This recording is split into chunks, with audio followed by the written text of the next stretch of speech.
Hey, good evening, everyone.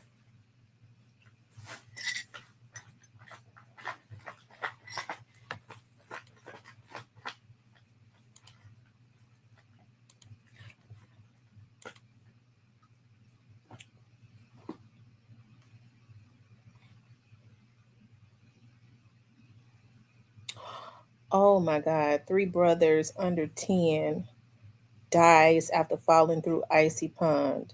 Oh my God. Oh my freaking God. Lord Jesus. Is that in Memphis? Yes. Oh my God. Oh, guys.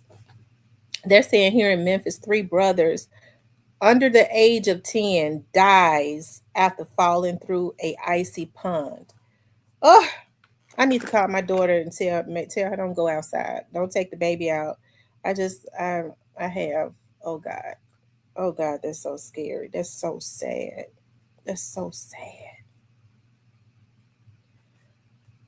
You know, kids get curious and stuff. You have to watch them.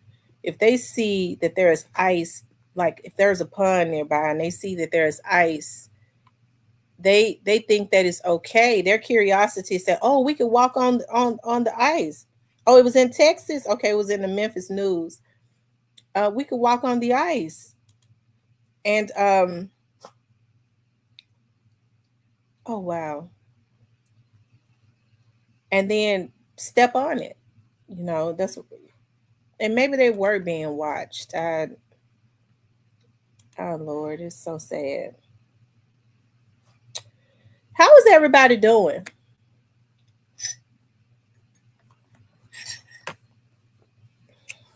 I've cleaned up. I'm passing some shelves and stuff to come in,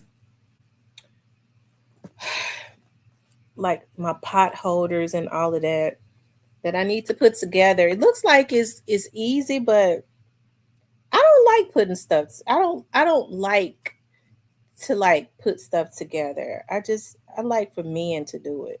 Like I just do. But it looks like I'm gonna have to do it. Hey Robert. Hey Blackout. No way as a parent I would have allowed that. Yeah, you can't. You have to watch them. You cannot. And all three were under the age of 10. Because if they fall through that ice, it could freeze back up again real quick.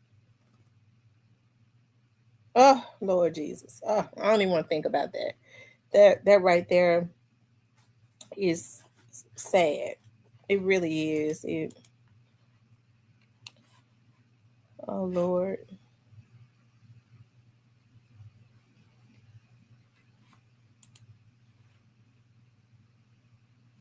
Y'all know we always wait like 5 minutes.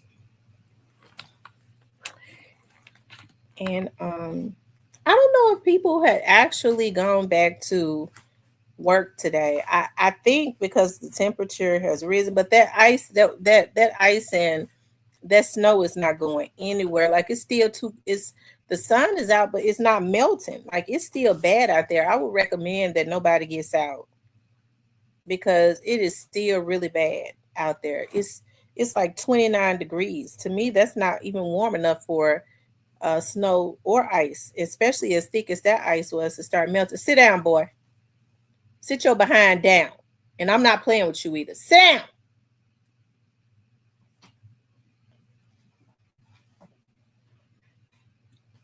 The slightest change in degree could quickly melt that ice on a body of water.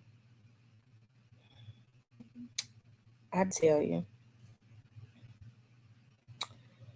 I tell you.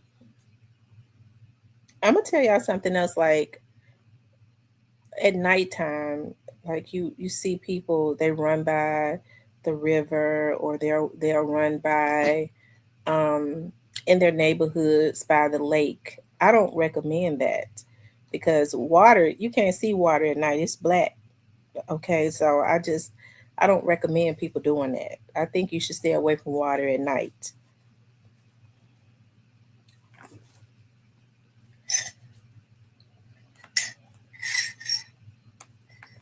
I used to like to get on the trail and go walking. Now what I do is I stay on the concrete. I don't know why, like God will quicken your spirit, I promise you. Like when you're in tune to God, God will quicken your spirit. I remember last summer I was walking like on the trail closer to the water. Okay. And I don't know, something came in my mind and said, you need to start looking down to make sure you don't come up on walk up on those snakes. I mean that actually came to my mind. I had never thought that before because they always keep the grass cut and supposedly they got something in the grass to keep the snakes out. But you already know snakes are going to always be where water is, and they're subject to come up out that water. As soon as I thought that in my mind, as soon as God put that in my mind, here my right hand to the Lord, I kept walking on my trail, exercising, and but I started looking down as I was walking. I was like, yeah, let me just start looking down at the grass, and the grass was cut within like less than a minute of God putting that in my spirit. First time ever seeing that. All this years I've been walking on the trail, I see a snake. It was not a real big snake, but his tongue was coming out of his mouth, and he was not like on the side where the river is. He had came out of the water and was in the grass. Like he had just um what is it? Is it coral up or whatever they do in the grass when they ball up or whatever? But he had his head up with his tongue. You know how they tongue be flickering out of their mouth. I said, "Oh my God!" I started screaming. Like I had my oh my God! I just turned the other way and just started running. And if I had not, and he was right there on the trail, like he had his head with his tongue flickering, like out on the trail. Y'all, he would have bit me if I had walked past him because he had his head out on the trail. I said, "Oh my God!" Like I turned and ran the other way. And I said, God, thank you. Like, and I had never thought all the years that I've been walking on that trail, okay, I had never thought you know, to look for no snakes or anything. So what I started doing was just walking on the concrete. So I started walking on the concrete. Um, no, nah, you the one bring division, and we coming for your eval channel.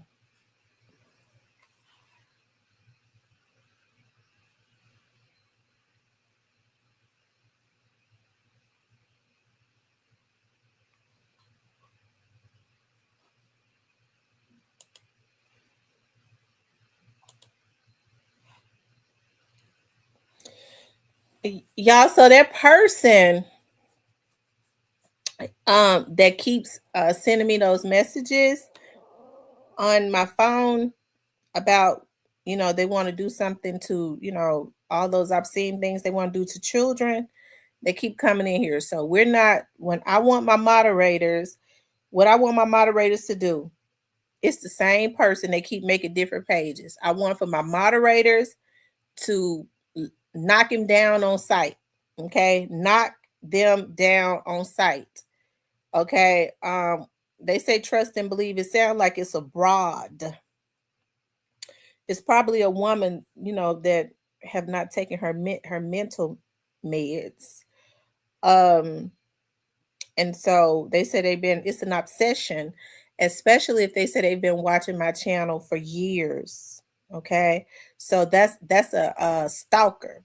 Okay, so screenshot the stalker each and every time they come in here, and then knock them down. Okay, we're not gonna give the stalker no shine up in here.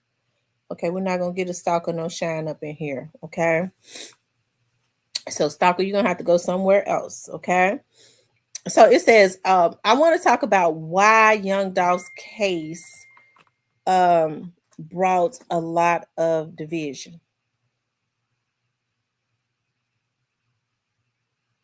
Okay, Yeah, so make sure you guys, you all, as far as this person, screenshot it, because we've got the IP address, and the IP address has been given to the police because when they did it last night, I do believe that this is the person, because I did show it to the police last night. The messages that I had been receiving, somebody had been sending me, um, about, as a matter of fact, let me take this number down, because the police had to take that particular phone. That's the phone that I use. Um,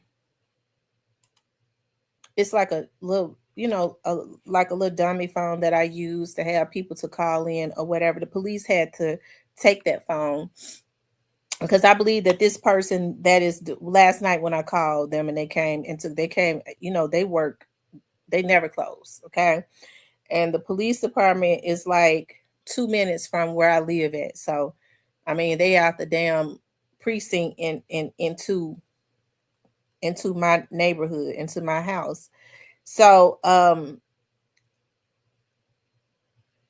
they got the IP address of the person. They got my phone because they had to, you know, they got my phone because they got retrieve all, all those messages and stuff, of that person. They got to do something else that been sending me those messages. I think it's this person right here. I do believe it's this person right here. We're going to get the opportunity to see if it's this person. And not only are they going to be held liable for really threatening me on here, because they said, we watching you outside of YouTube. That's what they've said. We got that. They're sending messages, obscene messages about wanting to do obscene things to children.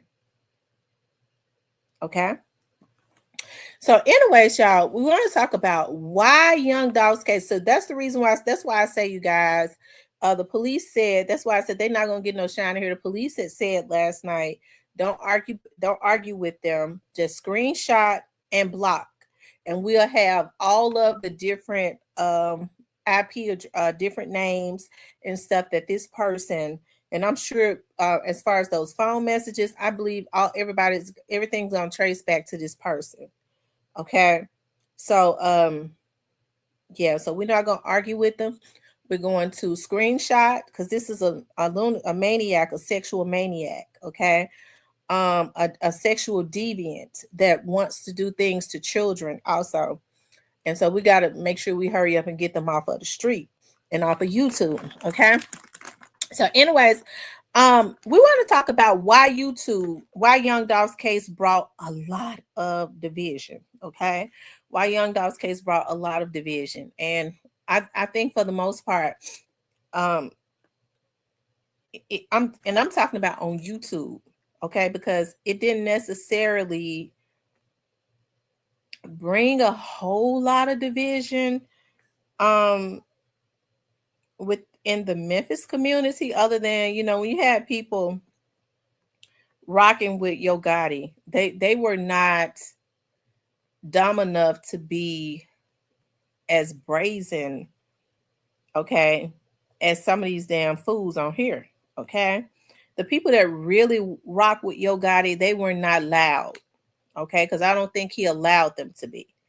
Um, I think at one time they thought they would send Black Youngster out, and they quickly had to put a muzzle on him too. They thought they wanted him to be loud, and then they realized that it was not going to be beneficial to them for him to be loud.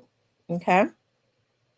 Um, and so I'll say, because I don't even think it caused a division in the North Memphis and South Memphis, and I really say that, because I really paid attention to that. Okay. I didn't see people from North Memphis.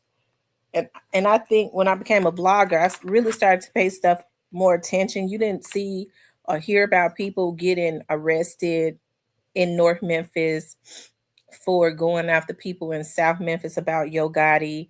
Um, you didn't hear about people in South Memphis, other than those little gangs that was already into it. They were already into it, and some of those same gangs was from the damn same neighborhoods. Okay, so it was just that they were already into it. Okay. um but why the case brought a lot of division, I believe, that the case brought a lot of division. It didn't had necessarily have anything to do with people um being mad on. I'm talking about as far as a lot of YouTube stuff. Being mad about people talking about Yo Gotti or people talking about Young Doll. Um, as for me, like you see me get on here, and what I like to do is I like to speak about what's right. Okay. And so I have a lot of passion in it. I don't believe in gray areas. Like that's just how I was raised. And so I think sometimes it will make me come off as being brash, but I was just raised. My dad like that. My dad always made us make a decision. Okay. Always. So I just don't believe and I don't deal with people that like to um kind of, what's the word that I'm looking for? They like to kind of um reside in that gray area. They don't like to, I mean, they really can be considered fence riders, right? And so when I see people riding the fence, my dad taught me early on, if they ride the fence, push them on over to the other side because you don't need them on your side, okay? And so I don't deal with fence riders, okay? Um, I push them on over to the other side so that they don't get splinters in their ass from riding the fence so much, right? I be helping them out because you get splinters in your ass when you sit on that fence too long. So I push you over to the other side, okay? So even though you think you're doing me dirty, I help you because I help you to get them splinters up out your pitiful ass, okay? And so that's kind of why I just kind of stand on what I stand on. And then I was also taught, and which has been like my biggest pain. Okay, it has been my biggest pain because my father, he was not prejudiced, but he was so pro black. He was so pro black. And so with my dad being pro black, remember I told you the rich white guy that I was talking to, I liked. And then I became very embarrassed because my dad about had a fit, and I have regrets about that now, you know. But we're friends though, okay? That own all those bonding companies, right? And I used to think about my dad. Go, you need to make sure he don't look at you like you need to make sure before you have relations with him, he don't look at you as a bed wench. You know, white men look at black women as bed wenches. I was like, huh, really? You know, like my dad just came from a different era. I don't think it was ignorance. I just think that he took a lot of pride in being black, you know. And it's funny because the guy that he was talking about with really good friends, he's helped me with so much. And I think because of that, I used to always ask him, do you look at me as a bad wench? He used to like, because we never did anything. I was thinking about it though, because I liked him, you know. And I thought about, like dog, his mom, both his mother and his father uh, are judges, right? And as I get to know his mother more, because she has basically taken me up under her wings and she knows that I'm going to go to law school. She is like a beautiful person. Like, she is such a beautiful person. And I see how she allowed, like, when people come into um, her courtroom, how she is um, graceful. I don't see her trying to throw the key away when there has been especially if there has been a history since childhood. She understands that if there's been some issues, she definitely believes in habilitation and rehabilitation, right? So all people just are not the same, okay? All people are just not the same. And so I get to thinking about, he used to say, he grew up, his mom and his dad, he had a nanny, a black nanny that basically raised him. I see that why he liked dark skinned black women, right? Because he identified with that, I think, right? But my father was so pro black.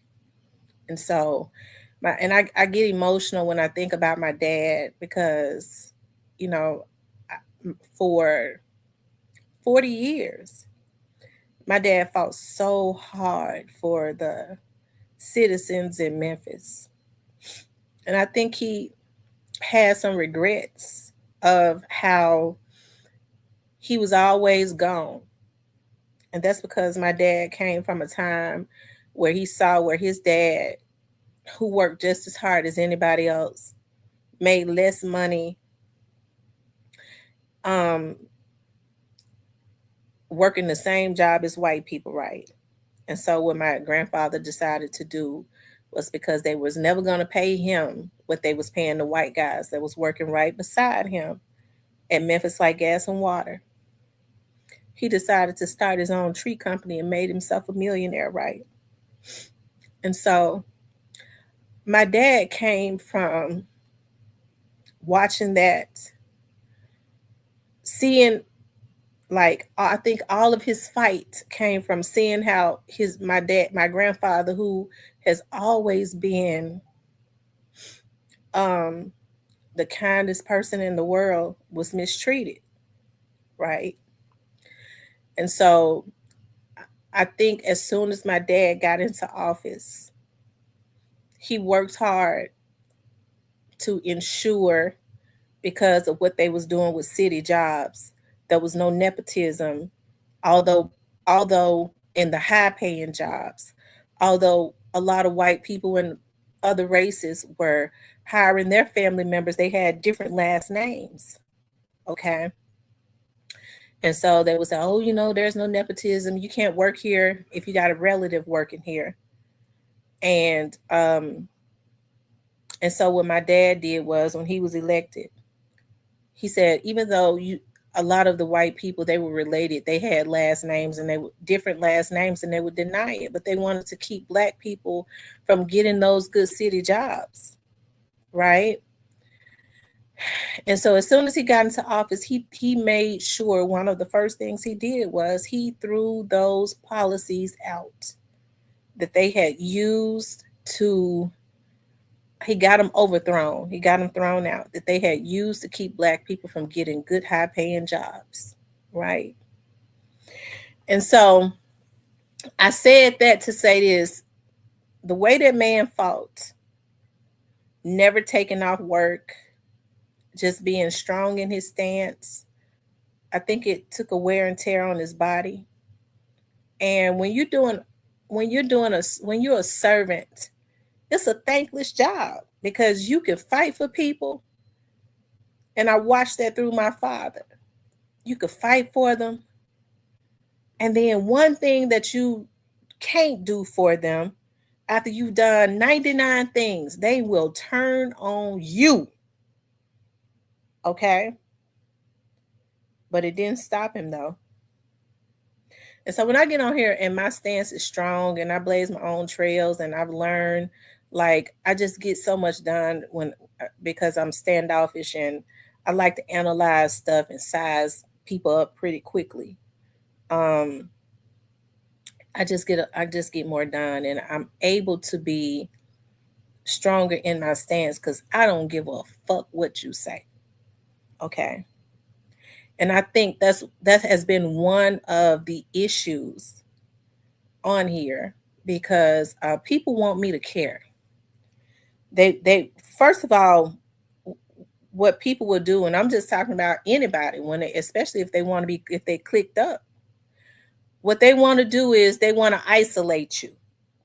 That's one of the things that people will do in any aspect of life. When they want to control you, they'll try and isolate you. Well, I have the type of personality where I like being isolated, so that don't work. Well, the next thing they try to do is, if that don't work, they start trying to ruin your reputation. Okay? Well, there are laws against that. Defamation of character. You fucked all them police officers. Bitch, you don't know me, ho. You don't know a police officer I have screwed other than the two I told you about, and you don't know them. You wouldn't know the one if you had not known he was the police director at one time. You wouldn't have known that if I had not told you. Okay? So that's what they do, which is why when people try and defame your character, okay, they feel like, well, I got a right to say what I want to about you because you out here, you like a public figure. Now there are laws against that. People need to learn the laws. You cannot. It is with malice. You don't know me, so you got to have malice in your heart, right? You're spewing out lies. You can make people prove what they say. They ain't gonna be able to prove it. So it has to be with malice, right? And then if that don't work, what they will start trying to do is they'll start trying to take your life. They will. They'll start trying to violate you. And we saw that with this stuff with Young Dolph, and even worse, this stuff with Onan. And the stuff with Young Dolph, the people like the Trula Mafia guys or whoever they say these people are, people out of CMG camp, whoever these folks were, that they're saying the police is thinking that was involved in this stuff. I guess maybe they had something to hide. Okay. So we're not going to even talk about that. But I'm going to tell you what was worse. When you had Onan and another vlogger that was sending people out, they had nothing to gain. It wasn't like they was involved in the case. Their freedom was not on the line. Nothing. They had nothing. No type of involvement at all other than wanting to be accepted. Now that's what's scary. They had jobs, they had children, they had grandkids, they had all of this stuff that they stood to lose. Because they was gonna lose, somebody was gonna lose their life fucking with me. Okay. Because I ain't no damn fool. All of it is documented. All of it. And so a lot of the division came because people wanted to um, control the narrative. And it came from vloggers. And I sit back and I watch some things. And it's something because I like to analyze stuff. That's how I am. Now, you all know how I feel about Hernandez Govan and what he did. Okay. I've always said I believed he was involved. And I feel like he should have paid for his involvement. But I watch Hernandez Govan and I watch some of these other vloggers. Hernandez Govan was involved in the case. He had a lot to lose, but it was because of his own involvement. Right? But I haven't seen Hernandez Govan, and I got to say it. I like to analyze stuff. This is the reason why I know insanity is what is on this internet. It's not a whole lot of sanity. We get on here and we get to talking shit, and we'll talk about Govan a little bit, right? He was found not guilty, so we let him make it. We let him go on. Oftentimes, but we'll talk about him a little bit and have some fun and stuff, right? Govan ain't gonna say nothing. He ain't. He ain't gonna say nothing. He ain't gonna be studying it because I believe his mind has told him, I ain't get ready to be arguing with a bunch of damn cackling ass, screaming ass women. But you'll have on the other side end people that ain't got nothing to do with shit that will get a group of people together. They ready to stand in front of a bullet for Govan. Govan ain't even studying them. Oh, I'm doing that. Go to her house because you talk about Govan. He don't got it. He ain't told them to go. He ain't told them to do nothing. Insanity. And it's all because people want to control the narrative. I think people want to be the go-to. Okay. People want to be the go-to person. And then I think also, like, um,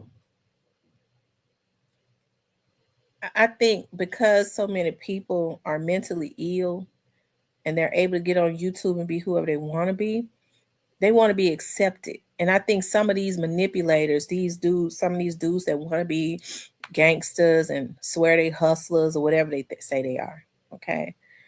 Um, I think they're in awe of how they can get on YouTube and not know these people and be able to send them out to do their dirty work for them, right? And and at the reasoning for it, for the division, is because people want to control the narrative. When I used to watch people's channel, I could tell just as well when they have been feeding off of my energy. I would go, dog, that person was looking at my channel, because they don't even know how to paraphrase. They say they regurgitate the shit verbatim just like I just said it. Okay. And it's so sad with some of these men how catty they are, a bunch of damn sissies. Okay. Because I was looking at this one vlogger one time. Okay. Um, this particular one is not in Memphis. And he has so much conviction. You know, I used to always, because my dad taught me this. So that's why I used to always talk about, and I started doing this 4-5 years ago when I got on here. I used to always talk about the roots of a tree. And then I would explain the roots of a tree the exact same way my dad explained it to me. And I was listening to this vlogger one time, and he was saying, I always talk about the roots of a tree. And he said it with a lot of conviction, like he thought about it. And it's so sad as Black people how we feed off of people's energy. And then, what they'll do is they'll send their trolls to try and get your channel taken, to mess with your channel. Um, basically shooting themselves in the foot, because they don't really want for people to know that they're getting their information from you. But if the person wasn't on there, you wouldn't even know what to say, because you're feeding off of their energy 100%. That's how you know they're mentally ill. And so you have people that don't even want to give people their props. Like if I've been looking at somebody else's channel, I always say, you know what? I was just looking at such and such, and this is what they said. And that is because I think that's why I'm so blessed. Like I'm so blessed. I am so blessed. And I think it's because of just how open I am. Like when I keep people shut out, I don't let people use me. People have gotten mad at me because they wanted to use me and I wouldn't let them. Okay. I've had people to come into my channel and they wanted me to promote their channel, and because I wouldn't do it, especially after I had been kicked, because that's what I was going to say. Like one of the worst, like one of the biggest heartaches I've had was because my dad taught me, when you get into positions, and my dad always helped to put me into good positions. He did, through his relationships with, city officials and stuff. He did. And so when I got opportunities and stuff, I always felt like this is my opportunity, because my dad used to always say, when you get a seat at the table, Gab, you make sure you speak up for your people. I help to put you in positions so you can speak up for our community. But it has always been my community that has tried to drown me. The same people that I've tried to help, it's like they've tried to take my head and push me down up under a tub of water until I kicked and drowned. This is how crucial it is in our community. The same people that I've gone out of my way to help. And it's like I would go against the grain. I would fight so hard when I got in those rooms. And then they would turn around and turn on me. And it would always be the white people to help me to redeem myself. And so I think God allowed me to see that. Number one, I think that's why I've come to the conclusion, don't vote based on race. Vote based on qualifications and character and all of that, right? But I think God wanted me to see that. And there's a sickness in our community, and for me to talk about it, okay? Um, yeah, and for me to talk about it because our community is lost. But one of the reasons, the main reasons that there has been so much division, and you see a lot of Memphis vloggers that are divided. Now, one of the like um True that does his thing. I have to give him his props. Cypress does his thing. Okay. I give Cypress. Cypress is a fun time. We don't laugh at Cypress. We laugh with him. I don't take none of this stuff seriously when he's talking about, Yo Gotti and them. That's his opinion, but we kind of have fun with it. But I think like with other vloggers, some of the other vloggers out of Memphis, even if, even if we had been cool at one time, okay, um, hey, it goes to show like the divisiveness because people fall out all the time and then they go on with their lives, right? But as you all see, our city has like this spirit over it, whereas people can't just hey, fall out because people can fall out healthily, but if you cussing me out and shit, it ain't no redemption from that. Like I don't get back friends with people that do me like that. But that's okay. You go on with your life and you just move on. But as we see that spirit of the same spirit that was insistent on getting young Dolph out the way, um, I'm going to get a crowd to try to take her down. I'm gonna send some folks out that's weak enough to go out, and the loudest ones be other Memphians, right? To try to take down another Memphian. That's why I had to get to a point where I was not playing. Motherfuckers, you going to jail. Okay? You fucking with me because I don't know what you own. At this point, you sick and you got to go down. Okay?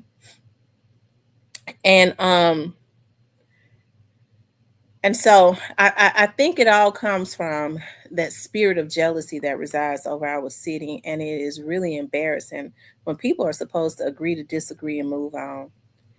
I ain't get ready to be every time I come on. I am not getting ready to let my content be about what I don't like on somebody else's channel.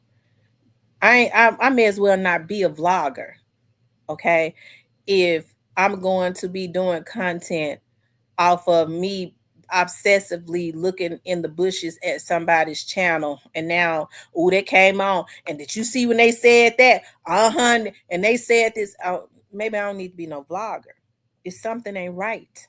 It's something wrong mentally, okay? And so that especially as it relates to the young dogs case, because people supposed to be able to, hey, grind and ride with whoever they want to grind and ride with.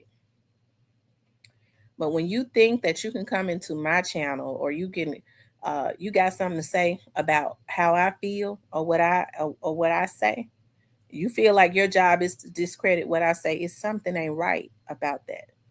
It's something that's not sane about that. Okay, so you know, Young Dolph's case has brought a lot of division because people don't know how to respect each other.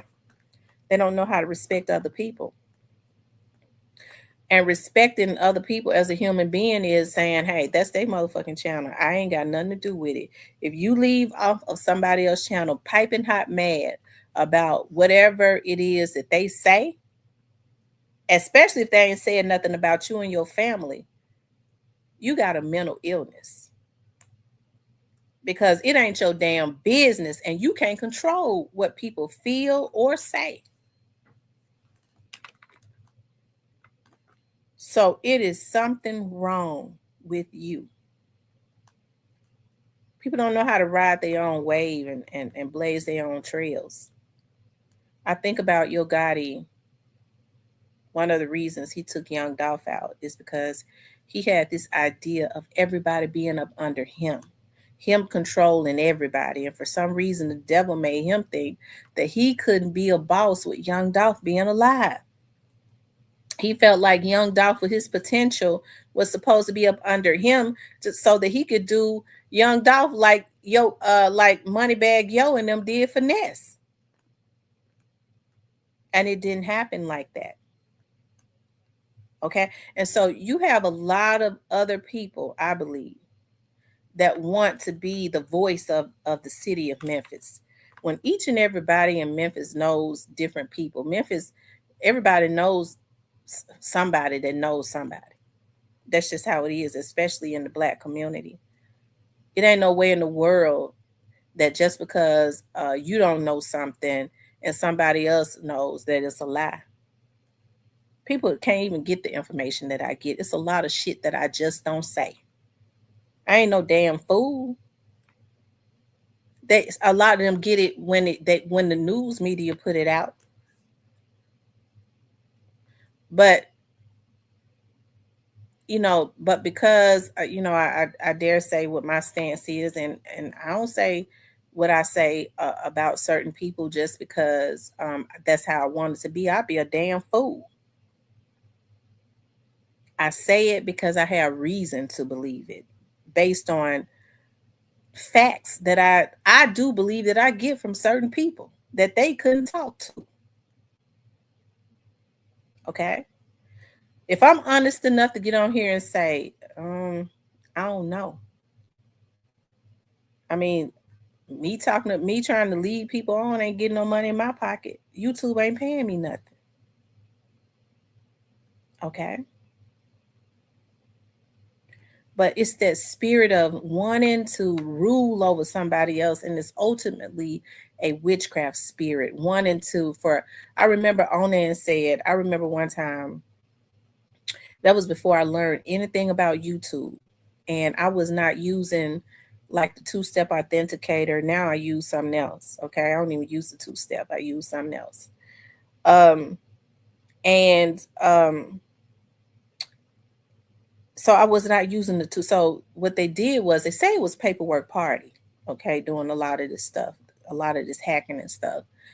And because a girl had called me from St. Louis one time and gave me so much information, it was ridiculous. I was like, wow.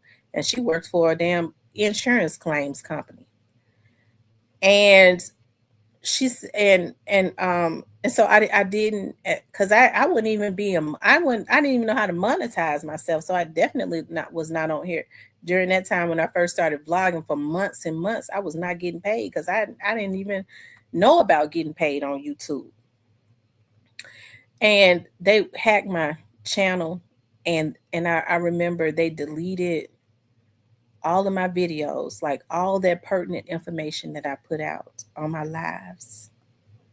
And I remember Onan got on his channel and said, and they told me who was involved. They said it was two bloggers from out of Dallas that was involved too. And he got on his channel, and I'll never forget. And he said, now I bet she hate, because he would get sprung and forget. She hates she ever mess with me. Now y'all don't have to go nowhere. Y'all can come here for all of your information. Y'all don't have to go to other channels. These motherfuckers weren't used to shit. I've been having shit. And so this was giving them more than they ever had, because they came out the garbage. Okay? That's the reason why all of them got reports on them. Okay? And because I do believe that they're capable of murder. If they're a scam, they're capable of murder, trying to hide it. Okay? And so we know Onan was capable of murder, because he had killed a woman in Ohio, and they was giving this man information on folks left and right. You had these women work at the VA hospital, CNAs working for clinics, working for light companies, giving this man people's information, as dangerous as he was. And that obsession had set in right on me. He had a guy sitting up on his channel that was his right hand man that was part of Trula Mafia. What kind of shit is that? Okay? What kind of shit was that? He said, I'm getting justice for Dolph. You got a nigga that's sitting up on the right side of you talking about Trula Mafia was his nephews. And these blind ass folks were scared to call him out on it. Okay? That tells me that's who was sent to my house that day that my father died. I wish I had been in my right mind, but God knew best. Somebody was praying for him because I'd have laid him down. Okay? The only reason why that bitch ain't in jail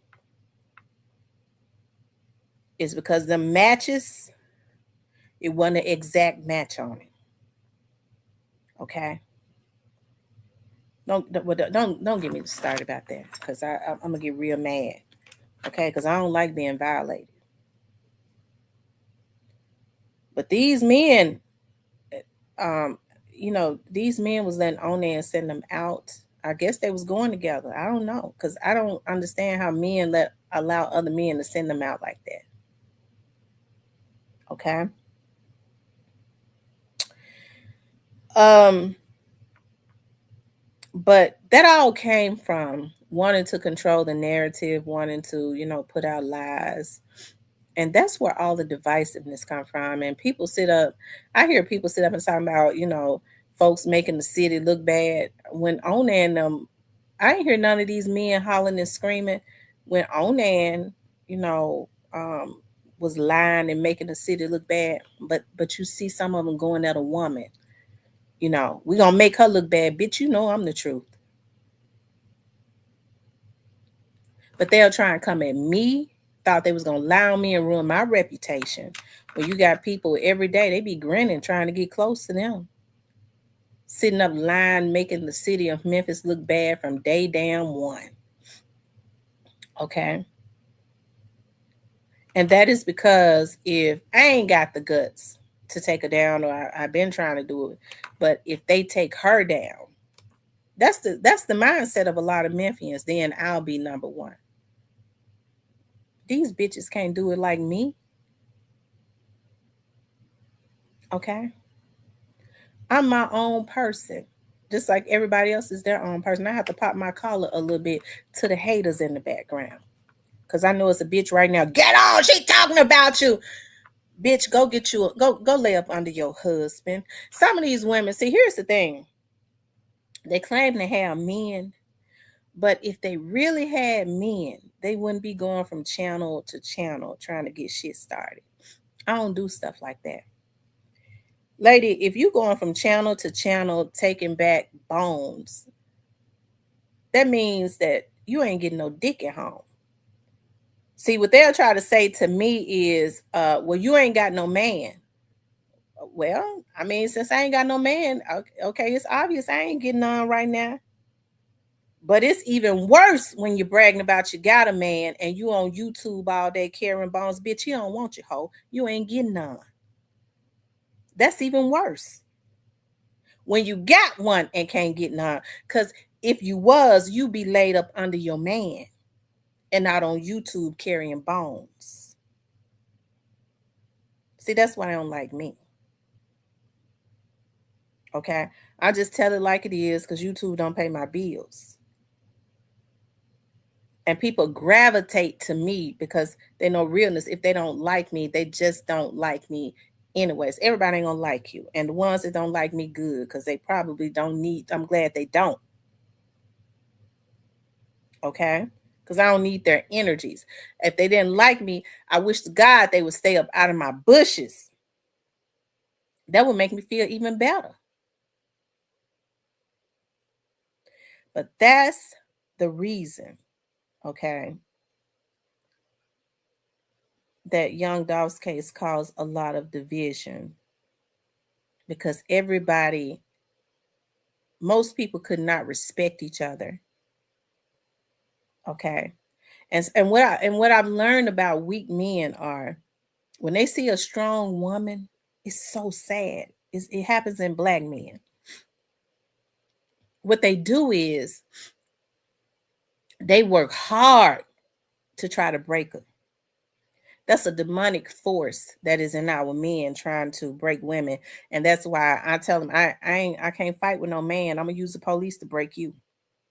If you don't want the police in your business, leave me alone, dude. I ain't fighting with no man. I'm gonna put the folks on you. I'm gonna dig up all your dirt and then I'm gonna send it to the police and put the police on you. It wouldn't be nothing for me to send somebody and to sit outside your house and watch and see what the fuck you got going on and turn you in to the police. Okay? That ain't even the type of energy that I want to have, but I have to let these men know. Leave women alone. If I ain't bothering you, don't ever think you can break me. You didn't make me. So that demonic spirit in you can't break me. Because I'm not going to let you. Okay?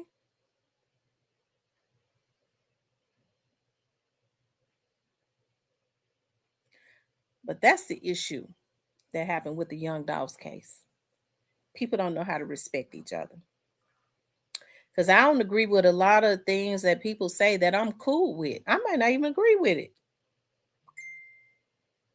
Okay?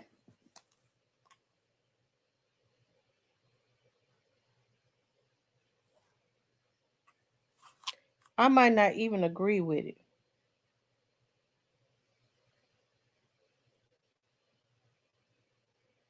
But I respect it. What's up, Diane? I might not agree with it, but I respect them.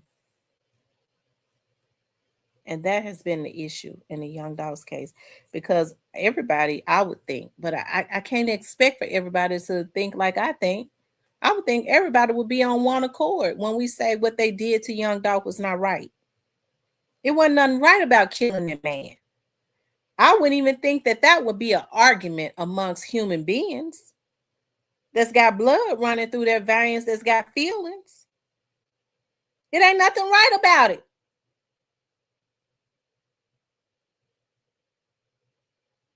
But instead, people want to kill somebody about that. I said it was right. He should have kept his mouth closed. As I said, that spirit of witchcraft resides over Memphis. And that's why I'm glad the feds out there getting a lot of these folks. It has to happen because that energy was out there. If you don't think like I want you to think, I'm going to kill you. Okay? It was that death demon that people had on them, which is a really, because you hear folks say, I'm gonna put a spell on you. Why you gonna put a spell on that person? You don't know him. You ain't never even met him. I don't like him. Why not? I want to see him dead. That's that lunatic spirit that resides over my city. Okay, it's a lunatic spirit, an assassination spirit. If I can't assassinate your body, I'm going to assassinate your character. Okay? And so that's why you have to have the law to get them right.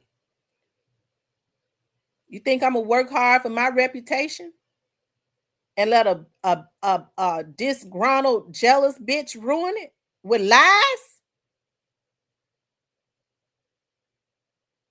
You damn right. And anybody else should do the same thing. That's why I always say keep you a fund for a lawyer. Okay? Because they'll make and put the law on some of these folks, because at some point it becomes harassment.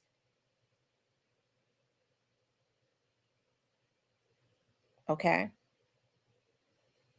I don't know why people so concerned about my JJ. They went to talking about Mr. Parker. She screwed Mr. Parker. Mr. Parker was my man at some point. Yeah, I did. I screwed him. Okay? I did. And I couldn't wait to do it. It wasn't what I thought it was going to be, but I couldn't wait. It had been 2 years. I beat him to the bedroom. I was trying to get there so quick. Okay? Because it had been 2 years. Okay. But that was my business. Okay. That was my business. What's up, show me state? What's going on? It's your first time up in here?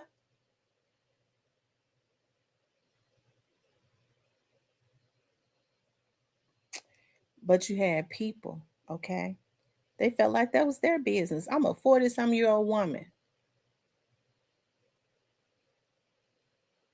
Why would it be anybody's business what I do? She was a dispatcher. I ain't never in my damn life been no dispatcher. Okay.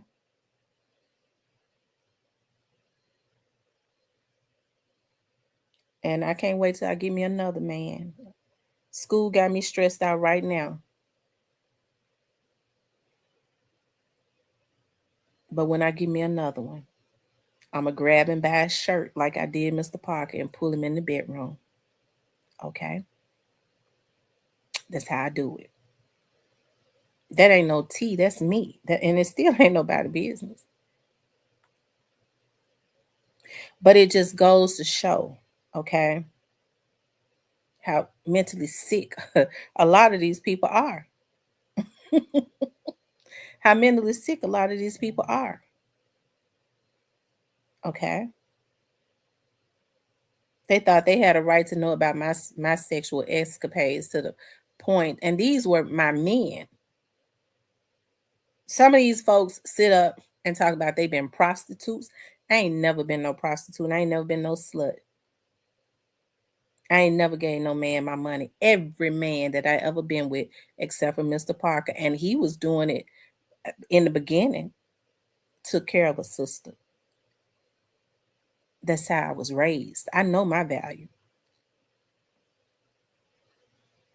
Okay, I know my value.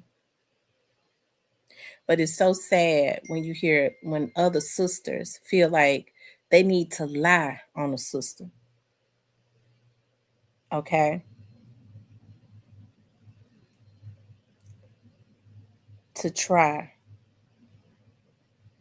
and bring her down. Okay.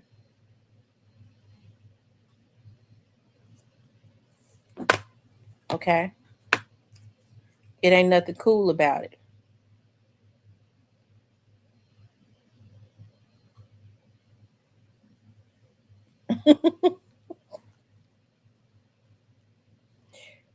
Yeah, I gotta be nice. My mama in here. Y'all say hello to my mama. I love my mama. I be just joking. Okay. I be joking a lot. Y'all speak to my mama shit. Oh, ooh. I didn't mean to cuss. Oh Lord.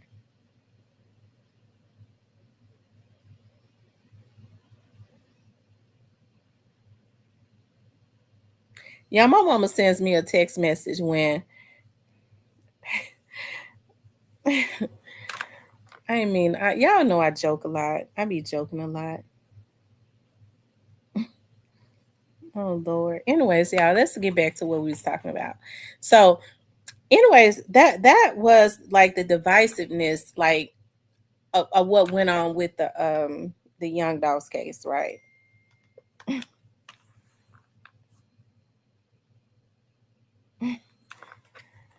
Um, I think everybody wanted to be like the go-to person when people should just whatever they knew, because there are a lot of people that know stuff that I didn't know, right?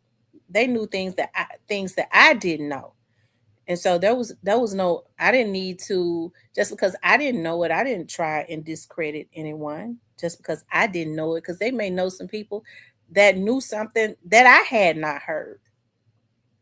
So that's why I say you have to have a respect. And I think it was ludicrous to try and even though the only time because anybody out even outside of Memphis, just because a person does not live in Memphis, don't mean that they don't have ties in Memphis. Hell, they could have had ties to the very people that was involved in this. So that's why it's not good to discredit people just because they don't live in Memphis. One of my I was talking to one of my subs one day, and one of my subs was like, Tam, No, as a matter of fact, I got off the yeah, it was one of my subs. I got off the elevator at 201 Poplar, and she noticed me. She's like, "Ain't your name Tamara?" I said, "Yeah." So it was when I went to the restroom. She came in and started talking to me. She said, "You know, Miss Tamara, I saw another vlogger that be vlogging." I said, "Really?" I said, "Who?" She said, he was right in Memphis." She said she had saw him at the Kroger, like around the Fraser area or something. I know she said around the Fraser area. I said, "Who?" She said, Mr. Petty Talk. I said, "Really?" Like, so you don't ever know. And Mr. Petty Talk vlog on the Young Dogs case all the time. You don't ever know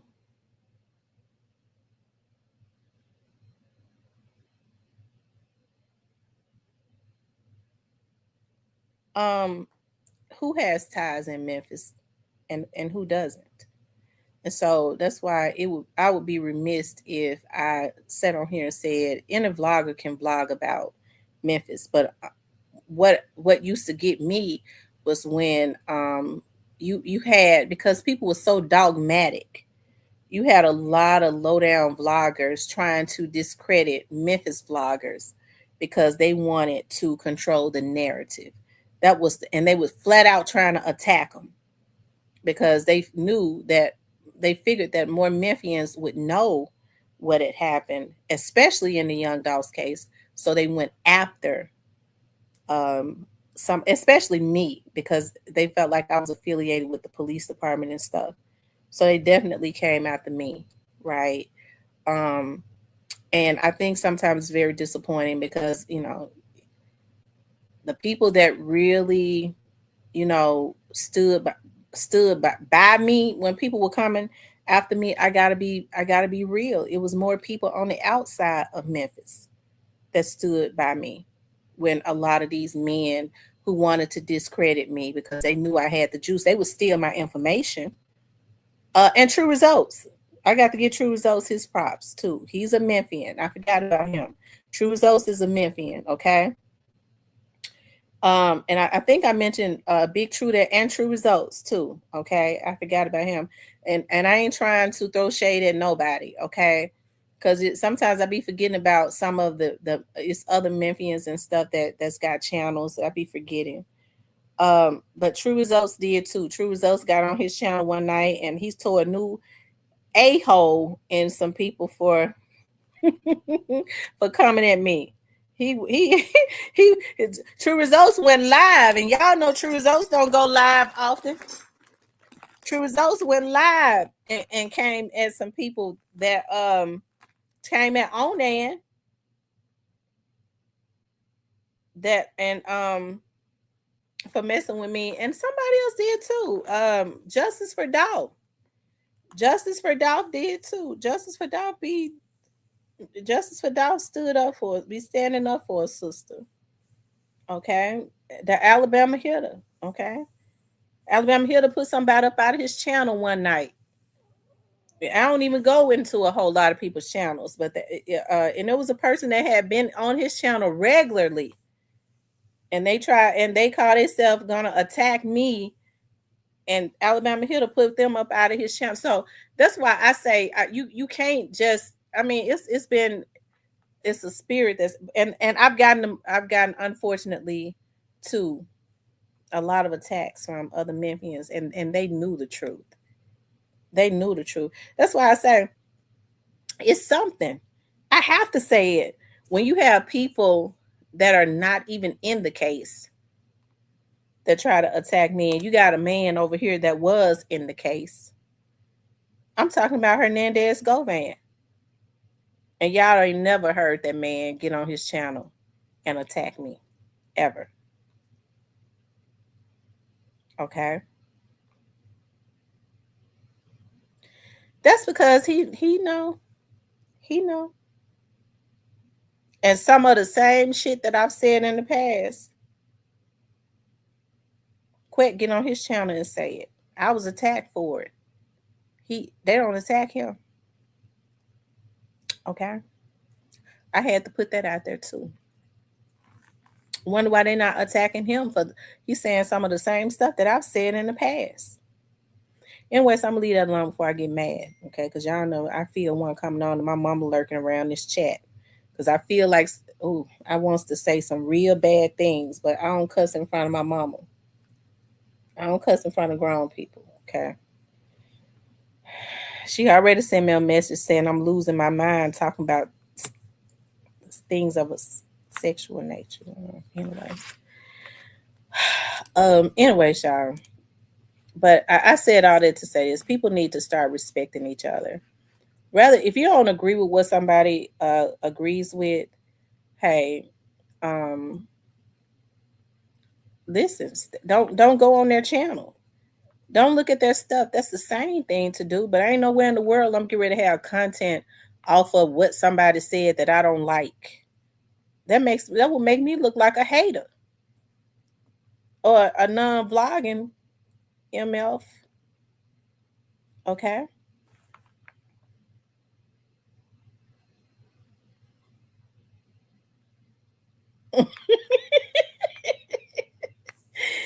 Oh my god.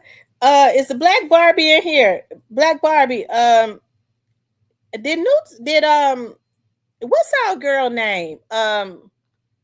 Tish. Is Tish in here?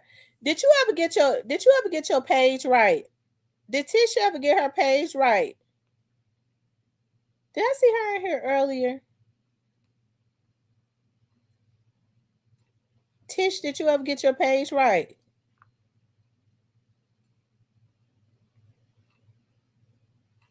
I thought I saw Tish in here earlier.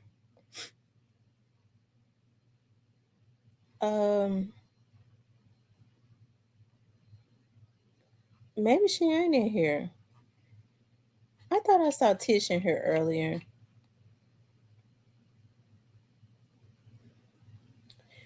Hitter, what's Tish name? Tish got so many names. I know she used Janice and she used another name, something Wing, and then she used something else.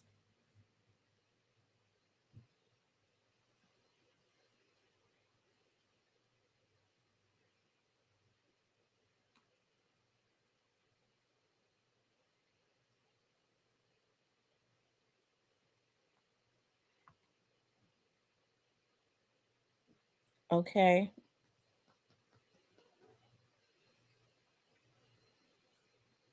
Cypress said, "Don't crank them up. We're gonna have a good day." I ain't gonna crank them up, Cypress. I ain't get ready to say nothing. I ain't get ready to say nothing, Cypress, about Mr.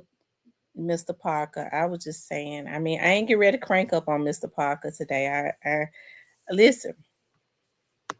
I've I've let this stuff. I mean, I have been let it go. I let it go after I let it go after I sent him back to North Carolina. But he was the one going from channel to channel, um, you know, doing what he did. And Mr. Parker did some low down stuff that I don't even talk about necessarily on here. I ain't even scratched the surface. And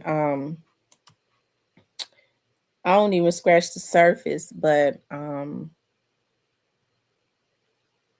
it was messed up how he called himself, I don't know why he did that, well, I know why he did it. He was low down. Um, think he was going to the enemy when I hadn't even scratched the surface on him. I had not even scratched the surface. So, anyways, y'all, but that's that with the young dog situation. That's why, because people don't know how to respect each other. You have to respect other people. If you don't like the content they put out, stay off of. I ain't gonna talk about it no more here.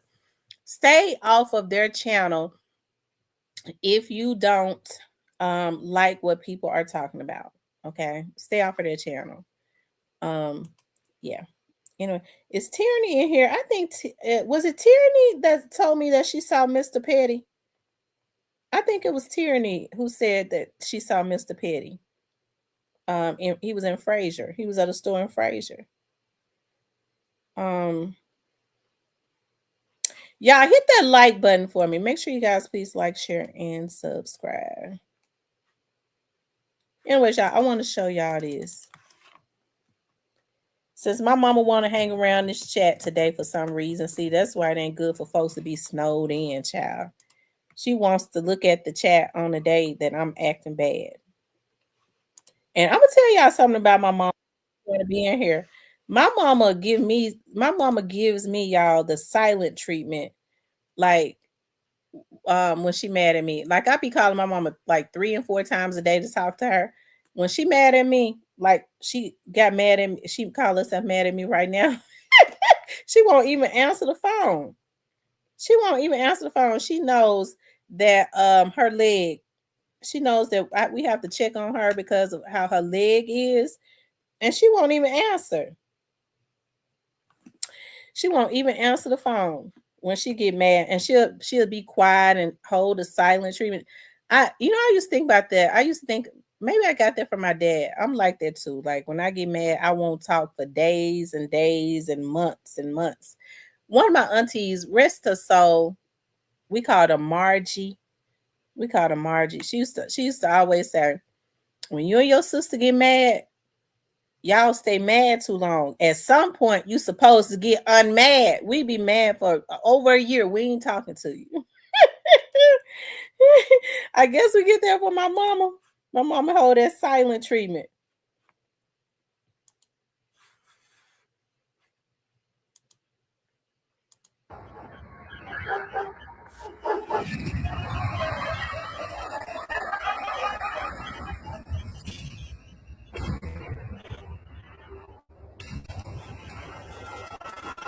When we were put into slavery, we were beat into submission, and the person that we looked up to was the slave master. So what you have to understand, Y'all, a we doing lot of reviews black on this people in documentary. America The other half look of at it. We looked at themselves through half the last eyes of the night. slave master. We feel the same way that they feel about us. We want the same thing. There have always been laws that would pit African American people against other African American people. During slavery, they had a law called the Meritorious Manumission Law, where African people would get rewarded for turning in another African slave or turning in a person who wanted to create some type of rebellion or runaway slave. So there were all types of incentives to give African American people for turning on each other. I mean, all of our major. And it's funny that they said that. And I think these documentaries are so, like, just so informative. And it's not to spread hate, it is to spread awareness. As Hilda was saying the other day, if you know where you came from, then you know where not to go back to. Okay. But if you don't know where you came from, you don't know how not to, you tend to let history repeat itself. And that is happening today, except for now we're doing it to each other too. There's an incentive for hurting each other. We could take what happened to young Dolph as an example. They promised straight drop all the riches and glory. He's gonna be the next big thing up on CMG, 100 grand, 50 grand or whatever, to hurt another man, and it didn't work out anyways. Your organizations are supported by people who classify themselves as white. So it becomes difficult to bite the hand that feeds you. Give the illusion of inclusion. And under the illusion of inclusion, we're actually going to take them back to Jim Crow. That's what they're doing. They're taking us back as they give us the propaganda of going forward. And they do this through the hoop. Black bourgeoisie. Every city got a black bourgeoisie. This is how white supremacy operates. A numerical minority cannot control a numerical majority without participation from the majority. It's impossible. A lot of black secret societies are secret to the black community because you're not secret to the dominant society, because if you're a black secret society or a black organization, either you're going to be funded by the dominant society or you're going to be infiltrated by the dominant society. So a lot of these black organizations are secret to black people. If you look at most uber rich black people, I'm not talking about the rappers, because that's not moving the financial scope. But I'm talking about the black people that really are making money, especially the men. You don't see anything cultural about them. You usually don't see no beard. You usually don't see no long hair. They're not threatening at all. You never see them stand for anything. And the few of them may stand when all of the black people are standing so they won't look bad. Like they'll jump on the Trayvon bandwagon and throw a hoodie on and, you know, take a pose for the camera. They're not really going to move the pose. I agree with him 100%. They tend to jump on those bandwagons when they hear other cultures say, oh, this is wrong. When the media coverage, there's a lot of media coverage, and you have the masses of all colors out there, not just the blacks, but it has to be a mixture of other races that is also standing. And then they go, oh, okay, well, the media is out here. So, of course, that's going to make me look good. And you see a mixture of races that's supporting this protest. So it's safe for me. And that's what I keep telling people. You know, a lot of black people who are doing very well for themselves, who benefited off the system being the way that it is, why would they change? A lot of the black secret societies, they were started because many of the people were the mulatto offspring of slave masters. As a matter of fact, in South Carolina, there was a group called the Brown Fellowship Society, and they were basically freed Africans who were the offspring of the slave masters, and they didn't want to identify themselves with black, and they couldn't be accepted by the dominant society, so they called themselves Brown. They settled on that. And there was a major uprising that was going to happen in South Carolina, the Denmark Vesey resurrection. And there were members of this organization called the Brown Fellowship Society that told on the Denmark Vesey rebellion leaders. Money is an anesthetic. It kind of dulls the pain a little bit. You know, well, maybe I can make it. Well, it ain't so bad. Well, there's some good ones out there. I mean, we come up with a whole new scenario or rap to talk about once we get really, really big successful. Flat and impoverished, it is the last place on earth to look for the extraordinary or for the shadow of greatness.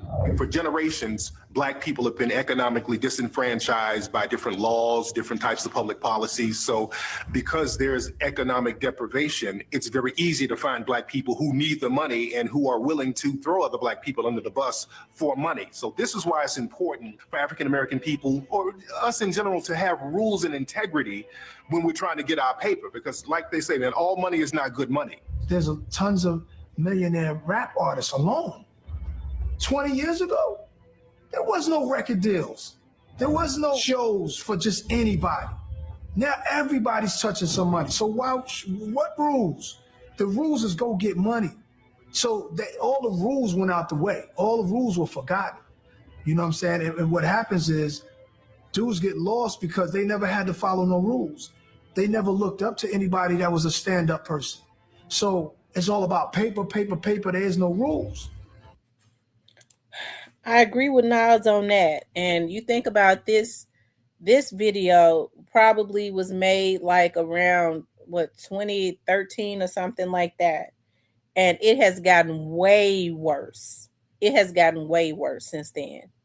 Okay. And the reason why I say 2013, because I think the young lady, the psychiatrist, the female black that is in this video, died in 2015 or something like that. So I would say that they started this documentary around 2012, 2013. Okay. So we see how bad it is now as it relates to nobody cares. There are no rules. I'll take my mama out. I just got to get to the paper. Okay. So what happens is they wind up one day, I got a little money and I don't know why I don't have no real respect, because they forgot to look at the examples before them. What did a promotion mean for black folks? Let's just take a look at what promotions meant. Okay, if you're promoted as a woman, the likelihood is you are either going to be breeder, right? You're going to end up getting bred or passed around as a favor, right? So there's fear around, inherent fear around being promoted. If you're a man, you get promoted into what? An overseer?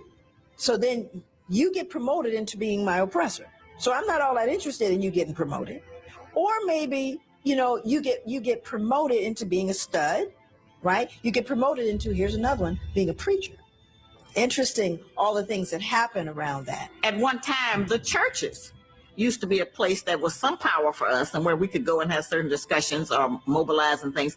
Well, faith-based money that Bush came up with eliminated that, because once the churches applied for and got that money, they couldn't say nothing else about racism no more. That they bought them out. There was another organization Hey, called Florida Two the Blue Vein Pistol. Society down in New Orleans, and they were called the Blue Vein Society because they were mulatto black people who would only let other light-skinned black people in the organization. The rule was you had to be light enough so they could see your blue veins. That's why they call themselves the Blue Vein Society. Even now, and until recently, a lot of so-called black organizations, they've had this brown paper bag test. You had to be a certain skin tone in order to be accepted. So there are a lot of these black secret societies that take on a lot of the negative viewpoints of the dominant society, or that the dominant society have of other black folk. We know. Now, I was talking about that recently. Y'all know I have to pause it because we can't just play it all the way through. We have to play it and then pause it. I was talking about that. You know, Lynn Whitfield, the actress, is from around Baton Rouge, Louisiana, and I was telling y'all that it was really, really bad, like that around Louisiana, where they are very color struck, and it just comes from generations of it. That's why, they speak a lot about. I told y'all about the guy that I was talking to, communicating with at one time from down in Louisiana. He just kept bringing up his skin tone to me. He was so fascinated with being I guess they call it a Creole or whatever. And I think he thought I was supposed to be fascinated with it. And he kept saying, he would always say, a lot of people say I look like I'm mixed, and then he would bring it up every time we talk. They say I could pass for a Mexican, but he had nothing else going for himself, really, which is why we stopped talking. And so I asked him, I said, so let me ask you something. When you get pulled over by the police, because this was like many years ago, like when you get pulled over by the police, like, do they treat you differently down there? What do they classify you as, like, if they arrest you? No, they treat us like we niggas. I said, oh, okay. He got quiet. I said, oh, okay. Because I wanted him to think about that, And so Lynn Whitfield said that about, even like with her aunties, she said that her aunties still adopted that, that I guess that like a doctrine to them. Her auntie was talking about one time how she was running certain guys off from her granddaughter, because of them being dark skinned, So, and if you look at Lynn Whitfield, because Lynn Whitfield has a daughter that is mixed, she's half white, but when you look at Lynn Whitfield, she's not that light skinned to me. She's light brown, but she was talking about how bad it was in her family, and around that area in Louisiana that she grew up in, that you had to pass the brown paper bag type situation. You couldn't be darker than a brown paper bag. That the first full-time FBI agent in American history, black agent, was actually hired to infiltrate the Marcus Garvey movement, working under the supervision of J. Edgar Hoover to destabilize it. African American people are the only people who are rewarded for turning on other African American people. You don't see that with other people in the dominant society. You don't see Latino people being rewarded for turning on other Latino people. You don't see Asian people being rewarded for turning on other Asian people. But if there are African American people who are willing to talk badly or negatively about other African American people or throw other African American people under the bus, they get book deals, they get TV shows, they get radio show deals. So there are all types of rewards and incentives for African Americans to throw other African Americans under the bus. And this comes directly from slavery. At one time, the black man had to grin and smile all the time. Everything, it didn't matter what. You had to keep grinning, keep smiling. That was to show all of the white people that you were not hostile and you was a happy Negro. You wasn't mad about nothing. No matter how I've been treated, I'm still happy. In the history of America, there have always been compromising black people who would do things to compromise the rest of the community. And there have been several names historically for black people who do things like this. The sellout, Uncle Tom, Mammy, Coon, all types of names utilized for people who will compromise the rest of the black community. You can't be born a coon. No, you have to practice being a coon. Practice grinning, practice bucking your eyes. Yeah, it's hard work to be a coon. Oh my God. Oh my God. Paul is I think he's rest in peace to him. I think he's dead now. Why, that man is just wasting money. From coon to tycoon. The United States Army Office of Intelligence hired a black man by the name of R.R. Moody. This is going to blow people's mind. Booker T. Washington's vice principal at Tuskegee Institute was a paid undercover intelligence officer for the United States Army, whose job was to spy on Booker T because they were concerned that he was using Tuskegee, and they were correct in their suspicions, as a hideout for black revolutionaries away from the Klan and away from the government. We know that the man who infiltrated Malcolm and served as one of his security men, Gene Roberts, was an agent. And then after he brought Malcolm down, he goes and brings the Panthers down. So they used him again after, because nobody knew who he was yet. So they was able to use him again. And then he brought down the Panthers. There is one thing that we have to be dealing with, and that is the issue of total emancipation and liberation of our people. And if that's not the deal, then you're not part of the solution. And so we have to look at this very carefully, and we have to let folk know, whatever they may be, with all those minorities, if we all came together, we would understand we are the majority. But as long as we are divided, we will be conquered. And as long as they can play one group against another group, whatever it may be, whether it is the internal Willie Lynch syndrome or whether it is a cultural Willie Lynch syndrome, we will always be controlled, contained, and dominated by the true minority.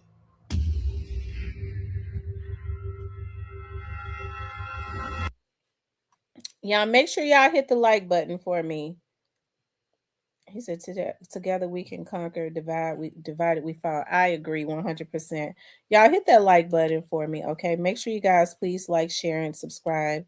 If you have not liked the channel, please do. I mean, like the video, please do. Like the video. I found some, this right here is knowledge. And I love sharing stuff like this.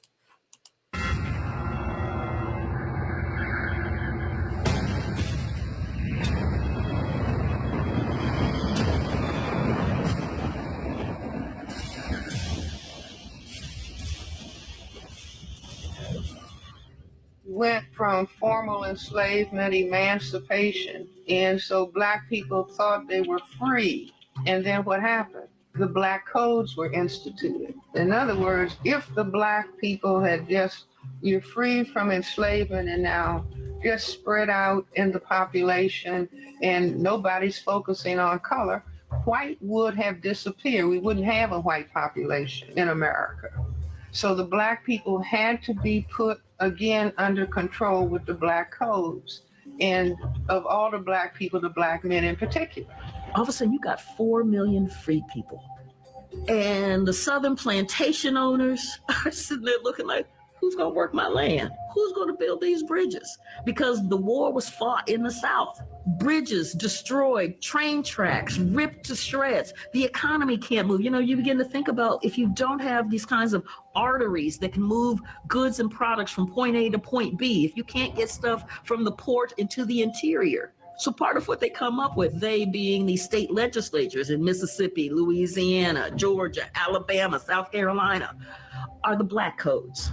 There was a congressional statute that was passed right after the end of slavery to deliberately control the black population. They wanted to keep the population at zero growth. Since the end of American slavery, there has been a deliberate plan to try to reduce and eliminate the population of Africans that come in this country. That's precisely why when immigrants escape from Cuba and Haiti to come to America, the Cubans are allowed in and the Haitians are sent back. See, the problem with us is they don't know what to do with us. You can't send us nowhere else. Anybody else can be sent home. They say, why they let the Chinese come in here and buy up the country? Because when they get tired of them, they can send them back, okay? They get tired of the East Indian, they can send them back. They get tired of the Mexican, they can send them back. But the Africans, you built this. You are the only non-European in this country who has more of a right to be here than he does. So you just can't say, well, we sending all y'all. Y'all hit the like button for me.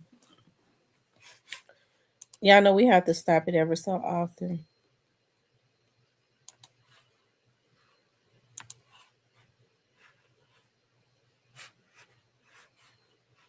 I'm trying to see how many likes we got, you guys.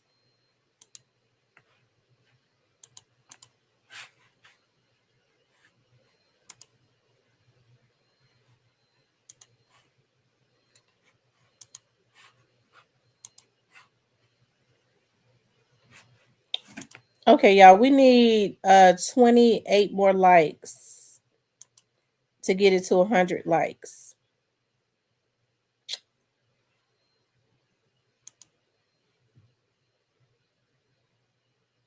No, we don't. We need 38 more. We need 38 more likes, y'all, to get it to 100 likes.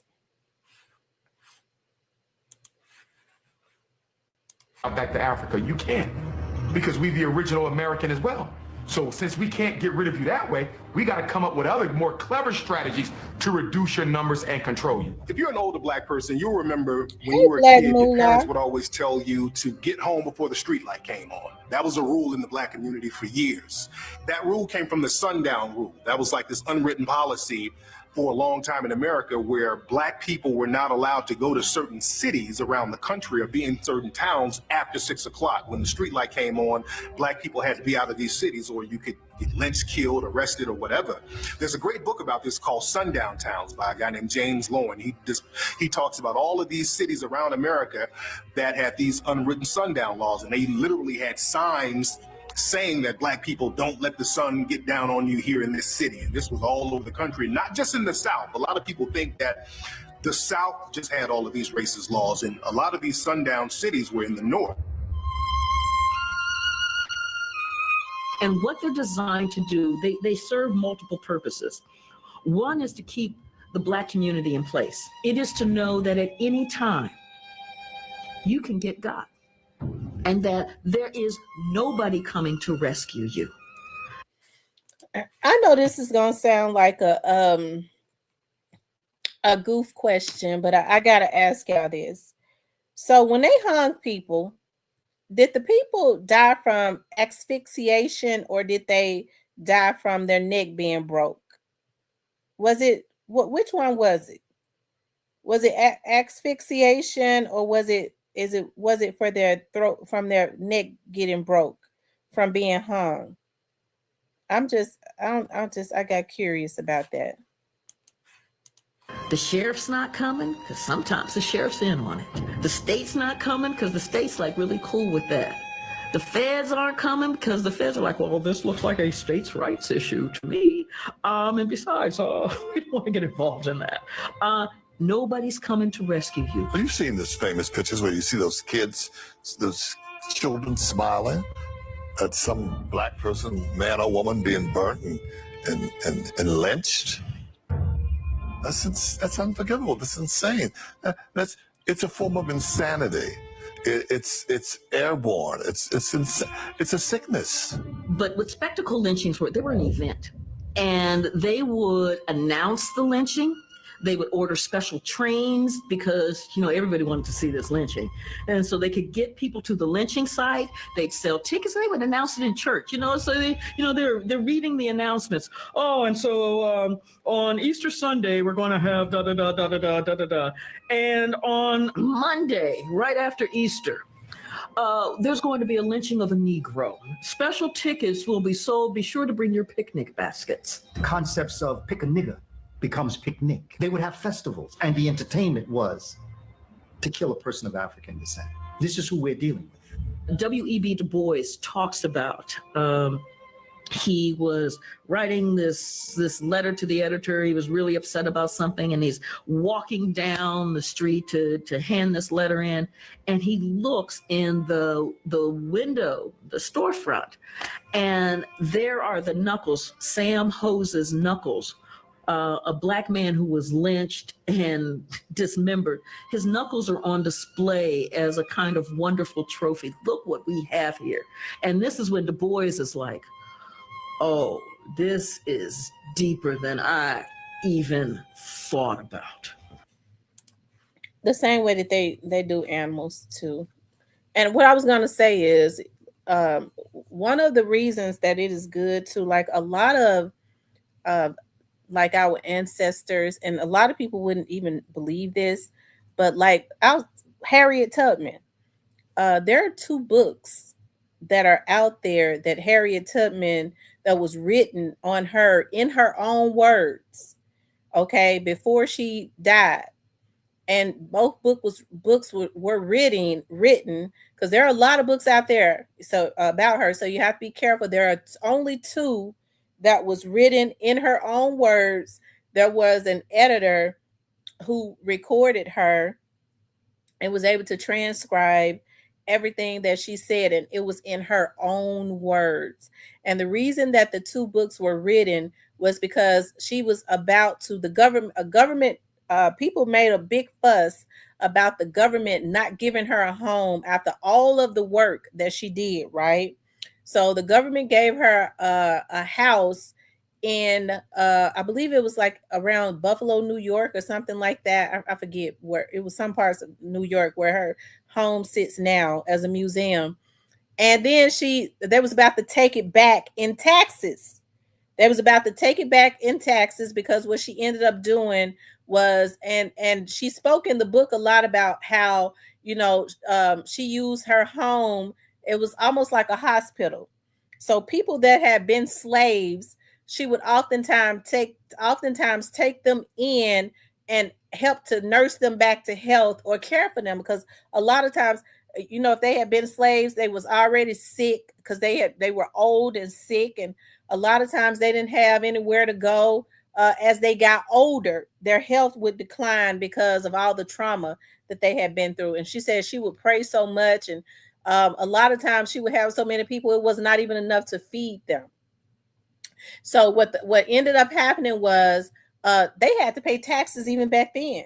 And so she wrote the two books because both times she was about to lose her property to taxes. So the government gave it to her and then got ready to take it back. Okay. So she got the money that she was paid for her stories, by this editor. She was able to get the money to keep her taxes. Okay.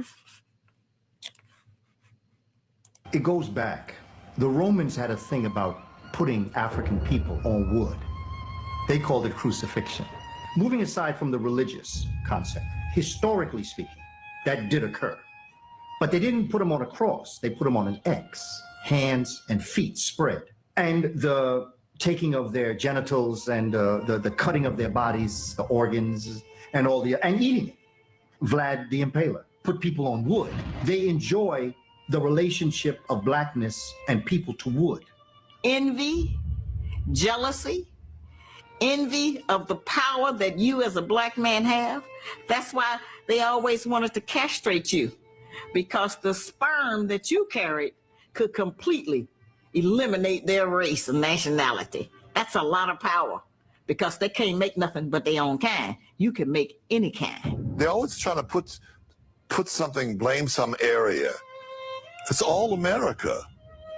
If you're in Mississippi, or if you're in California, if you're and California is a myth. They're always pretending California is very liberal, and I think Mississippi burned what, once, maybe twice, during Martin Luther King and Kennedy, maybe twice, 2 or 3 times. I don't know. But up north, California has burned what? You don't have enough fingers to count. The North gets a pass. The North gets a big pass. So, Mississippi. But you think about what King talked about when he went up to Chicago and hit Cicero, Illinois, and he's like, "Ooh, this is worse than Mississippi." Well, this is a terrible thing. I've been in many demonstrations all across the South, but I can say that I have never seen, even in Mississippi and Alabama, mobs as hostile and as hate-filled as I've seen in Chicago. And all these things.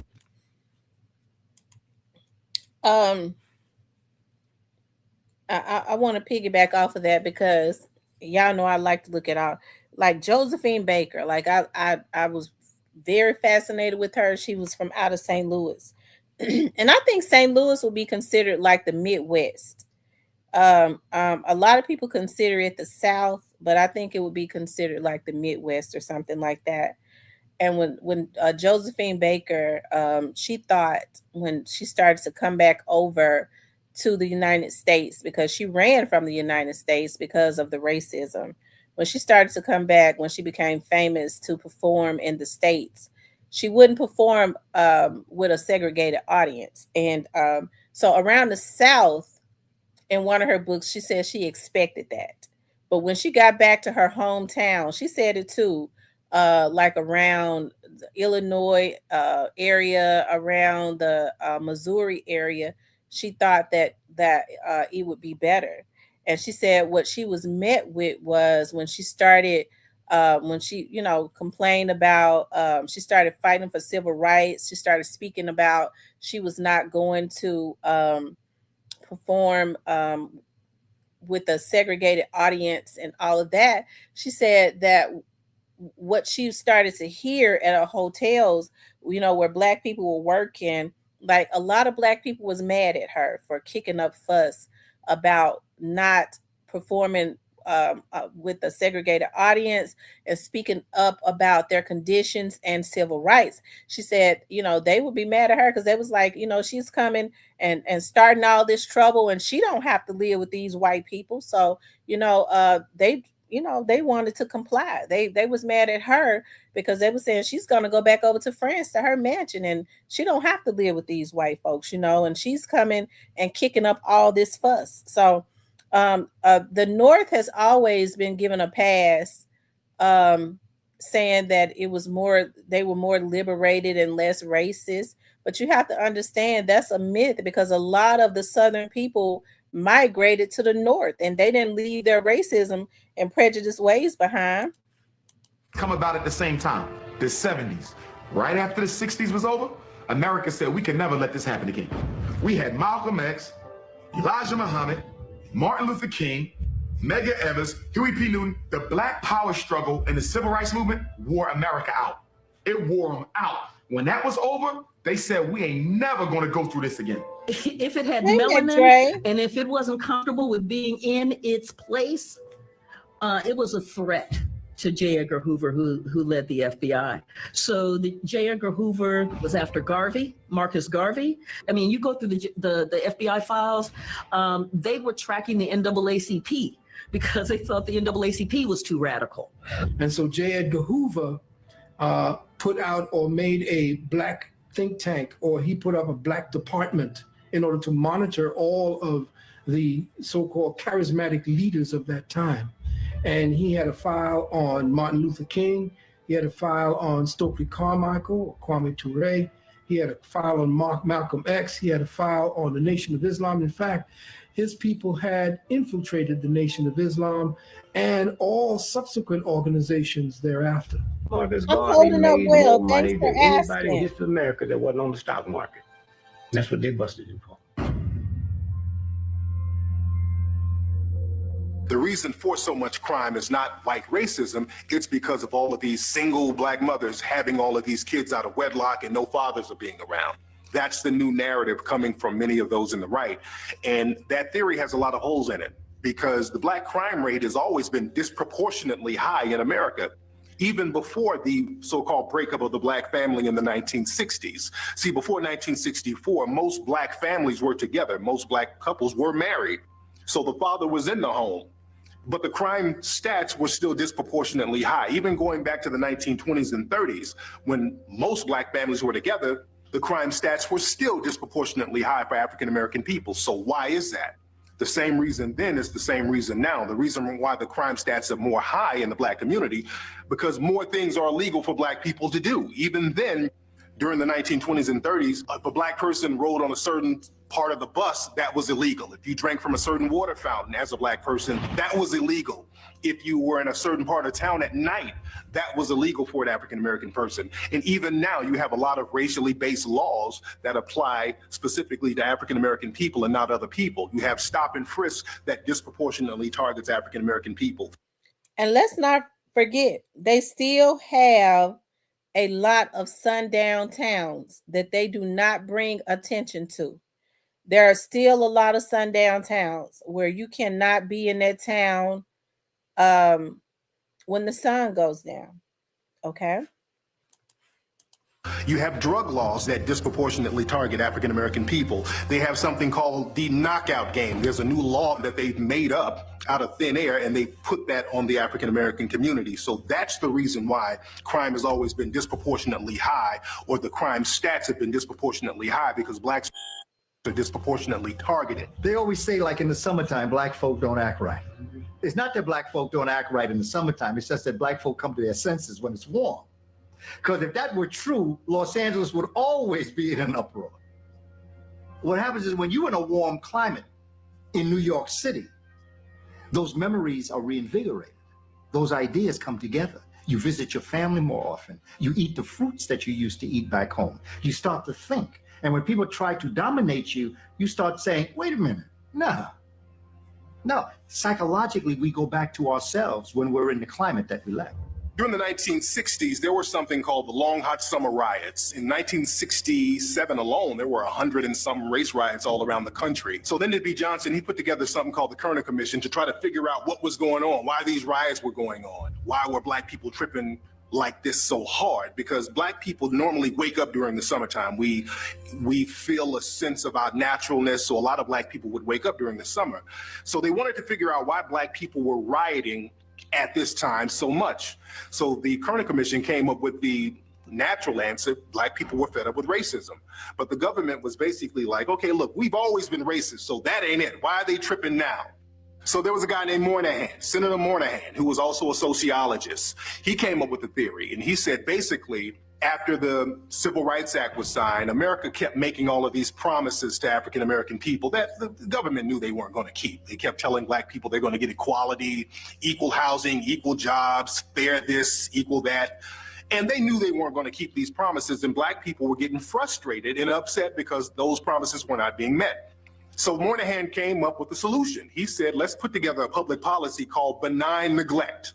And benign neglect basically means, look, if we don't promise black folks stuff, they won't expect nothing, they can't get mad. So this benign neglect public policy is in place to this very day. And this is why African-American issues are never discussed on a national level. And they talk about minority issues as if that's synonymous with African-American, and it's not. There's this guy. Y'all make sure y'all hit the like button. I hope y'all enjoying the documentary too. He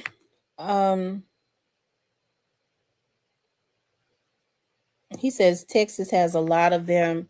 Yeah, Louisiana. I think all of them. Mississippi.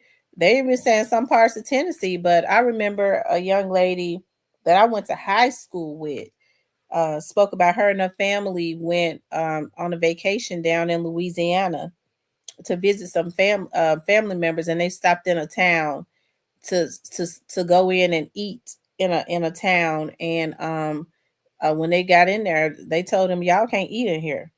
And hell, that was when I was in high school in the 1990s. They was doing that.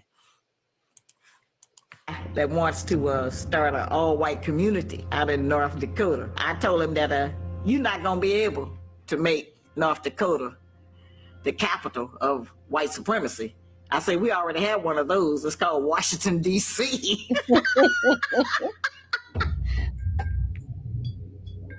All the black leaders, all of the black people who were prominent in America, they were monitored just in case they stepped out of line. Even now, you have a lot of black entertainers who are monitored, and they have to be on their P's and Q's, and they have to walk on a short tightrope. And with rappers, for example, you have a whole hip-hop cop task force specifically assigned to rappers around the country.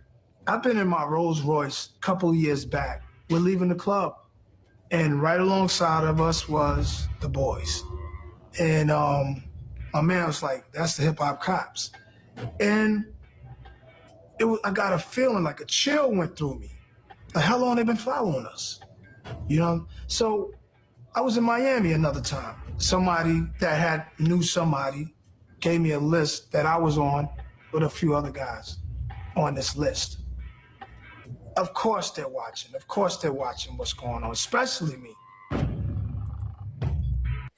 And let me say this, with Nas is definitely telling the truth, because it's unfortunate that they're not necessarily watching them to see if they're doing anything illegal. they watch them when they have a big crowd behind them. Like Nas has millions of fans. And if Nas was to ever, turn into like Prince did as right before he died, or like what Bob Marley did, when Bob Marley started speaking about the unfairness of the war in Zimbabwe, and he had masses of people behind him. Um, if they ever start speaking some type of truth to the masses, yeah, they watch them, so that they could. Unfortunately, it's sad. We see what happened to them. This whole stand your ground movement is nothing but a white vigilante Southern movement, where now you don't have to prove that the black person was going to hurt you before you kill him. You just have to prove that you felt threatened. You don't need to have no evidence that your life was in jeopardy. So here's the question. If all you have to prove is that you were threatened, and America has a propagation character extermination war against black men, where they are deliberately exterminating our popular image in the news, the radio, the television, the newspaper, is there a white person in America who could not invoke the stand your ground law? A lot of African American people think that if we just stop sagging, if we present ourselves a certain way, if we dress better, racism, white supremacy will let up on us a little bit more. And it's true that we should always present ourselves a certain way. We should always put our best foot forward, but just dressing our way against racism, that ain't it, because people use the dress code as an excuse to utilize racial policies. In clubs and places now, they'll find out what black people are wearing and say, okay, we're not going to let you in, not because you're black, but because you have on Rocawear, but because you have on Sean John. That's the new excuse. And we think if we just dress better, that's going to keep racism off our backs. And we have to understand, when they were lynching black people, a lot of times when you look at those photos, many black people were wearing suits while they were swinging in trees. So you can't dress your way up out of white supremacy. Tall, dark, and handsome. If that's in the mind of, let's say, a white male person, you see, is that a part of the fear? That he will be preferred over me? Tall, dark, and handsome. When they say that, they're not talking about a Negro. They never call Sidney Poitier tall, dark, and handsome. They never call Harry Belafonte. That's for white boys who they know is passing for white. Clark Gable was a Negro. Rudolph Valentino was a Negro. Tall, dark, and handsome, okay?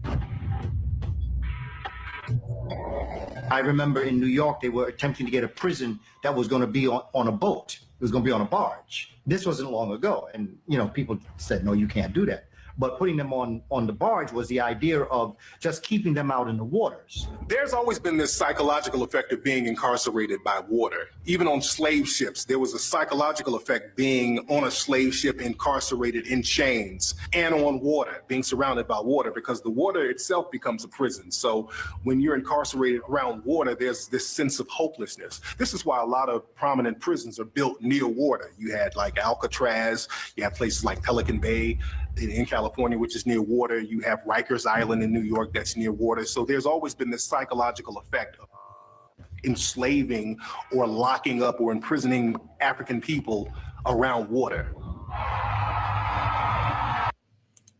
Y'all hit the like button. Y'all know we have to stop it every so often. Like, share, and subscribe. Let's see.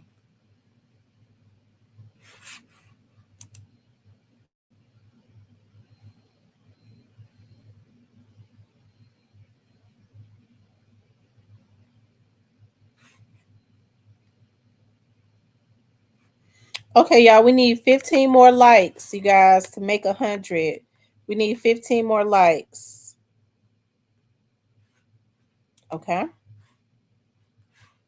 You see so much aggressive racism against African people is because historically, the White House has always set the national precedent on how black people are going to be treated. They've always done that. It wasn't until the White House intervened in the civil rights struggle that law and order was restored. It was the federal government that put forth to the states the civil rights bill. It was the federal government that put forth to the states the Voting Rights Act. Once white people saw that President Obama had no interest whatsoever in protecting the dignity of black people, a green light occurred that allowed racism to come back in its most violent and aggressive form. I asked a friend of mine this. I said, Okay, now I know a lot of people may not agree with that, but I hate to say it, but I mean, I do. I do. he's white. I have white friends. I said, you feel comfortable calling me a nigga? Well, not me, because he know how I am. But are you comfortable with calling black people nigga? He said, yes. I said, would you have been comfortable 10 years ago? He said, no. I said, why? He said, one, I had a great respect for the struggle that black people went through. And two, I was afraid. I said, so if you're comfortable now, what does that mean? He said, damn, Banner, that means I either don't respect black folks or I'm not scared of them no more. And what we suffering from now, the roots was in the 70s, the decade right after the freedom struggle. That's no coincidence. They want to get to a point where more black people die every year than are born every year. Once you get to that, zero population growth, some people say negative population growth. When more black people die in America every year than are born, you can then numerically predict through mathematics the day and the year and the month where you will one day have no more blacks.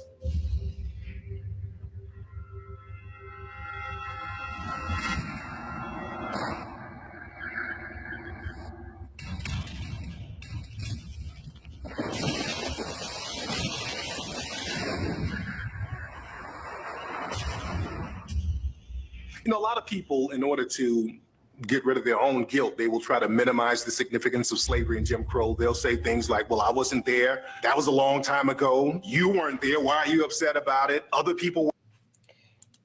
And you know what I've always like on some pictures where I've seen where they have hung people, black men, just like this black man right here. What I've noticed on some of those real pictures is that the black man's pants and his drawers were down, and I've wondered about that. You know, why was his pants and his underwear down as he was hanging up on that tree, which means somebody had to but you know, why did they do that to him before he was hung? What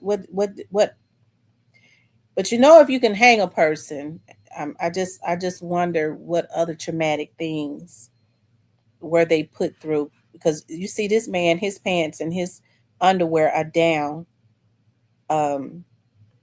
So that's something. What kind of humiliation did they put him through? Because this right here is the ultimate. Okay. Were enslaved too. Other people were treated badly. So why are you whining about it? So there are all types of excuses and things people say now to minimize the significance of African-American slavery and Jim Crow. The one thing that makes me mad is when people say it's not that bad. It's like me kicking you in your teeth, and I'm the one saying it's not that bad. You got kicked in the mouth. It doesn't matter whether you were around during slavery. It doesn't matter if your ancestors owned them or not. What matters is this: you benefit today from the enslavement of African people. And everyone who looks like you benefits in some way, shape, or form from the accrual of resources, of wealth, and of financial status that was reaped on the backs of my ancestors. A common narrative now is that Black people shouldn't be upset because Africans enslaved other Africans, and there are a lot of holes in that theory.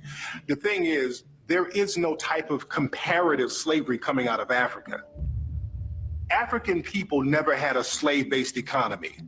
African people in Africa never had a shipbuilding economy based on slavery. They never had an insurance economy based on slavery. Slavery had a different cut to it in Africa. European slavery is the slavery that is the unforgivable slavery. It's the most vicious. When blacks sold other blacks into slavery, they thought it was the kind of slavery that they had, where you had to maybe work in the field, your family had to live over here on the side, you couldn't live here, your children had to go to school after my children. It was things like that. They had no idea it would be the kind of terror that was put upon us here in America, and they didn't come over here and go back and tell. And so they just were able to just keep shipping people through that system. During the European slave trade in Africa, there were some Africans who complied with the Europeans, because basically when the Europeans went into Africa, they gave them an ultimatum. Look, we have these advanced weapons.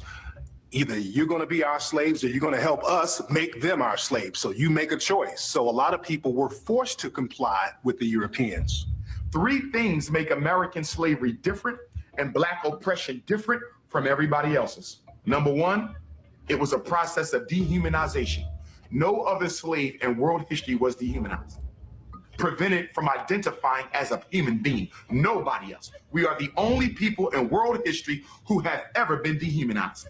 Number 2, your inability to learn was codified as a federal crime. Nowhere in history were slaves not allowed to learn, ever. You could be killed reading a book. You have never seen that in world history. And number 3, it's the only oppression where the whole world benefited. Everybody benefited from the enslavement of African people, and nobody did nothing about it. That makes your predicament different. So no matter how much we want to join ranks with the Latinos and the Asians and the Arabs, you have nothing in common with them. In fact, you need to be careful, because just like with the civil rights movement, they will use you again for your numerical strength and then abandon you at your time of need. They're always trying to find a comparative form of slavery coming out of Africa, and the slavery there, the servitude there, was much different than European servitude. There's a book by an African gentleman. This was the first time an African who was captured in Africa and brought over to the New World, this was the first time he got to tell his story from his own perspective. A guy named Oludai Agboyano had a book that was a bestseller in the 1700s, and he talked about the difference of being enslaved in Africa and being in servitude in Africa and Europe. He talked about when he was in servitude in Africa, the people, the Africans who had him in servitude, they treated him like an extended family member. They treated him with a certain level of humanity and dignity. And he said once he got to the European slave ships, their slavery was something totally different. He'd never been beaten before. They were beating him. People were getting raped on the ship. So he specifically stated how barbaric the European slavery was as compared to the African servitude. You know what's so sad to me? How we know that people are not supposed to own other human beings, right? Because even when we have children, they're ours, but we don't own them. You know what I mean? Like they're ours, but in a way of they grow up and then hey, they make their own decisions, right? We're able to raise them and guide them, you know, when they're children, right? We're responsible for them. Well, you know, I think it's sad when we're having debates about how bad slavery was or wasn't, when we know how degrading and just evil it was.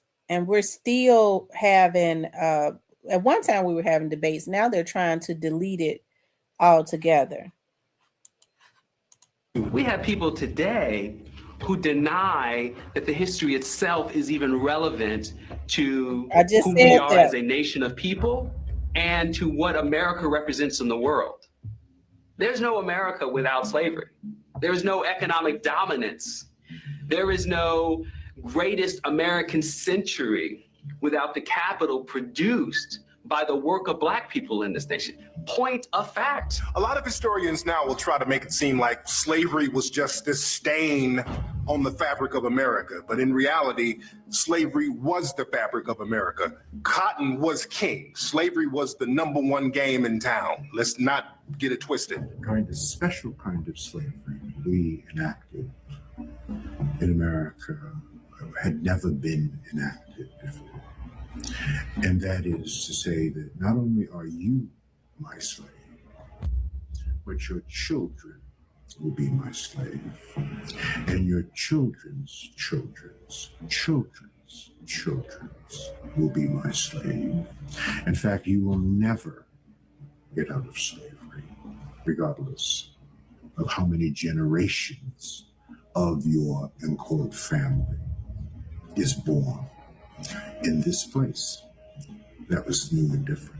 Many of the African leaders over in Africa, when they found out what was really happening to enslaved African people, when they found out that they were being taken from Africa and not being brought back, when they found out how inhumane many of the Africans were being treated, many of the African leaders fought the Europeans back, and that's a story that they never like to talk about. One person in particular was a Queen, Madame Tinubu, who was a leader in the area we now know as Nigeria. When she found out what they were doing to the Africans, she fought vehemently against the British. So you get this really interesting history, this really interesting narrative that the conservatives tell that basically says Rosa sat down, Martin stood up, he had a dream, and we all overcame. And so, therefore, since the signs of Jim Crow came down, obviously racism does not exist. Obviously, therefore, this is the land of equal opportunity. Obviously, therefore, when I'm looking at a 40% unemployment rate in the land of opportunity where racism does not exist, then this is because these folks are fundamentally structurally flawed. I told a white woman this one time and she broke down crying. I said, are you benefiting off of what your great-grandparents did? She said, yes. I said, you know what they did to get that, right? She said, yes. I said, are you ashamed of that? She said, yes. I said, but don't you still benefit off of it? She said, yes. Are you willing to give it back? No. So what does that make you? You know, the damage has been done. Everyone who has, from the levels of what we talk Caucasian, Nordic, and so forth, no matter what ethnicity they may come from, they can always shave, they can always put on different clothes, and the skin can give them a pass. They could even change their names. But we are immediately identified. There's no way for us to hide who we are. So what have we had to do? We've had to adapt. We've had to even adopt. Or the civil rights struggle. Latinos and Mexicans deliberately stayed out of the civil rights movement. They waited on the sidelines until the benefits of the bill was reaped, and then they came out, not claiming they were black, but were minority. In fact, one of the reasons the word minority was introduced into the political jargon was to effectively describe people of African descent who didn't want to be African. So minority was a catch-all that allowed people to still get the benefits of being a person of color, but not having to identify with African people. That's like Hispanics. You see, many Hispanics have brown skin, but they will put on the census white. And if you ask them, why did they put down white? And they'll say, because white is where the power is. You see, African American people are in a very unique position in this country. Other people are immigrants. This is why they're trying to teach in textbooks today. I just got a message the other day where they're trying to teach that African people brought to America during enslavement are being called involuntary immigrants. Because once you get that word immigrant in, then you lose the flavor of the fact that we are a nation within a nation that is sovereign. The thing is, people try. Y'all hit the like button for me. Let me see how many likes we got. Y'all know I have to stop it.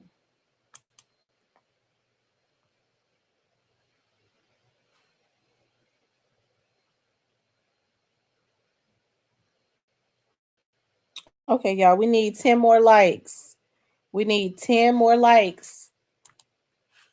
At least 10 more. I'll say that, at least 10.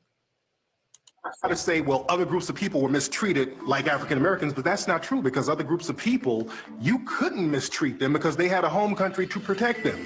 You couldn't mistreat certain Asian groups of people because they had a home country that would protect them. As a matter of fact, there were some Italian immigrants who were lynched in the late 1800s. Italy almost went to war with the United States based on that, and the United States had to apologize to Italy because of the way they were treating the immigrants. In the late 1890s, I think it was, in New Orleans, some Italian sailors they thought they did something, and these Italian sailors were lynched. The U.S. government apologized profusely to the Italian government for lynching these Italian citizens, and I believe paid compensation to the victims' families. Oh, we are so sorry. Now, you take that, so at a certain level, you know this mess is wrong. I think as African people, we need to know the difference among an ally, a friend, and an enemy. Because many times we align ourselves with people. World War II, the United States aligned themselves with China and with Russia and fought Germany and Japan. After World War II, Germany and Japan became our friends and Russia and China became our enemies. But to get the job done, we aligned ourselves with people who became our enemy after the job was done, and those who we fought who are our enemies became our friends after the job was done. African folk don't know that your ally can become your worst enemy after the deed is done. Allies are not friends. We need to know the difference.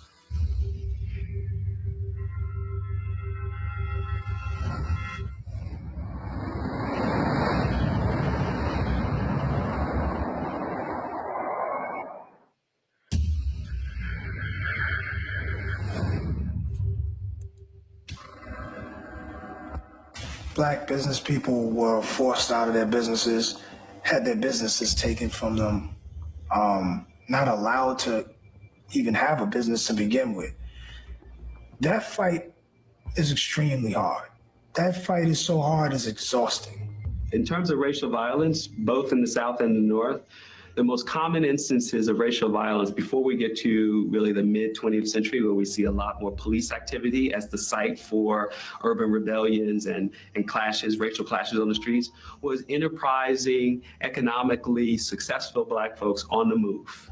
Those were the ones who were most likely to face the threat of racial violence or be victims of it, because it was exactly their success that posed the ultimate threat to white supremacy. When that white skin, you have the complexion for the protection, for the collection. One of the things with lynching is that when Black folks don't know their place, it means Black folks are prosperous. Black folks aren't supposed to be prosperous. If you're prosperous, I mean, this is what, Ida B. Wells, when they lynched her friend who ran that successful grocery store in Memphis. How can you be a successful businessman? How can you be more successful than me? And by the way, at the time of his death, Marcus Garvey was planning a black bank because he knew if we were going to have an economic insurrection, we're going to have to be able to give Black people the wealth they need to start their businesses. During Reconstruction, they had something called the Freedmen's Bank, and a lot of African-American people would put their earnings and their savings in this bank. And what happened is that the Freedmen's Bank just took everybody's money. In many cases, they took a lot of African-American people's money, and a lot of people were homeless and destitute. So a lot of African-American people got into the habit of just spending their money very quickly when they got it, in order to buy something tangible, something that couldn't be taken away from them. Wow. Isn't that something?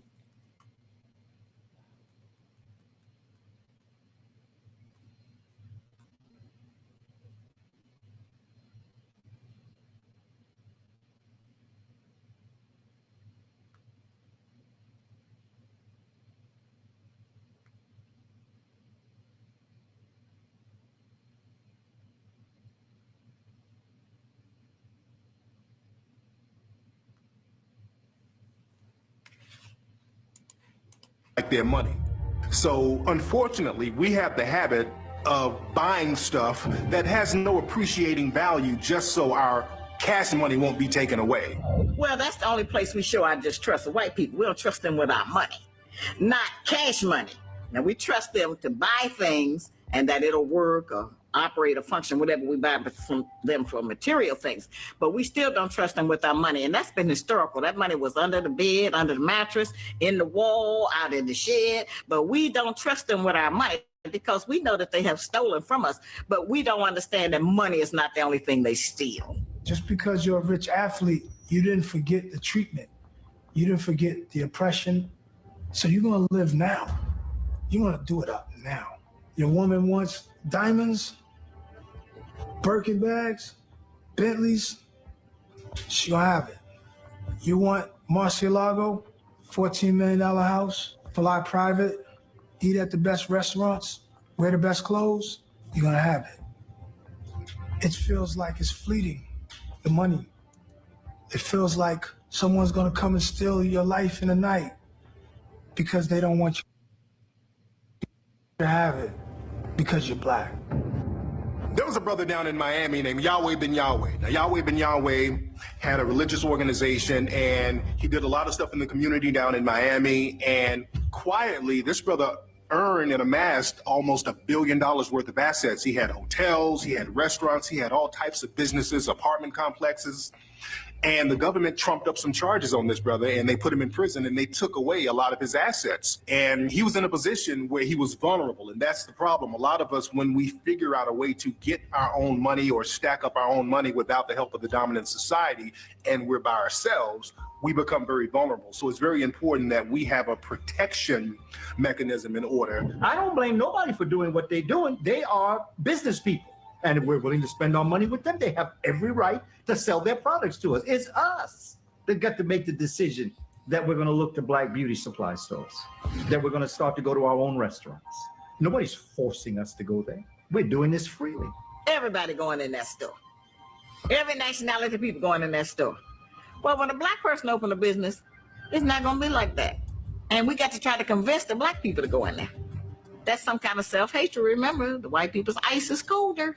Integration in America basically means that black people get to spend their money with the dominant society. Because we have to be very honest, black people don't live around non-black people in large numbers. Black people don't go to school with a lot of people in the dominant society.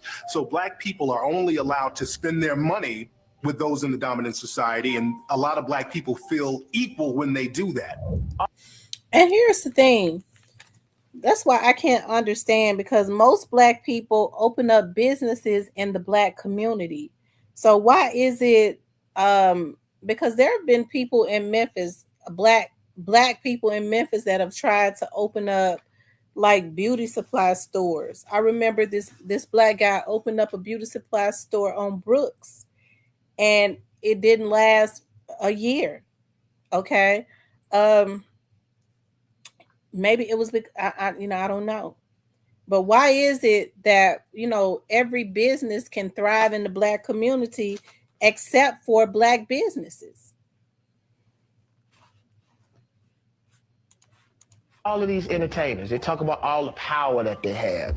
They doing commercials for smartphones and water and all of these different things. If you want to see true power, then you create something and you make that hot. You support somebody black and make that hot. Even in shopping, white people tend to brag about how cheaply they purchased something, what a deal they got. We brag about how much it costs because we want to demonstrate. And one of the tricks that white people used to do on us in a lot of department stores was to pull out something and say, oh, no, you can't afford that one. I won't show you that one.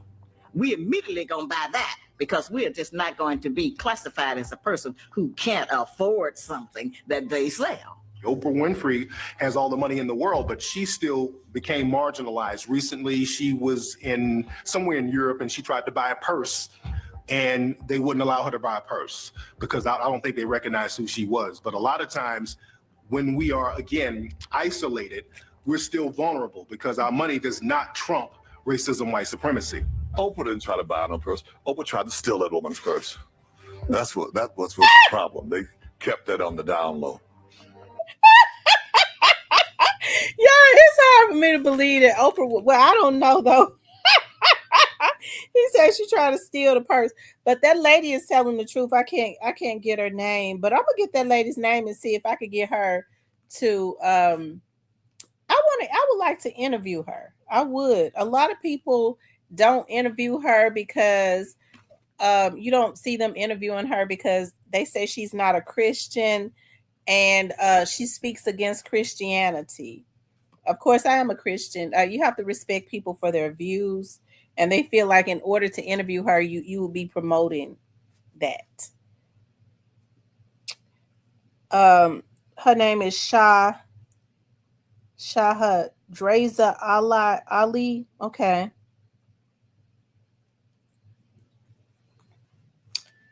But I wanted to, but that is true, because I'm gonna tell you something that happened. Now, my grandmother rest her soul. She was born in the 40s. I'll never forget, we went into Macy's. Like, my grandmother used to love to buy real expensive perfume. This is the God's truth. And I must have been in the junior high school. And we went into Macy's. It was around Christmas time, and we was at the counter. We was waiting at the counter, and I promise you, y'all, they was waiting on everybody except for us. We stood there, and they was waiting on everybody. They was, can I help you? They was looking like all around us. They was looking all around us. And I finally, my grandma was like, "This ain't right. They waiting on all the white people. They're not waiting on us." And finally, a white lady, and she said it just as snooty, "You all looking for something?" My grandmother said, "Yeah, we've been standing here for the longest, waiting to be waited on. We wanna." She said, "I want to buy some perfume." Okay, and I think because my grandmother grew up in Mississippi at that time, my grandmother and them were doing very, very well, financially. She did the exact same thing. I think my grandmother spent all that money on that perfume on different because she was only there to buy one, and she ended up buying several. She spent a lot of money that day at that perfume counter, and I think she wanted, because when she walked away, she said, "Now see, look at them. They looking like a fool. They missed out on their commission. Well, looking over us." And I think she wanted to prove to the white people that was working at the Macy's at that time, "See, I'm a black woman. I was worthy." You know what I mean? So yeah, that has happened, especially coming from the 40s. Because I remember my grandmother used to say, living down in Mississippi, she said, growing up around her time, we didn't have no issues. We already knew, because their mother had my great grandmother had already told them. She said, "We already knew to say yes, ma'am, and no, ma'am to white people, and never look them in the eye." And so we never had any issues. So, hey, that's something. But they knew how to survive, right? But her fat butt running down the street with a purse. Because they know even if they kill our children, we're going to buy Louis Vuitton and Gucci anyway. We don't farm no more for the most part. Nothing. So they control the food. We just looking They're at the doing this under a documentary. black president, shutting down public schools like there's no tomorrow. Chicago, Philadelphia, Los Angeles, everywhere you go, getting rid of public schools. And why? Because black people are no longer needed in order for the American economic order to function. We were brought here to serve as a catalyst in an industrial revolution, an economic cartel. Well, the immigration bill that's being championed now is all about doing what? Replacing blacks in the labor force. That's all it's about. The immigration bill does not include most African countries. The immigration bill does not deal with Haiti and other jet black Caribbean islands. The immigration bill is about Latinos and Mexicans and helping them to replace Africans in the workforce, to totally remove America's dependency on the black laborer, something the government has been working on since 1865 in the 13th Amendment. Get a good education and get a good job. That's what my parents actually said to me. Why? Because when they were coming up in the early 1900s, they couldn't get a good education and get a good job in America. So that's what they wanted for their children. But that's not what I've taught my two sons. I've taught my two sons to get a good education and to create a job. We think that if we shop too much with you, then you have more than me. That's back to that greed and selfish and envy and jealousy that we have for each other, that we were taught to have for each other. Okay? And so we'll turn traitor real quick. In many cases, if you're an African-American person and you're isolated and you still make a lot of money, because you're isolated, you're still going to be vulnerable. So a lot of times when you move and shake around people in the dominant society and you're vulnerable and you're isolated, they'll still try to play you a certain way. They'll still try to put you in a certain bag. They'll still try to marginalize you, even though you are at the same level as them financially. I got onto a yacht one time, and Tommy Hilfiger was there. We was out in Cannes, and Tommy I met before, a cool guy, was like, "Hey man, what's up, Nas? You gonna rap for us?" And I was like, man, nigga. It goes against the nature of European democracy. Still got that mindset. For African people to be entertain successful. Me. And when there is success, there will be repercussions to those who may not be able to defend themselves as the ones who are having success. And it's important that we as a people understand this and protect our people from this concept. Europeans do not share power with African people. That's rule number one of white supremacy. That's why you do not see multinational corporations that are co-owned equally by Europeans and Africans. It don't happen. Michael Jackson was one of the few African-American people who slipped through the cracks. Michael Jackson manipulated the game, and he got into a position where he did a deal with the Japanese and ended up owning half of the publishing of most of the music artists in the country, or in the world for that matter. And because the dominant society does not like to share power with African people, he became a target because... That's exactly what happened. And it's so sad they often use the cuckabug kids because of their jealousy. Because, see, they can't take you down if the masses of the people, especially if the Black community who spends more money than anybody stand behind you. Okay, you think you're going to take her down? You think you're going to take down Michael Jackson? You think you're going to take down this person? Okay, we're not going to go in your stores and buy anything anymore. We're not going to go look at you. We're not going to go to the movies and watch your movies. We're not going to, we'll just entertain ourselves. We'll just look at basic TV. We're not going to look at your cable. Okay? But, they get cuckabug heads and they do it for a pinto bean. Okay? They do it for a pinto bean, and you better not put no cornbread on the side. Okay? He was in a position by himself, and he became vulnerable. And we see what happened to him. Black people had access to wealth. Let's go to capitalism. Because in order for capitalism to work, you got to have what? A large pool of unemployed people. If you ain't got broke people, you don't get rich. That's how capitalism works. It exploits the poor. If half the Black people in America had access to the loans to put their business into play, would there be enough of us to work? You see that problem? You can't have too many people having their own business, because now McDonald's and Macy's and everybody else and Ford ain't got people to slave for them. And that's one of the reasons they mass incarcerating Black men. We need workers, and we can't get them on the street no more. So we're gonna lock y'all up and force y'all to work. America makes money with Black people acting the way that they act. When Black on Black crime rises in these cities, what's the first thing that happens? Police get new guns, new cars, grants, all kind of things. It's money behind Black people being this way. And that's when they wiped them out. Remember, the Black Panthers didn't get wiped out till that new group come through talking about killing cops. We talking about breakfast program. Okay, let me say this. That's so true. And I've been preaching this forever, that crime pays. And it is so disappointing when you see Black politicians, it's majority Black politicians in Memphis, sitting up talking about, we don't need the National Guard. Send the grant money, because the higher the crime is, the more they send grant money into the communities, to your local politicians, and they're supposed to distribute it amongst the high crime areas, which is usually the hoods. And so what end up happening is you'll hear a politician say, oh, well, we got the grant money and we're going to give it to this organization.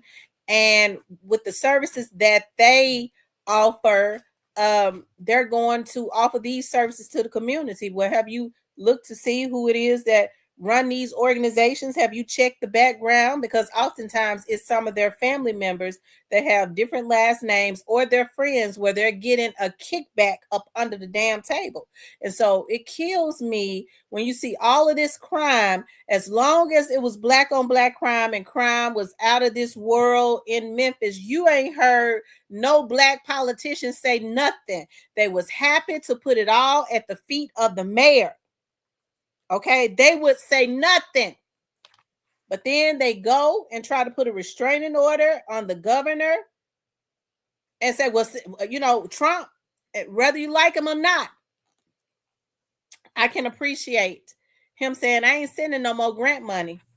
What we're going to do is the grant money that we would send because of the crime into the Black communities, for these black politicians to grease their palm with. We're just gonna take the grant money and pay the National Guard. And it ain't because of they use the black people to get behind them, because they understand black people ain't gonna go and look into nothing. So you got black politicians who want their pockets filled because they don't give a damn about the black community, even though they grew up in the black community. They fussing because those grants are not coming in that they was putting in their pockets up under the table, not because they mad about the National Guard pulling over these black boys that need to be pulled over because they were stealing cars. Okay? So the crime rates start to go down. They kicking and screaming. Okay? When they was out there like that, they were kicking and screaming. It was over. Our vote is critically important. Make no mistake about that. But if you were to ask any astute politician, regardless of color, but particularly of color, what's more important, your vote or a check? They would tell you in a New York Minute, a check would be more important than your vote. In fact, if I can get a check from you, I ultimately can get your vote. Ask Barack Hussein Obama, had he not put together a machine, a platform to raise $1 billion, because that's what it took to become president of the United States, we would not be calling him the president of the United States. It takes money. So while we will give the average Democratic politician our vote, we don't write checks. And that's where the real power is. People come to America, the Asians, the Arabs, the East Indians, and they say, you people are lazy. You've been here for 500 years. I only been here 10. I got a supermarket, I got a strip mall, I got an import-export business. But how did you get it? You have access to capital. You needed money to build that. You needed money to hire the builders. You needed money to buy that shit. Where did you get it? You either came with it or you got it from an American bank. We are kept from accumulating wealth, and we are kept from accessing capital because the banks of America are not going to finance a black economic revolution. Do you know what happens when you come over here as an immigrant? The government got to pay for you. When you come over here as a refugee, why do you think the Ethiopians have these shops? We brought them in as refugees because we was trying to prove to the communist world. Okay? And that's why. Why do you think the Indians, 7-Eleven and all that? The Koreans, by the time everything you picked up, they made in Korea. But nothing we made did a Korean want, so the government made a deal with them. So we can get some of our money back. So we'll bring you in and loan you money to open up businesses, because you had to pay us the loan back. I'm going to tell you as a black person, you must support black businesses. You ain't crazy. So all things being equal, this is what I would like for black people to understand. Jews do not support Jewish businesses just because they're Jews. That's not true. All things being equal, you as a Jew have the same quality, value, and service as all of your competition. The tiebreaker is, I'm a Jew, you're a Jew, you get the business. That's the tiebreaker. But all other things must be equal. So I could tell you as a black man, you must support more black businesses, but you ain't crazy. And you're not going to spend your hard-earned money if you can't get the same quality, value, and service for your hard-earned dollar anyplace else, right? So we have to ramp up our game. We have to compete. I never saw a soul food restaurant in Chinatown. And I don't think it's because they don't like soul food. It's just they're not going to patronize someone that is not their own. I don't blame them. Good for you. I appreciate you. I just wish more of us thought like that. Most people don't know how to accept us, even though we made it out, even though we making art. And they don't know how to accept us in their circles now. So when they say you're going to rap for us, they don't even know if that's disrespectful sometimes. Steve Jobs When he died, he had $300 billion in his personal checking account. Did you hear me? And he couldn't make 58. I got an old trifling uncle in Chicago, stay drunk, can't read, can't write, cuss out everybody, and just keep laughing. He 101. Maybe Steve Jobs should have followed him. Most of those stores never worry about scholarships for their children. We are the source of their children's scholarships to school. While we are buying their products and threatening our children, telling them we ain't got the money, their children are going to school on the money that we are giving them.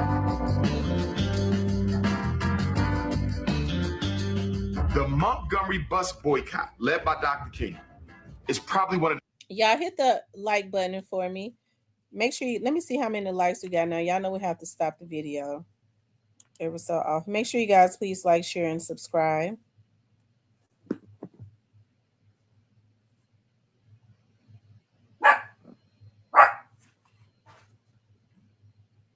Okay, thank you guys. I appreciate y'all so much. Make sure y'all keep hitting the like button as you come into the room, okay? The best examples of how you can use black economic power to bring white supremacy to its knees. When those black people chose not to ride that bus for 381 days, first of all, you got to have unity.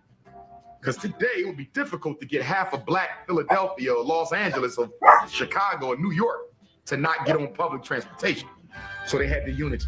But for 381 days, nobody black rode the bus. And when you read the stories, it was so compelling because many of them would walk their shoes right off. They said some of the grandmas was walking on bare skin, but they would not betray the struggle. They would carpool, and then they made it a crime to carpool, and they started locking them up with the carpools, and they still didn't ride the bus. But then something started to happen. The bus company wasn't making enough money, so they had to lay off drivers. So now the white people are losing jobs because the black people ain't riding the bus. Hold on now. Most of these black people work downtown in the factories and in the business district. We need them to work, but they can't get to work or get there on time. So now you're destabilizing the economy of Montgomery. You messing with taxes, you messing with salaries, you messing with businesses, you messing with mercantile affair. So by them not riding, they cripple the employees, the employers, the city, the tax base, and big business. If you really want to impact white people, mess with their money. Mess with their money. Take food out of their mouth. Put them out of business. It's the only thing that will get their attention.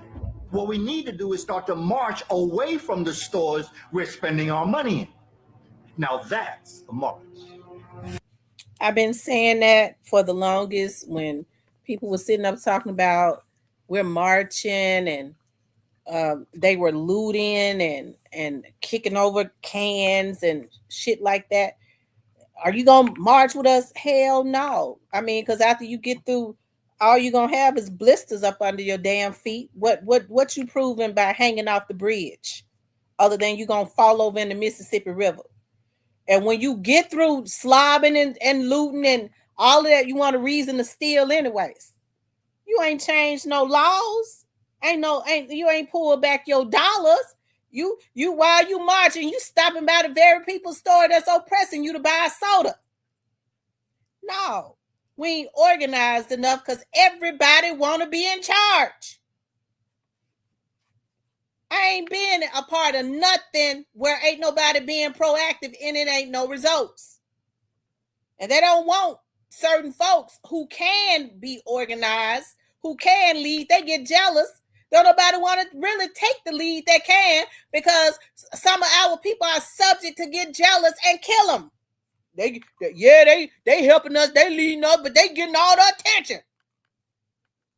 So we got to do something as it relates to our mindset first. That I will participate.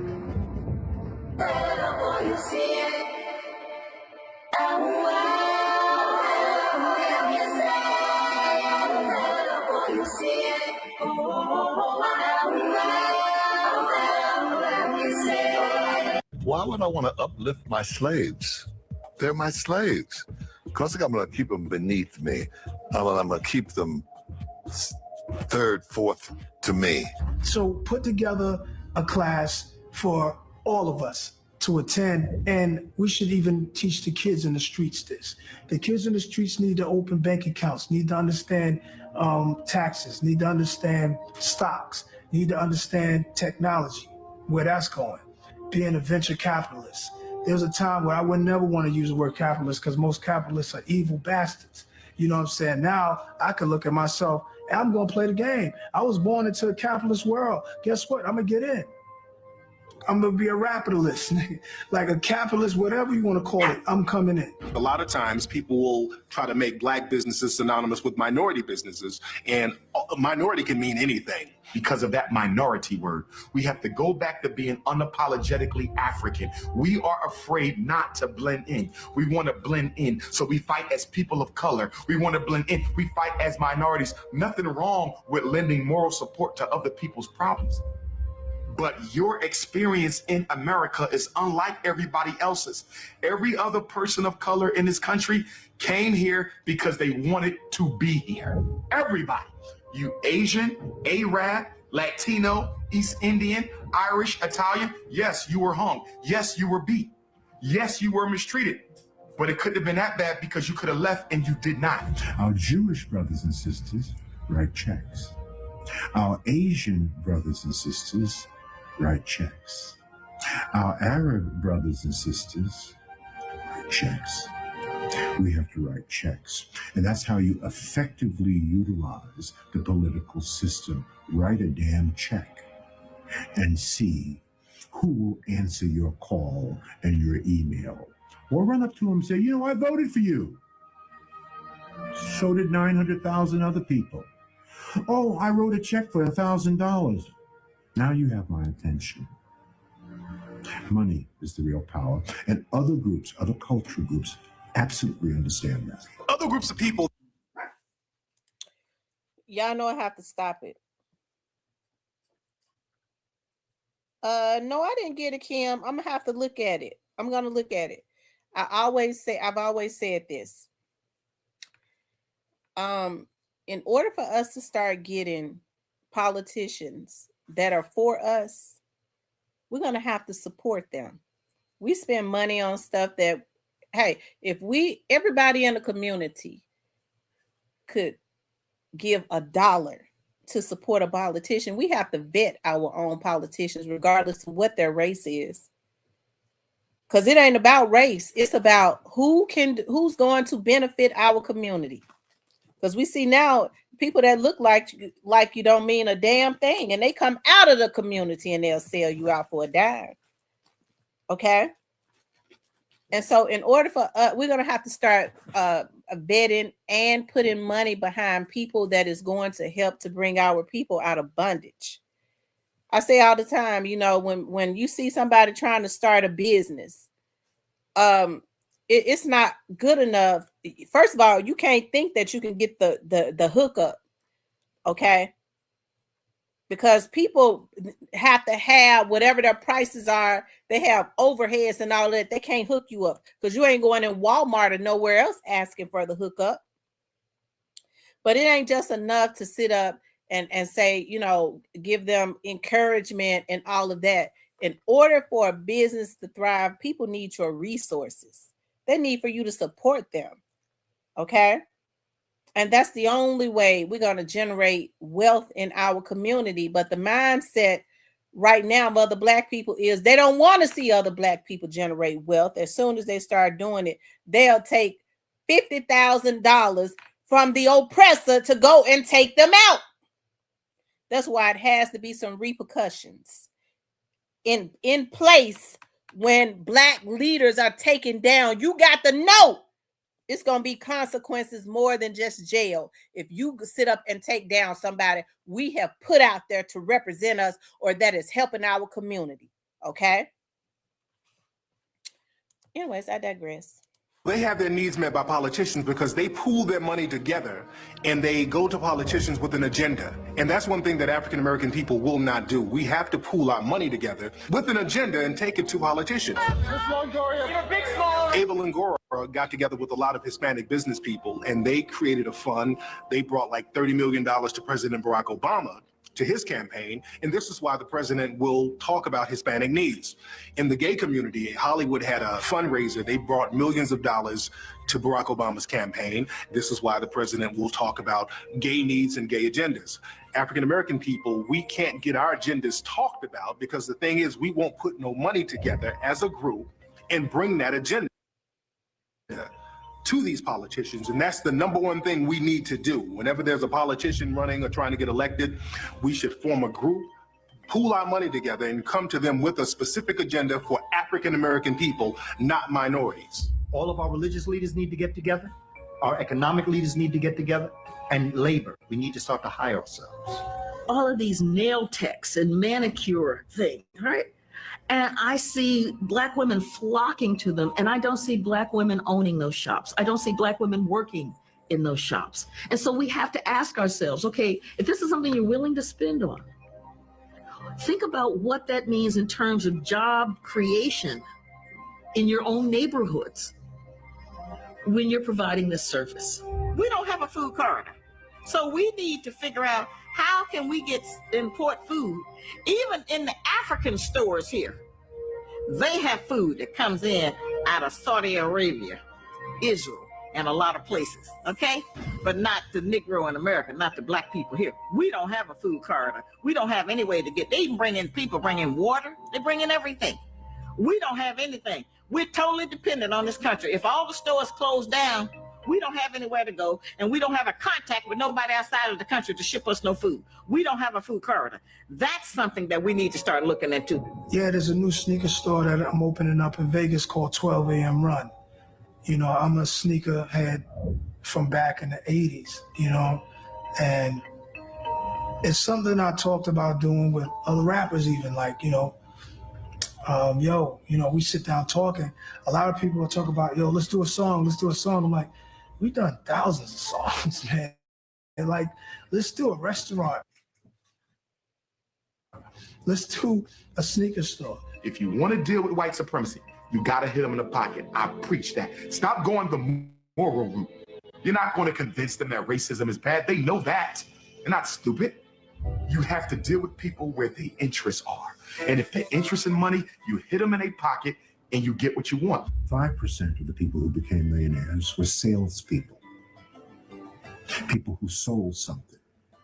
Because in America, two things are going on 24/7. Somebody's buying and somebody's selling. Right now, Black people are doing all the buying. I tell them all the time, stop doing all the buying and sell something. I don't care if you bake cookies, put them in a box, put a label on it and sell it to somebody. If you live on a farm, take the manure, put it in a bag, put your name on it and sell it to somebody. You can become an entree manure, okay? But sell something. Stop doing all the damn buying. That's all we do. Sell something. So if you want to beat racism, sell something and build a business. Black people should at least create a parallel economy where they spend. And that is so true. We need to sell something. I want to say, I need y'all to start looking at my Real Talk with Tamara Facebook page and my Real Talk with Tamara. I had a TikTok. I forgot how to get back into it. Okay. And my Real Talk with Tamara is Real Talk WIT Tamara on Instagram. I'm gonna be selling some stuff real soon. Like I'm getting ready to start selling like some of like the shoes and stuff. I don't wear it no more. Like I really never wore anyways that I was, I'm start selling those. I'm getting ready. I got a whole lot of polo belts and bags that I'm getting ready to sell. And I thought about giving them away and I was like, I can make money off of that. And that's so true. So y'all be on the lookout because I'm getting ready to sell some clothes, some men polo belts and bags and stuff like that. their money with the dominant society, but they also spend their money with their own people. They also build infrastructure in the black community, build businesses where they interact and do commerce with other black people. So we should create a parallel economy. So it's like a backup economy so that we could employ other black people and we can just have our own money circulating where we're not totally dependent on the dominant society. There's those of us who are business people and those of us who are business people. The job of the company that I started phrasing that is to put the business people out of business, because you're messing it up for those of us that are trying to do serious business. Now, we know the brother or sister that is the business person that give you a jacked up business card. They do hair, they do computer software, and they, of course, do detailing the cars. I'm not sure what they do. They got 2 phone numbers crossed out, and they don't have a website. Because a lot of African American people are comfortable, it's best for us to just get an economic base in the African American community, since our whole thing is spending money with the dominant society because we're very comfortable. We want to live like the Joneses. Let's just spend our money and create an economic base among each other. But the thing is, if a group of people are dissatisfied, 100%, you'll make a 100% change and you won't even need money because your spirit will move you and motivate you to make a change. In the history of liberation, there was no money involved. Something in here. Go back and look. Look at the black folks in the movement. Huh? That broke them doors down. No money. What's in here? War. That's the protective aspect of it. We need to reach out to those forces that can protect us against those who would wish us harm. This was a black man who was in prison in Atlanta. And this young black man, he was in his 20s, said that he was tired of being harassed on the street, being stopped and frisked. And he just made up his mind, I'm going to do something so that there will be a legitimate reason to stop me. And so just acting on his own, and I'm just going by his report. He got a gun and went up behind 3 white men in the business district and killed 2 and blinded a 3rd. I think those were the facts. So I was a psychiatrist talking to him. This was a court case. At a deposition, I was talking about what this young man had said about why he did what he did. And so one of the white attorneys said, are there any other black men who think this way?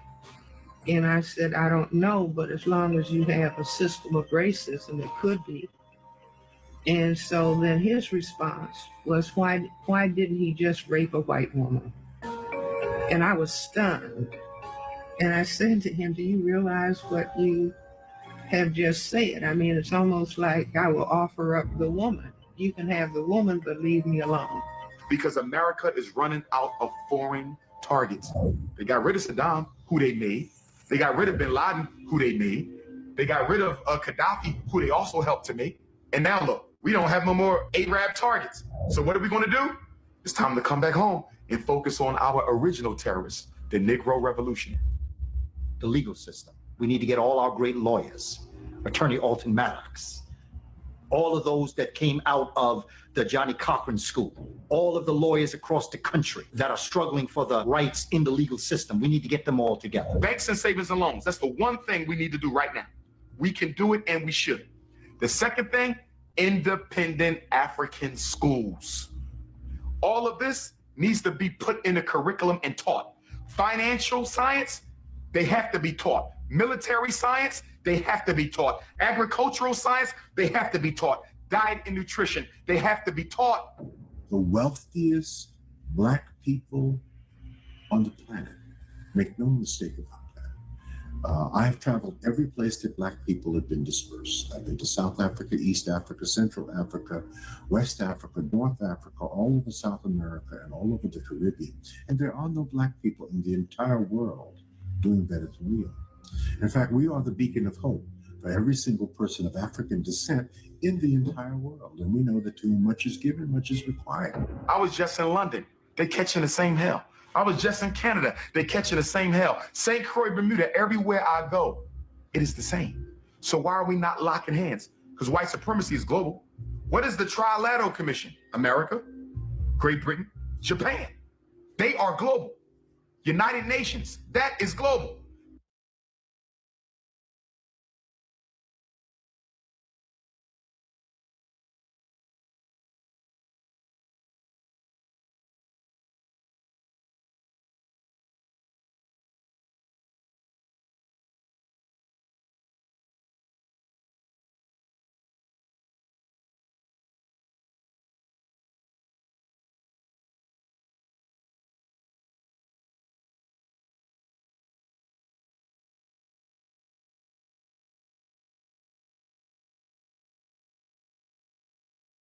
Council on Foreign Relations, that is global. Black people are not global. You're fighting a global enemy in a global enterprise, but you're not globally organized. People who classify themselves as white, if they're being righteous and courageous, they themselves will attempt to, well, let's really look at it. Let's stop pretending, do you see, or talking about dialoguing together, or let's have dinner together, or let's get to know each other.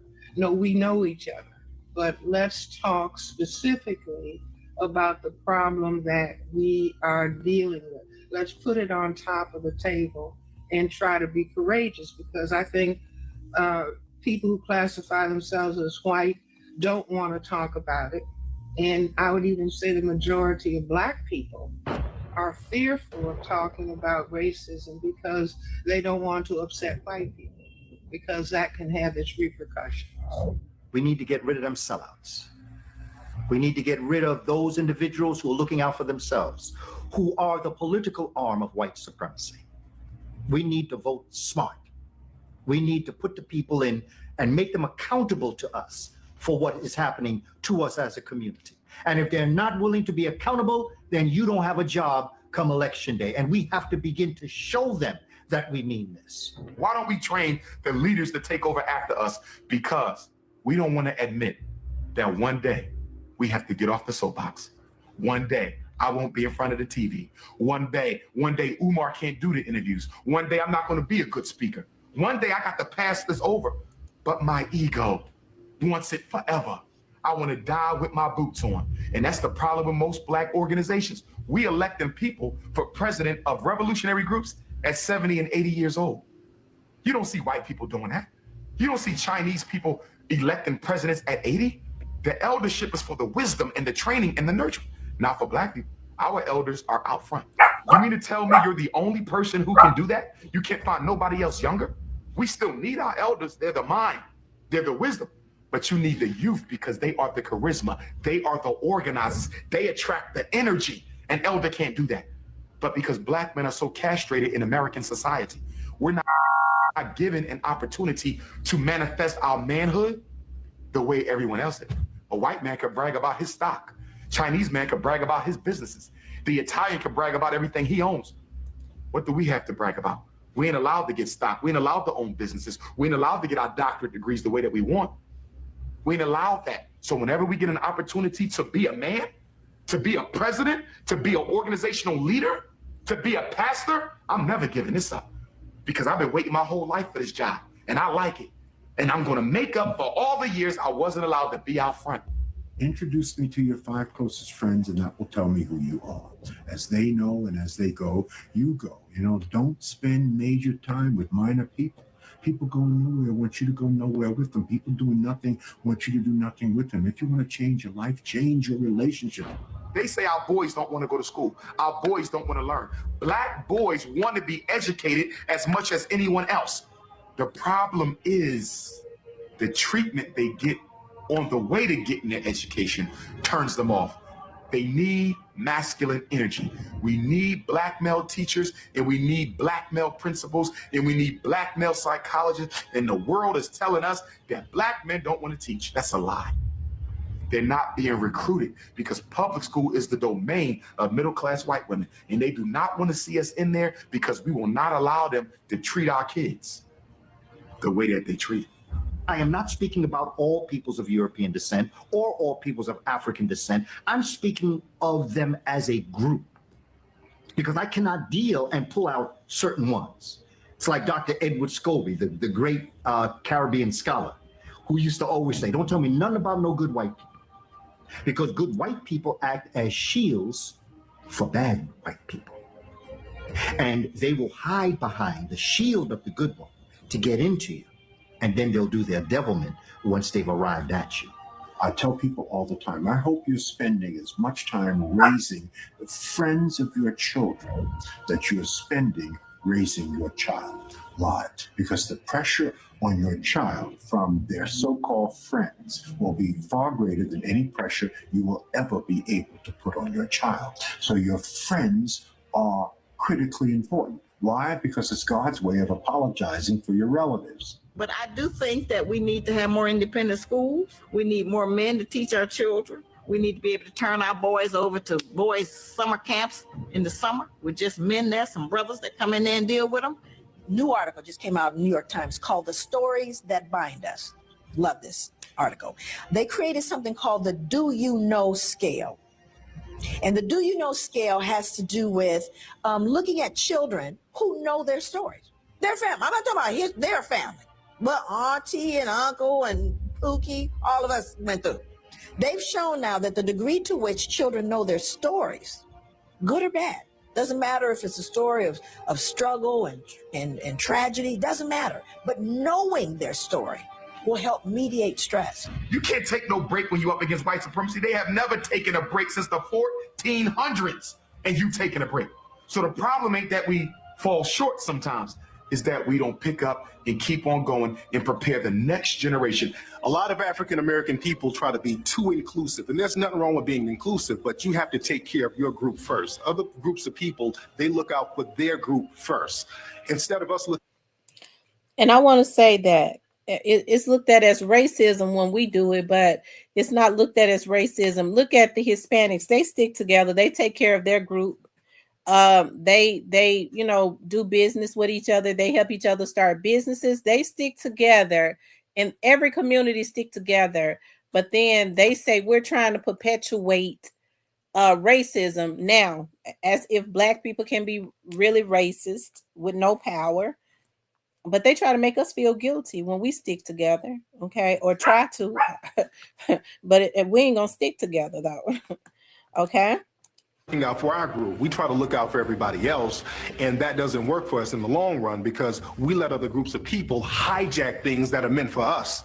Because the thing is, we talk about reparations as African American people, but if the government said, look, tomorrow we're going to give African American people reparations, you know what, we were wrong, we're going to make everything right, so tomorrow morning all African American people show up to get your reparations check. You know what's going to happen?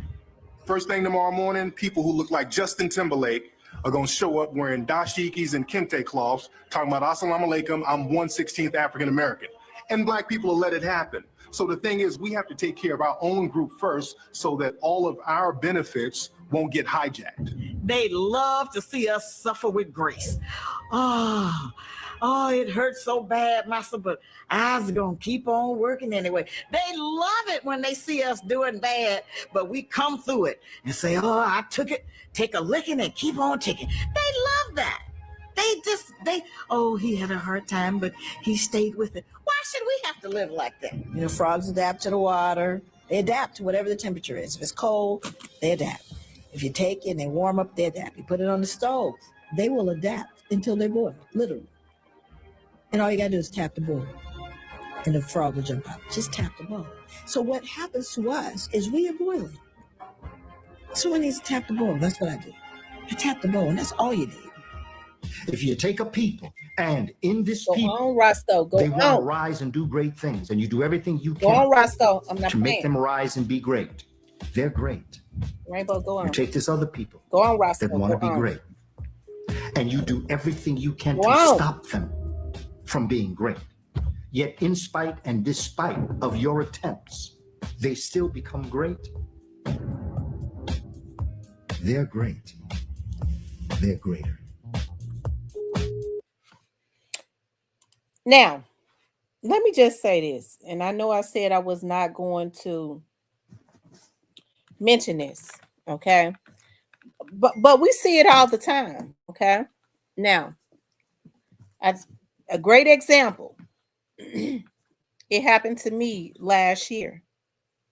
A great example, I'll use Mr. Parker since he brought it up first as an example.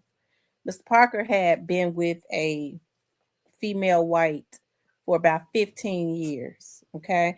And from the surface, she seems extremely passive.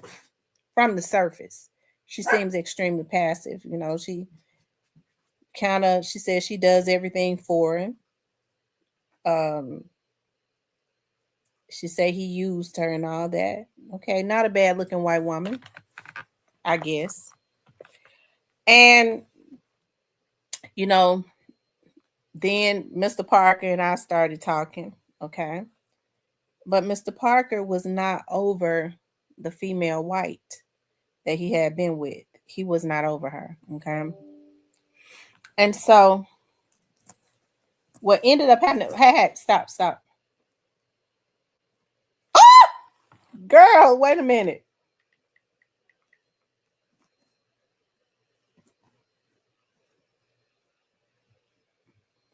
Girl, you just spoke it into existence. And so, anyways, what Mr. Parker did was when things didn't work out between he and I, there were things he did like where we just could have went our separate ways or whatever. Okay. In the process of when even before we broke up, this lady had gotten my number. This lady had gotten my number. And she got my number because he had a phone. This is how stupid he was. He had a phone that was in her name because she said everything that he has is mine. Everything he got, I gave it to him. Okay. So when she would leave him, she said she would leave him to throw him off balance because she said if I leave, he has nowhere to live because I pay the bills. And so this is what ended up happening. Okay. This lady got my number and started calling me. I got a real inviting personality because I'm a nice person for real. And in the process of talking to me, I know she thought she was making a fool out of me because she's been able to run games on him. Okay. And all the people are, I guess, around him, right? Except for one of his daughters. And so what ended up happening was this lady started to confide in me out of the 15 years she'd been with this man, and she's still married because she spoke down about his daughters. This is what I couldn't understand. This was a white lady that was still married, was messing around with Parker and bringing Parker to her home while she was still married to the white guy, okay? Sleeping with him. They looking at the football game and stuff together. And she had the nerve to look down on his daughters because his daughters went and had kids out of wedlock. Now, because she was, I guess, had her hand out, treating him like a slave, okay, taking care of him. I remember him saying to me, you know, she was upset because she wanted better for my daughter. She treated his daughter a certain way because she looked down at his motherfucking daughter because it came out when she talked to me as if she forgot I was a damn black woman.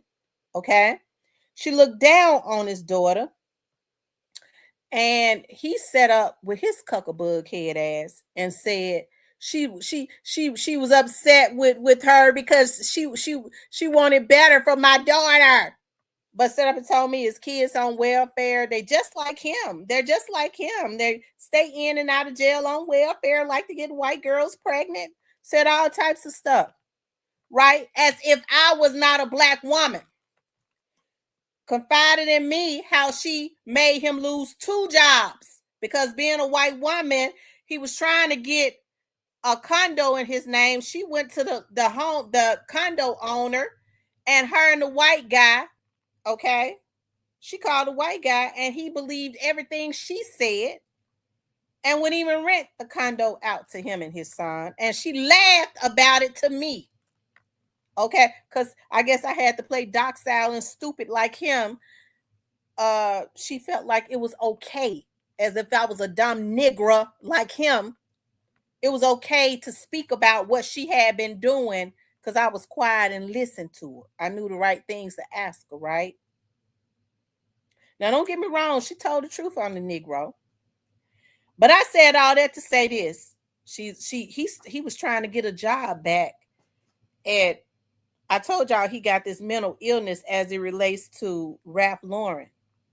The lady said, he ain't getting no job, and then turned around and told me why Ralph Lauren was not going to hire him. And he calling all in New York, trying to see if the people will give him a job back. He wondering why he on the no hire list. He could never work there again. Not knowing that this lady had gone behind his back that he had been with for 15 years. This lady did all this shit to him. Told me about how she called DCS to try to get one of his sons taken because of some stuff that she said that he did to the son. Okay. Behind his back when his son was a minor and kept the son at her house for a few days. All this shit this lady confessed to me. And this cuckabug head got on YouTube, okay, called different people and called himself gonna run my name and make me look bad. A black woman that really would have tried to build him up if he would have had his mind right. Because when he first told me he lost his job, in the back of my mind, I knew that white lady had called and made him lose that job. I knew she did it before she told me. And after she told me, he was sitting right at the end of my couch. And I asked him, I said, do you think, because I wasn't telling him that she was calling me every day. I said, do you think that she made you lose your job? No! This is how whitewashed this black good for nothing Sambo is. Okay? So, after she told me everything she did to him, talked about his children like they were dirty dish rags, to the point of I had to tell her, wait a minute, I'm still a black woman now. It's not his kids' fault. Well, you're right. She had to back up off of it then. Ain't no bitch gonna come to me because I got it all recorded and denied. She ain't gonna say a word because I'll play it. But this motherfucker jumped his black ass on YouTube. And I still I can't even fix my mouth. That's the reason why I say I'd rather play the recording. Some of the shit that lady said as a black woman, I can't even fix my mouth to say it. Okay? Now she done all that to him. And he got on YouTube and tried to destroy a black woman. Okay? When I saw he wasn't my speed, I said, well, God, he lost his job. The first thing I thought about was because as black women, we're fixers. I said, well, he's moved all the way to Memphis. I ain't gonna just leave him out there like that. If he show me that he want to do something, I could help him. That man didn't want to do nothing, really. He was used to having a slave master's wife who all she wanted for them to do lick on her asshole. Okay. The slave master's wives took care of the black men as long as they satisfied the buck satisfied them sexually, but you better not step out of your place. Bitch, I'm gonna get you fired behind your back. I'm gonna talk about your kids. When he went back, when that lady was calling me every day, sending me scriptures, I get to thinking about that stuff because I was going through so much stuff at the time. I couldn't process that stuff that they was telling me that man was doing quite a bit of stuff to me. I was like, I'm trying to heal. I'm talking about from my dad's death, all the other stuff that I was going through. I can't deal with that right now. Now I'm dealing with it. He got me fucked up. Okay? Now I can process it. That's why he getting it on the back end. Okay? And so he he got on here and he tried to make me look bad, right? When I could say a whole lot of shit about him and totally annihilate him. Just me sitting there looking at him. What he did when he was around me, I could say a lot about him. Not just what she said. Okay. The first thing somebody told me that man said was, she called her husband. So after I sent him back, because it wasn't working. So I sent him back because she told me he had been calling her. So I was like, I ain't gonna be able to deal with this. He wanted to believe now this lady got access to his phone. This is how whitewashed this low down dog is. This lady got access to his phone, was telling me who he was talking to during the day when I was at work, and that black motherfucker got on here and told somebody, she called all the women in my call log. I'm gonna call her job on her. This black bitch would rather believe that I did it than that white woman who had access to his call log. Okay, I didn't give a damn who he talked to at especially near the end. I was hoping whoever he was talking to, they would tell him to come on and be with them. Because I had gotten to a point I started having panic attacks because I was like, he got to go, and I need this transition to be easy. So I wasn't gonna call nobody. Even when she told me he talking to a girl in Dallas, he talking to a girl in New York. She said he was talking to some girls, a woman, and she was looking at the call log, bitch, because she was paying for the phone. And he had the nerve to tell somebody I was doing it because he didn't want to be a white woman who really, because he's sorry, has been destroying his life the whole time. Okay? And so that video hits home because she had the right one. So I got to thinking, I was like, dog, I liked Parker. I thought I had gotten to know him. And so when I sent it, I was feeling so guilty. I was like, God, did I do the right thing? Because I started to feel guilty at a point. Even though I knew, I was like, he got to go get himself together. Because I can't take care of him. And he had the type of personality where he was comfortable with me getting up, going to work. She had already told me he comfortable with being taken care of because I took care of him. The slave master's wife made sure she had him trained. Okay. And so he thought he was gonna dog me out. He wanted to prove. He didn't know though. He know now, but he didn't know that she had been calling me, telling me everything that she had told me.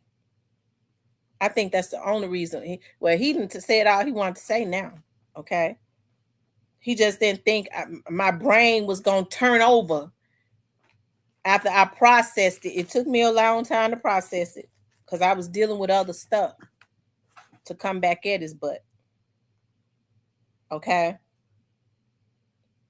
And so I think about that, even though he know that this lady was doing this stuff, that when because see, they had me messed up. Okay, so he wanted to really do a smear campaign on me to prove, because the first thing she said was, he said he don't even like black women. She wanted to let me know you're nothing, because she look at them as nothing. How you gonna be with a man 15 years and be with him when he raising his kids in his house, and you ain't got no connection to them? They were minors, and you could talk about them like they niggas to me. So when he went back home, I thought, dog, was she telling me that stuff so she could get him back? Because I don't know. I didn't know how I felt at that time about it. I was like, this white lady thinks she made a fool out of me. That's what came to my mind, even though I felt like I knew she was telling the truth. But she was smiling with her chipley teeth on Facebook. And I just got mad one day as if, yeah, I got him back, mission accomplished, which she didn't get shit back because he didn't have no job. Okay. And so I sent her a message. I said, so were you telling me those things so you could get him back?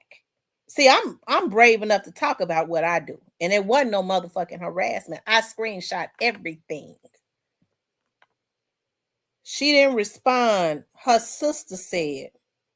Her sister and this whitewashed Sambo Negro set up and said, well, she suck a black man dick, so she ain't racist. That's what he said. Her whole family racist except for her. I said, oh, okay. Her sister said up under the post, I know you're not reaching out to my sister about a piss poor black man that's got many children that he don't take care of. My sister ain't arguing over no nigga. That's what that white woman said to me about that Sambo. It took my breath away. It took my breath away. So when she was telling me about him, because I was in shock. I ain't had no white woman to call nobody since I was about 16 a nigga to me. Okay. Do you think she deleted it? She might have been deleted it now because she don't want Sambo to see it. But it sure wasn't deleted. My mama said, I got to go look at it. She said, oh my God, she sure called him a nigga. And she still had not deleted it a week later. Okay. And so then Sambo so whitewashed. His slave master got him trained real well. She bragged about how he wasn't gonna get no job, how she had got him fired off of 2 jobs. And then he turned around and told one of my subs, she called her, she writing on her page, and called and talked to her husband. I'm gonna get her fired off her job. You know he a Uncle Tom Sambo bitch. That's why I don't like him. He remind me of everything that they was saying. Okay? He had to prove to that white woman, this black woman is garbage. Just like you look at me, she ain't better than you. And I'm going to treat her like garbage, massa, so you can take me back in and put me back on the slave farm and take care of me. That's what he did. That's why I don't give. That's the reason why I'm madder than a motherfucker, bitch. You violate my privacy, hoe. You thought that you was going to exploit me.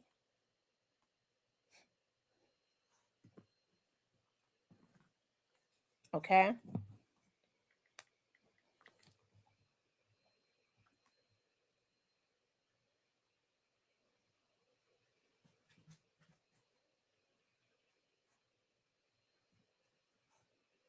Okay?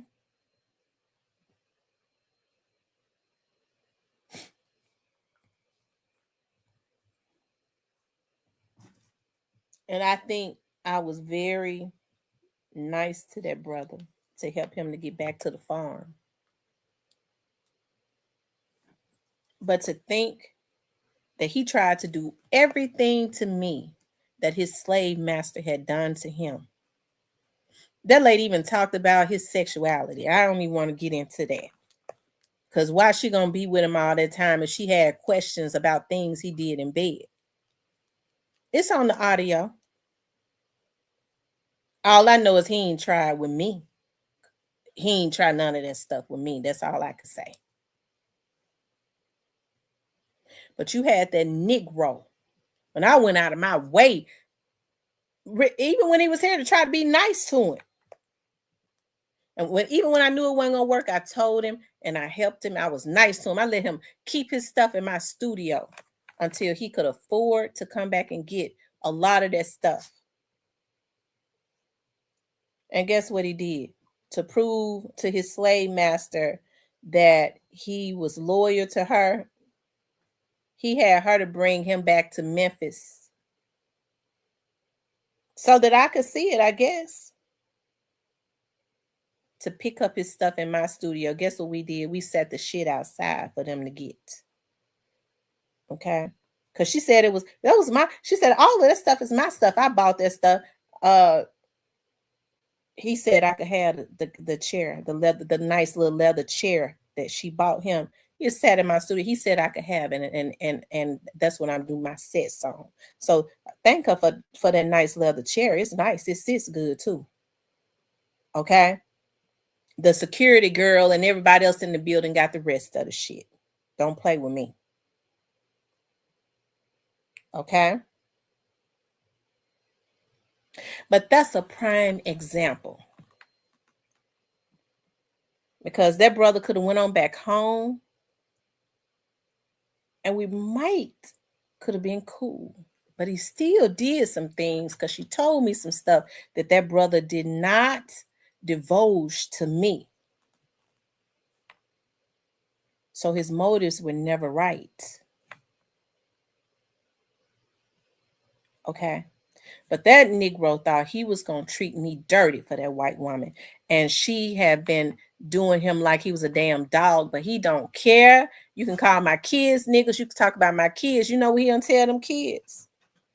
She's lying on her. When deep down inside, he know it's the truth. When he started messing with me, I reached, and here's the thing. When she thought she was gonna play with me, so I ended up talking because she's still married. I talked to her husband, who's a white guy, probably racist. He was just as nice as he could be. He said, "No offense to you, but you know what's so strange to me is how she's spoken so badly about black people. No offense to you, but she broke up our family for a black man. You know, he said, I don't know if that's goof or what or something he called it. But you had that Negro, okay, because he think he done made it land with a black woman, a white woman, to try and take down. And it happens so much to try to take down because she look at me and she's probably look at my page and she feel like, well, he went to Memphis with her and this and that. You Sambo, you better tear her down.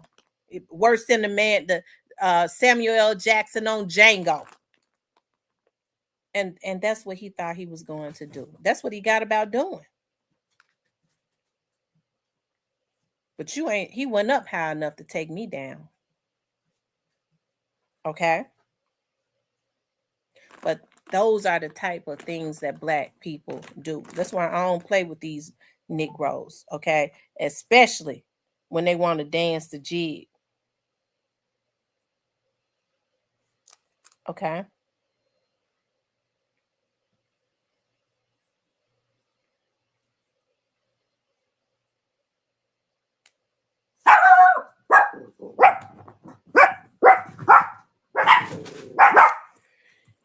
Anyways, that was my own little experience.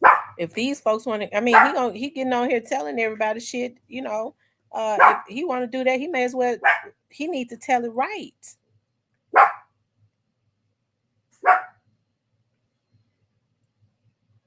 I bet you she ain't telling him now to do nothing to her. He already did everything, but she ain't telling him that now because she forgot that she told me that I could record her. Okay, she forgot she told me I could. But Sambo don't give a damn. She could be on that audio calling him all types of niggas and stuff. Sambo just want to be. He just want to stay on the farm. All Sambo want to do is stay on the farm. Sambo should have bowed out gracefully. I'd sent him back to where he came from.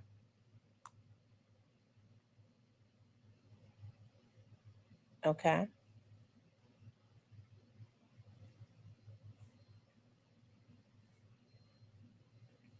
Okay. Sambo didn't want to rise to the occasion. If you're gonna be with me, you're gonna rise to the occasion. You can't work at no fucking Ralph Lauren making $10, $11 an hour, especially if you're gonna be paying rent where I live at. Your aspirations gotta be better than that. And that go for any man. You gonna rise to the equation, or you're gonna rise to the occasion, or you gonna have to push on.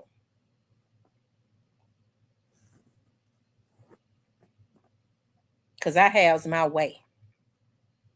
And it takes money to do it.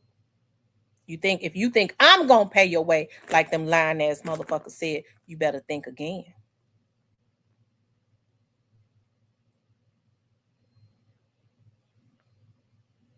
Okay.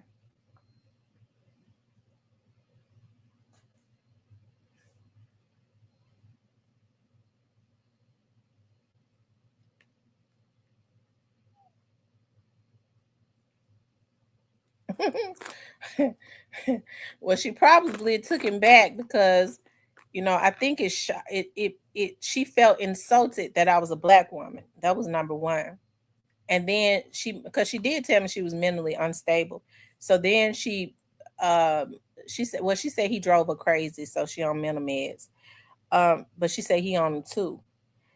But so then she said, but I think, a lot of white people don't look at black people as being human. So she might have reckoned with it in her mind. Well, she black, so she ain't human anyways. Hey, I mean, yeah.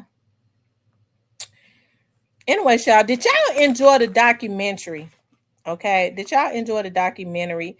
And I agree with that guy that we should sell something. And I got a lot of Polo men belts and bags that I am going to sell. Because, see, I was going to give them to the Goodwill, but I can make some money off of them. I mean, a bag full of Polo belts. They nice too.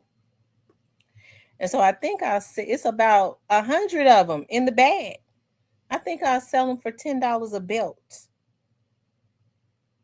Okay. And then after I sell them out of the bag, I'm going to sell the bag. Now, I'm going to keep one of the bags. Now, there's some nice leather. I ain't going to lie. I'm going to keep one of the bags to put my laptop and stuff in. Okay. I got to sell the belts out of there first. And then I'm going to sell some more stuff. Like some of my shoes and stuff I don't wear no more. So y'all be looking on Facebook. Go subscribe to my Real Talk with Tamara page.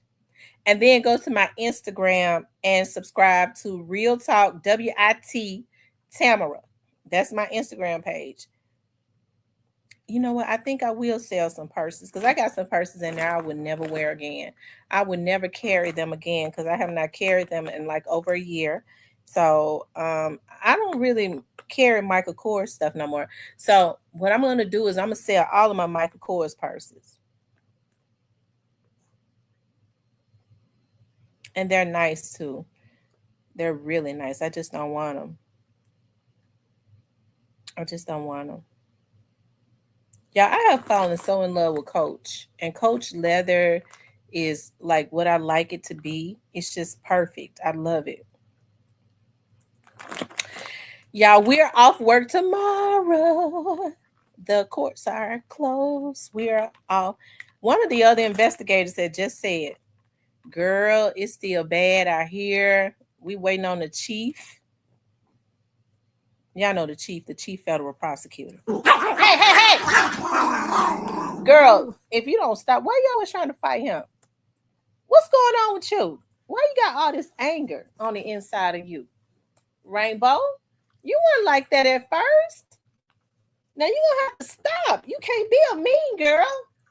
I know you feel like, let me talk to you. I know you feel like you have to be mean amongst boys. You feel like they've been tossing you around and you got to show them that you're a strong girl.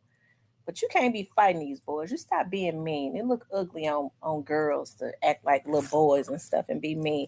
Y'all leave her alone, shit. She don't want to deal with y'all. Here, come lay on my shoulder and calm down. She breathing hard too. She mad as hell. Y'all hit that like button. Neo says selling merch is one of the best hustles I've ever had. T-shirts, sneakers, purses, colognes. I'm gonna tell y'all something that I've been thinking about doing because I'm gonna start selling some merch with my name and stuff on it. But I'm gonna tell y'all something that I really want to do, and I mean I thought about doing like because I'm a candle fanatic. So I'm gonna tell y'all what I did. I bought all of the supplies to start making candles. To start making, I love stuff that smell good, right? And I was like, dog, like I got the jars, I got the wax, I got everything, and I got the scents, and I want to make them unique. I really I want to make them so unique. So I thought about selling candles too, because I know men and women would buy candles. I want to sell some shirts because a few years back I was selling shirts on my TV show, and I trademarked all of the slogans. Like I like to trademark everything. I don't put nothing out on as far as that. It's really expensive to trademark stuff too. And I wanted to put out a few little slogans and sell some shirts.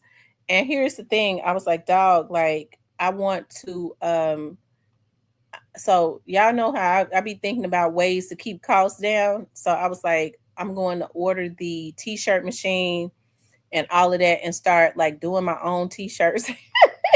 Or I'll hire somebody to make the t-shirts as I like get the orders and stuff in and put the design and stuff on there. That's something I really want to do.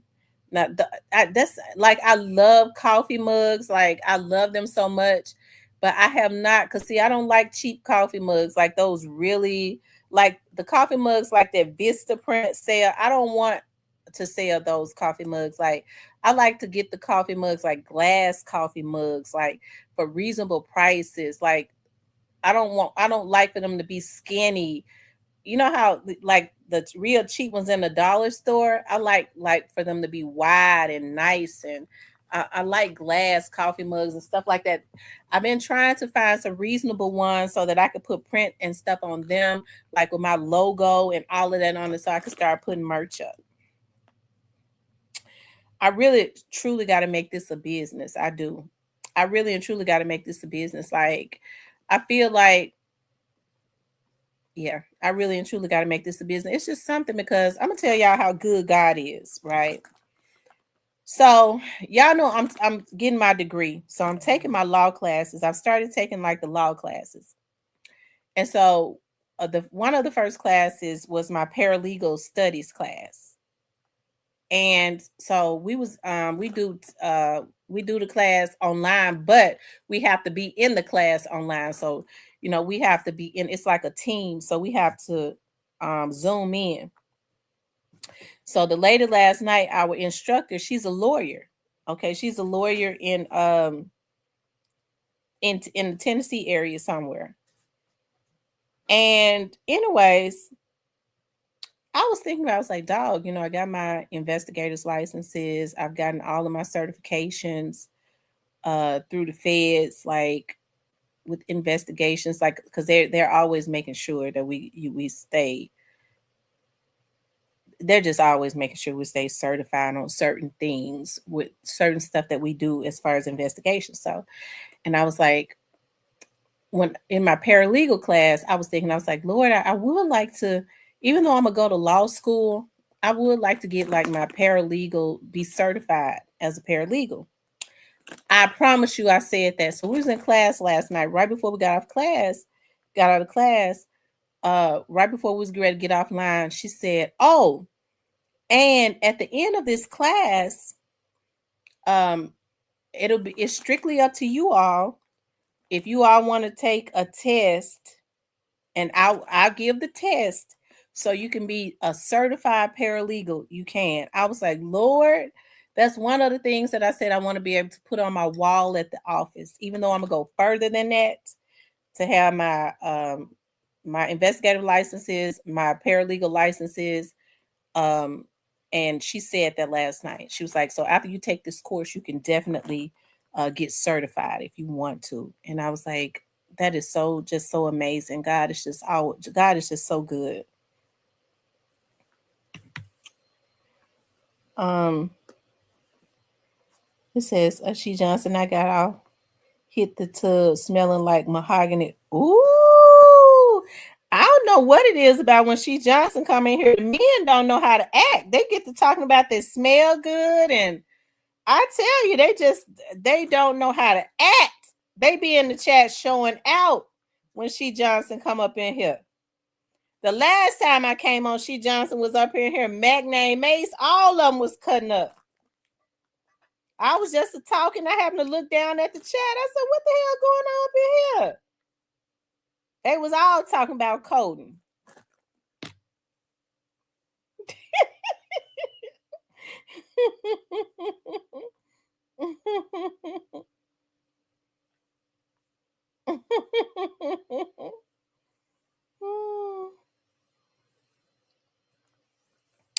Y'all hit the like button for me. I would tell y'all to call in, but the police got my phone, so can't call in right now. I can't drop the link because people too stupid. Unless I send you the link behind the scenes.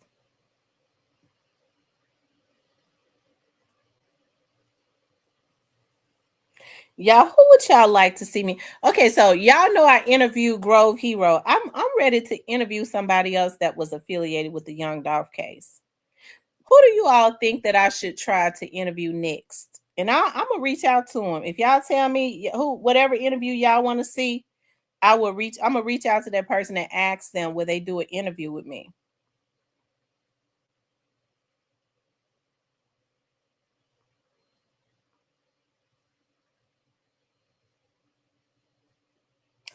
Oh yes, Mia. Mia J would be a great interview. Angel says Key Glock. I'm gonna see if my cousin April can get in touch with Key Glock to see if he will do an interview with me. Key Glock don't never really have nothing to say.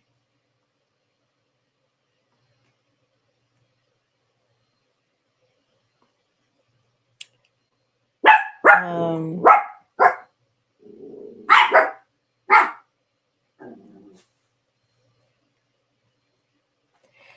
y'all know who I really want to interview, and that is Daddy O. I would love to interview him because I got such a big crush on him. I got a big crush on him. I wonder how tall is Daddy O because I be liking thick guys, especially if they tall. I'm like, oh my god, he tall and he thick. It just be turning me on, and he got money. Oh my god, that's ooh. Oh Lord Jesus. Um, Diane says when I lunch, I'll give you my business card and website. I'm starting a tech company. Okay.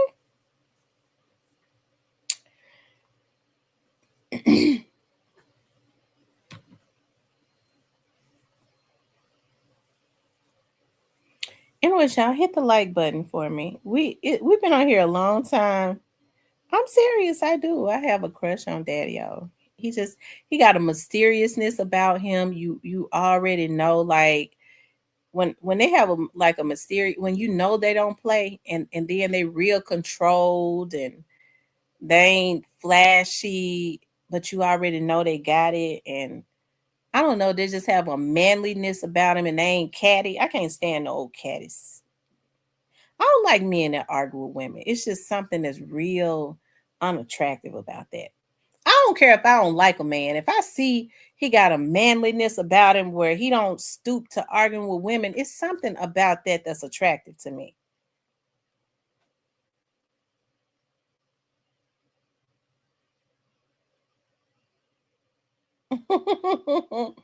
He said no reason. Um, he said no reason. Women like me. Edward, I would be glad to have that information. Go hard. That's right, Edward. Go hard. Diane, how your class has been coming along? Diane, how your class coming along?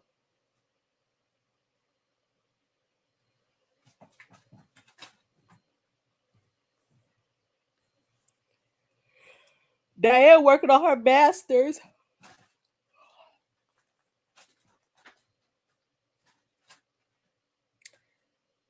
Let me see if I can get a I gotta get my bachelor's first, but I'm gonna see if I can get a master's of law. Yeah, it's good to know the law is so interesting. I'm telling you, when something spark my interest, I go way out because like investigations, I'm so like obsessed with just investigations that it's ridiculous. Let's see, masters of law, masters of law degree.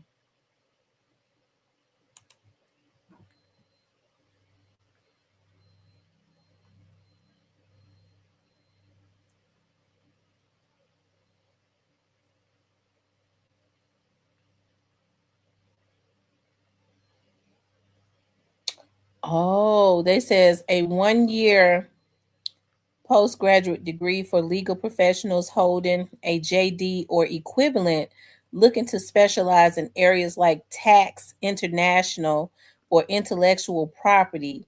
It offers international lawyers insight into U.S. Canadian systems and provide advanced expertise to enhance career prospects. Common in the U.S. for specialization, it often requires a thesis.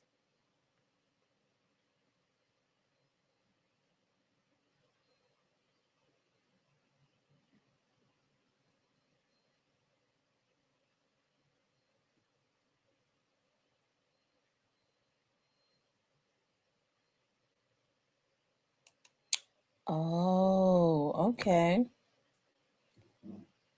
But it's for non-lawyers. Hmm.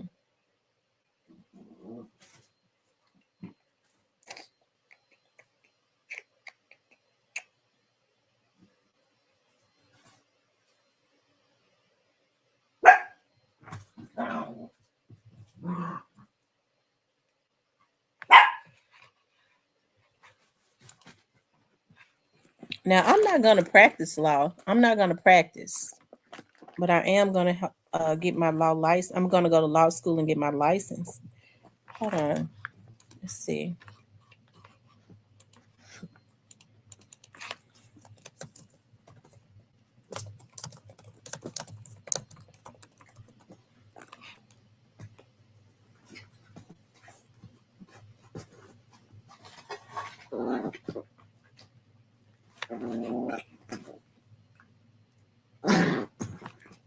Okay, I see.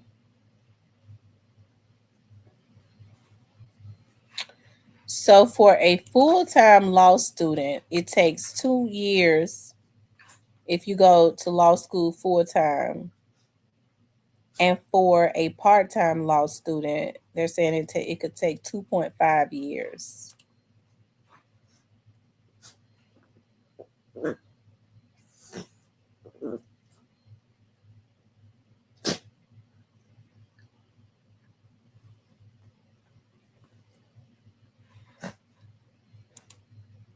Okay, so that's why my advisor told me that in no longer than four, she said, and no longer than 4 years, you'll be a lawyer. Let's see, um,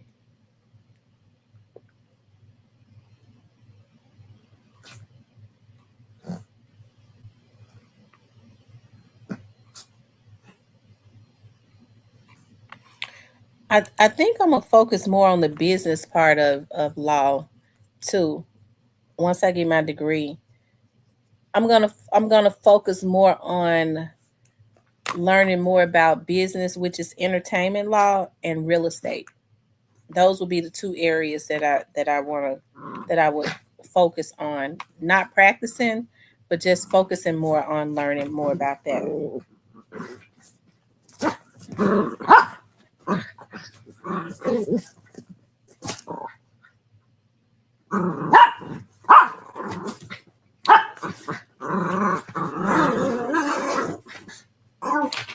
They said R. Kelly's release date is 2045. Lord Jesus, will he survive it? So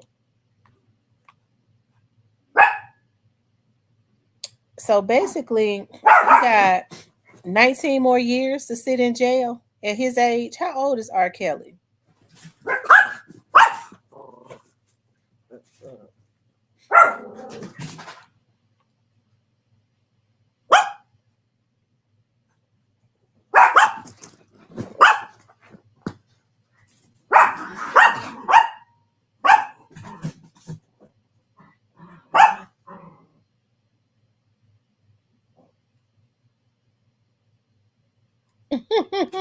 Diane said Diane says that master's program whooping her butt. A lot of people say that when they get into the master's program, they be so stressed out. They be so happy when they get out of that master. When they pass that master's program, they throw themselves a real big party.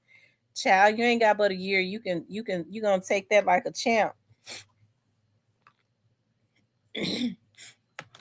And then after you get your master's, after you get your master's, we probably will be graduating at the same time.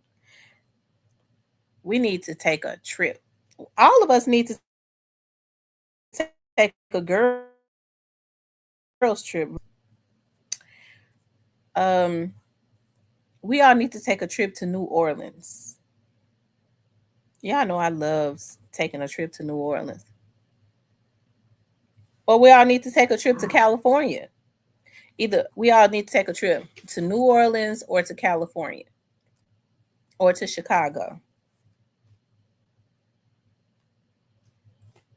You'll be well. You should go on and do it. She Johnson, you should. I think you should. You should go do it.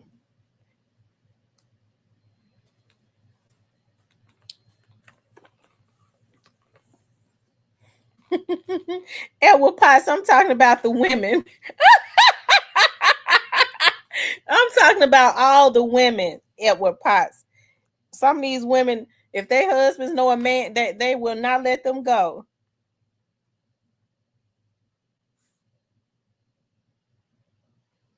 Who's getting that master's degree right now? Chocolate.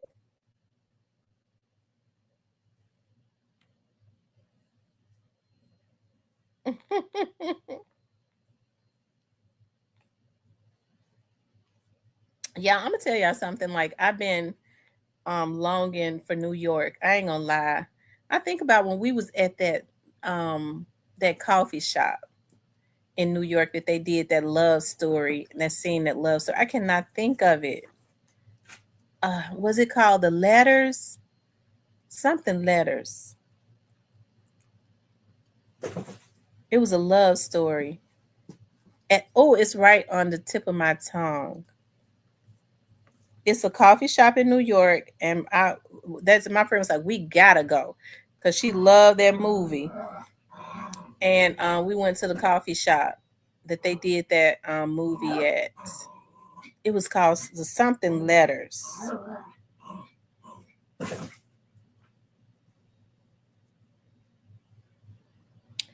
But I want to go to New York when it's hot. I don't like vacationing nowhere other than if we're gonna go to Africa, to Jamaica, somewhere like that where it's hot all the year round. I when I vacation is unless I'm going to like on a unless I'm going on a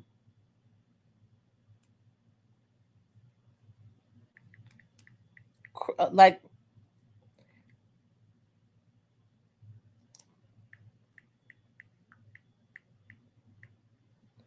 unless I'm going on my Alaskan cruise. Now I still want to go to I still want to take my Alaskan cruise.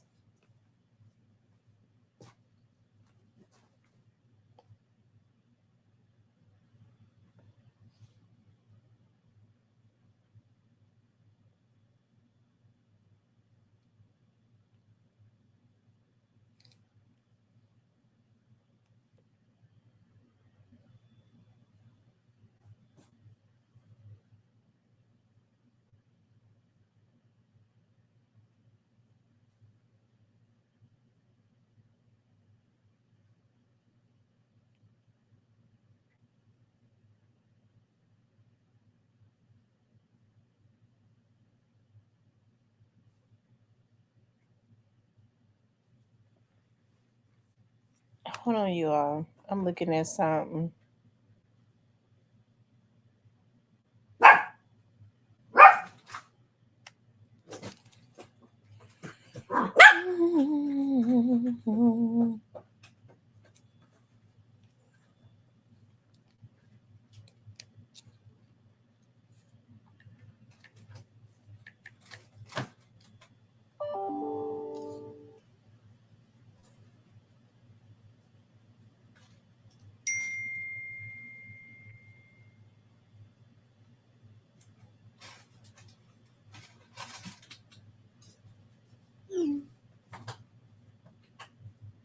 Okay, thanks for sending it. Hold on, you all.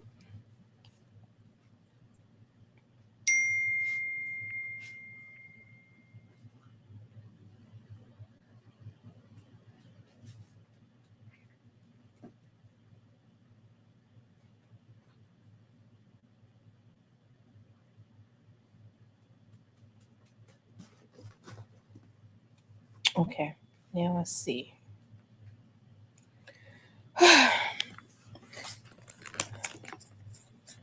Yeah, I need for a man.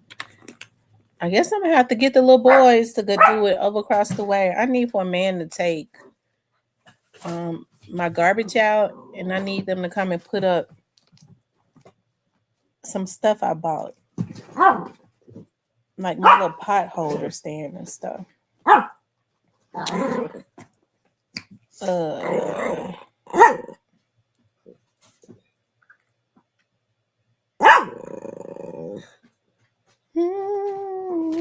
Hold on, y'all. Give me a minute.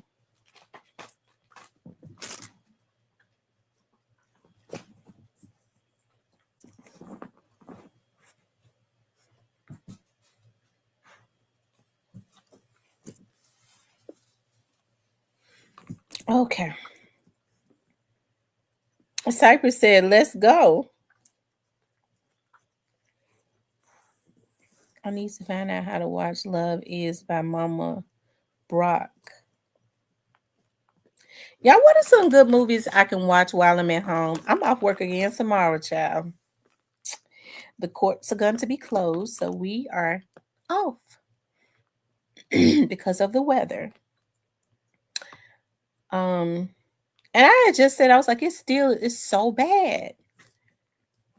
It is so bad. I did crank my car and stuff up, but I'm looking like people are. It is bad. Like it is. Oh God, my dogs need. I guess I'm gonna have to walk to the Italian market because I don't want to drive. My dogs are out of dog food. You don't have no Uber drivers, like no DoorDash or nothing that's delivering. Hold on, let me see. See if anybody is delivering today. Cause I can have them to deliver me some dog food for my puppies. If not, I'm gonna have to boil them some chicken breast and cut it up and shred it. And that's what they're gonna have to eat. Um let's see. Oh wow, still not delivering today. Y'all. Still not delivering.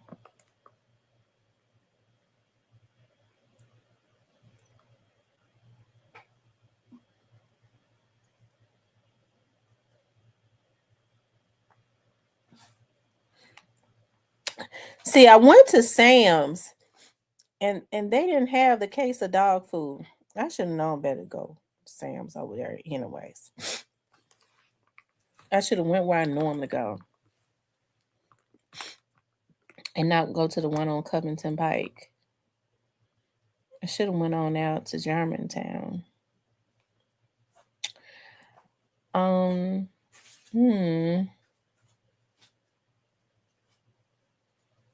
let's see. Target. Let's see if they're delivering. Because that's where I need the dog food from. I need it from Walmart. Target on Colonial.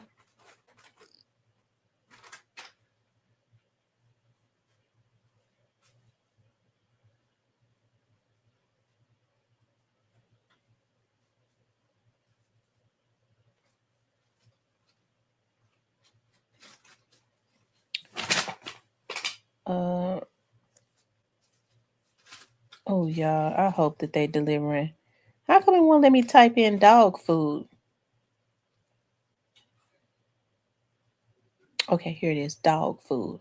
Let's see, dog food. Y'all, has the mailman been running?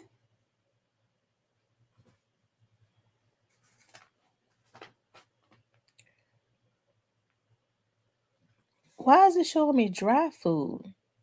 My dogs don't eat no dry food. Let's see.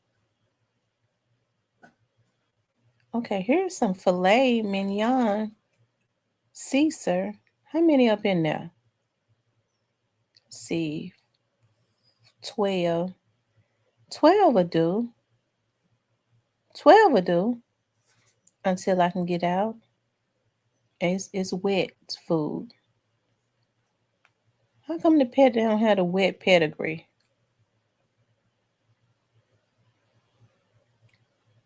My dogs don't like food with gravy on it. Oh, here it go right here. I think they're gonna like that filet mignon. Should I get them the filet mignon? Is 12 count gonna be good enough? Should I get them the canned dog food?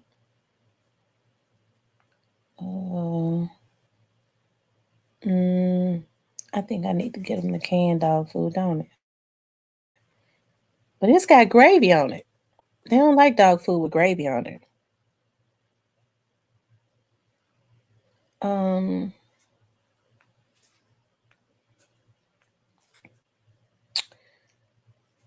Oh, so they got the chops.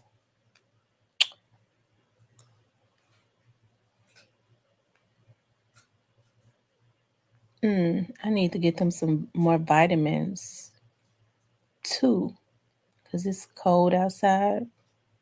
I gotta make sure their immune system is strong. Because they ran out of vitamins because I've been giving it to them every day. They ran out of melatonin too because I like to keep them asleep. They wakes up in the night barking. Dog, I got wet dog, gravy dog food. Is it 18? I know y'all think I'm kooky on it. I be talking to myself sometimes when I be thinking out loud, not talking to myself. I be thinking out loud. Okay, so if that's 18, that's liver and bacon. I think they'll like that liver and bacon. It ain't got no gravy on it. I'm going to get them that. I'm going to put that in the basket. Now I need to get them some vitamins. I'm going to give them the Caesar dog food too. See how they like that. And I'm going to get them some vitamins. And I'm going to see if they got some melatonin. Because they woke up early in the night. Because they're out. Let's see. Dog vitamins.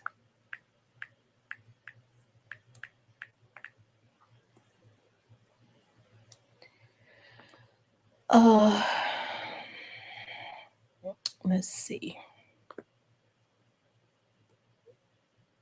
Liquid vitamins.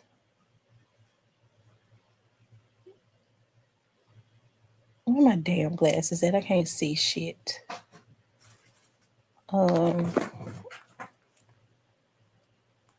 Airborne.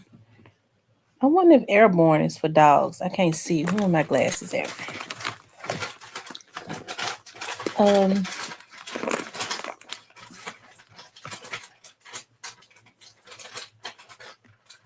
Airborne original immune system. I don't think airborne is for dogs though. Is it? Why would it be over in the dog section then if it ain't for dogs? I need to see if they got some. I'm gonna just get it. Let me see if they got some footies. Because they have to go outside and use the restroom. It's cold out there in the snow. Let's see, dog footies. Dog socks. I may as well get everything because I don't know when I'm going to be able to get out again. Doggy socks. Doggy socks.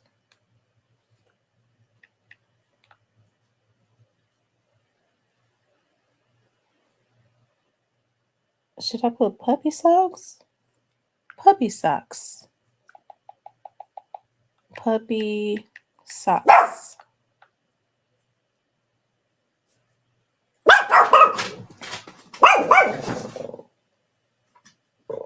I wonder why puppy socks don't come up. Or maybe I should put dog clothes. Dog clothes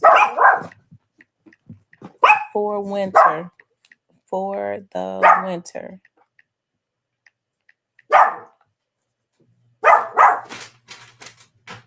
I wonder why they won't come up on DoorDash. Dog clothes for the winter. Socks. Doggy socks. Dog and puppy socks. Puppy socks.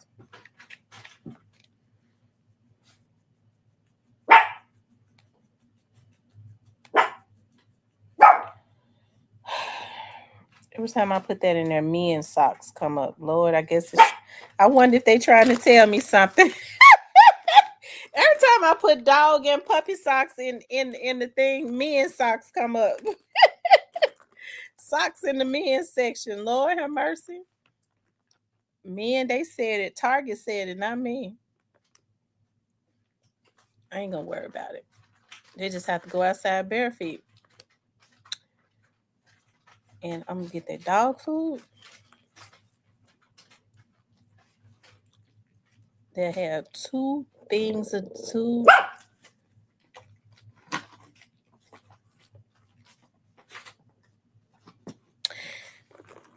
Why Yums pop up? Chocolate, do you eat from Yums? I don't order nothing from Yums. I have not eaten from Yums since I was a little girl. And I don't even know. Folks must don't know the history because Yums is still around. I get sick at the stomach every time. I don't know why it would jump up as if I want something from Yums. Anybody from Memphis eat from Yums? Or they too young to know the history. I don't eat from no Yums. I had just started working for the police department. I was working at felony response when that situation happened with Yums, and it was absolutely true. I'm telling y'all, I don't mess with Yums. I'm trying to understand why it's still around. Now, I know they got one downtown now, but at the time, it was right there on Elvis Presley and Norris. At the time when that situation went down, and I think now, I don't know if it's still called Yums, but I think it's another place, Asian, Chinese restaurant there. And how the police caught them, I think they're the reason. That was one of the reasons why they put you through all these screenings now when you trying to adopt an animal, a puppy and a cat. I hear my right hand to the Lord. It's the truth. It's a Yums down by downtown by 201. I passed right on by it. I never been up in there. I don't care if it ain't on Elvis Presley.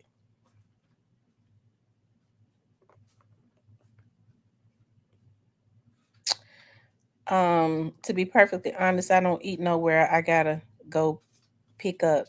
I eat there or place my order at restaurant to go.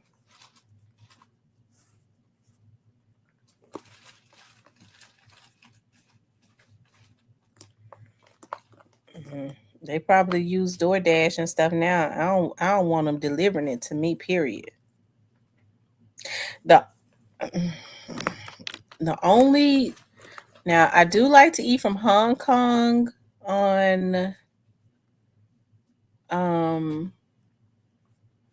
Elvis Presley right there next to Piccadilly, and from Milan. And I used to love to go to that Milan on Young, Cooper and Young.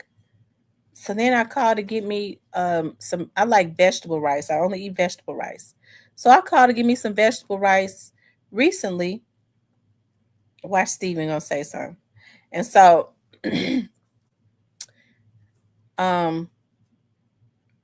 so they answered. It was like, no, we're around Colonial.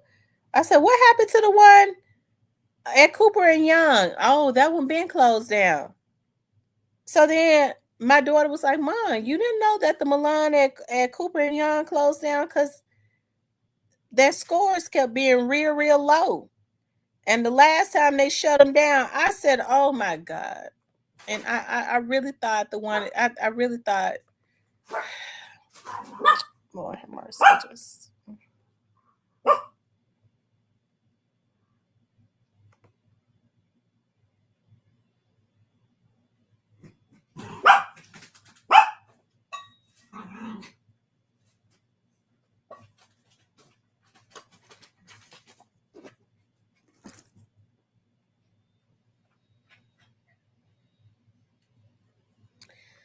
so. I'm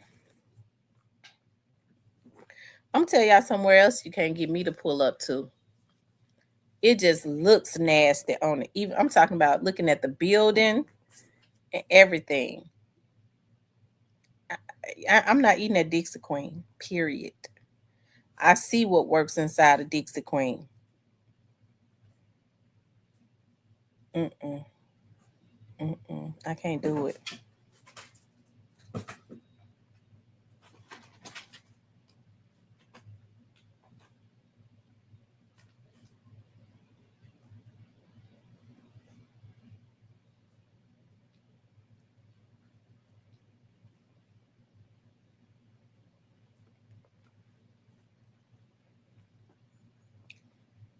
I ain't gonna tell no stories. I have eaten some churches. I like churches. I like those jalapeno poppers that churches got. And what else do I like that churches got? I like their chicken. I ain't gonna tell no lie. I'm gonna tell you who chicken I don't like because they changed the recipe. I can't eat it. I can't eat nothing from KFC. I remember KFC used to have the best chicken, the best coleslaw, and the best mashed potato and gravy. I can't eat nothing from KFC, period. It's nasty. And if Popeyes don't get their life right, I'm gonna stop. I don't be eating that stuff no more, anyways. But I'm just saying, like sometimes I have an attack, and I go, "Ooh, I want some Popeyes, or I want some I want some chicken, and I don't want to have to cook it." I'm gonna tell y'all something. I don't. You'll never catch me buying like that. My mama love it. I'll eat it if she has it. I don't like hot wings. It's something about hot wings. I don't. I will eat them, but you'll never catch me saying I'm getting ready to go order me some hot wings. I don't. I don't like them like that.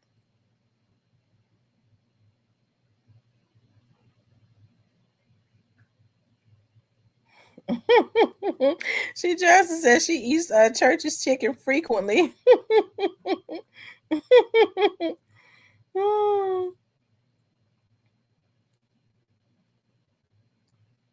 Y'all know KFC was the bomb when we were growing up. That spicy. Woo! Lord Jesus. Got me thinking, but I got some spicy chili in there that's so fire. It don't make no sense. It's fire. Y'all know I've been buying like I don't even like tomato paste like that, but what I've been buying is their hunts that's seasoned. And I found some hunts because I've been cleaning out my cabinets and stuff. And I found some hunts that I had bought, I guess not too long ago, and it said hunts seasoned tomato sauce for meatloaf, for you to put in a meatloaf. Well, you can put in anything. It's just got that on there.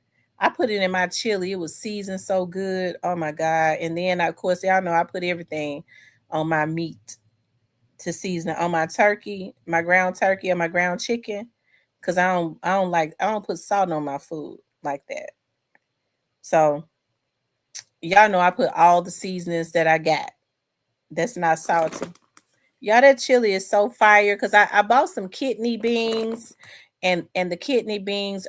I had a mild can and a spicy can. I put both of them in there to spice it up. Then I bought the spicy packages of chili. I put in there, and what else did I put in there? I put what else did I put in there, you guys?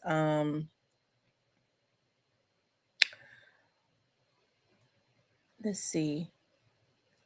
Oh, I put a can of I put a can of garlic and basil crushed tomatoes in there. All of that good flavor got that chili just fire. On top of all of the seasoning I put in there. Y'all know I use garlic powder, onion powder, um, Italian seasoning, oregano, um, what else? Slap your mama seasoning. I put a little bit of whatever that Dano was in there, some of everything just for the flavor. And it never be under seasoned or over seasoned because I don't use salt. It be perfect. Nothing but good flavor.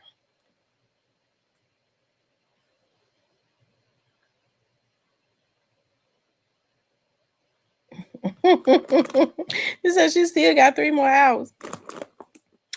Well, when I did eat, I ate at 12. I ate some chili. And so when I eat again, it's going to be some chili. That chili is fire. Ooh, I might want to make some more chili. No, after I eat that chili, in which I think it's gonna last today, and it's gonna last for tomorrow. After that, I am making homemade chicken noodle soup. So I went to Sam's and I got a deal. Y'all know I love deals, and I got 2 whole chickens. And y'all know Sam sold them. They was together, and I think I paid $15.99 for 2, and they are huge. And I'm gonna put one of them in the pot. I'm gonna season it up real good and put it in the pot in my chicken. Cause I got some spicy chicken broth, so I'm gonna put it in the pot and let it boil and season it up really good. The chicken stock. You really don't have to put because you make your own. You put water in there, and you could just make really good chicken stock. And that's what I'm gonna do. And then I'm gonna save that chicken stock. I'm gonna freeze it. That's exactly what I'm gonna do. And then I'm gonna make my chicken noodle soup. I'm gonna make my chicken noodle soup homemade. So I'm glad I thought about that. I need to have them to bring me some carrots. I need some carrots and some celery. And what else? I got the noodles, carrots, celeries. I got onions for days. Sam's had a real good sale on the real big tall bags of onions. So I got the red and the sweet onions. I mean, it's probably about 20 in each bag. And I think they were like $3. Um, so celery, carrots, celery, carrots. I got the onions. That's all you put into the chicken noodle soup, right? Celery, carrots, and onions. Yeah, am I missing anything? I got the fresh garlic in there. I could chop that up.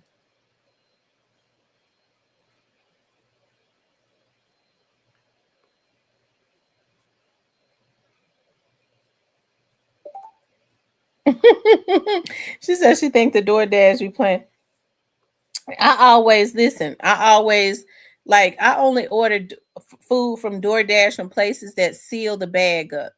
If they don't use the seal to seal up the bag, I don't order from those places. And it's only a few places that do that. Like I said, the Asian place that I order from, and what's the name of that place that I be ordering from? Um that chicken place, Gus's, do it.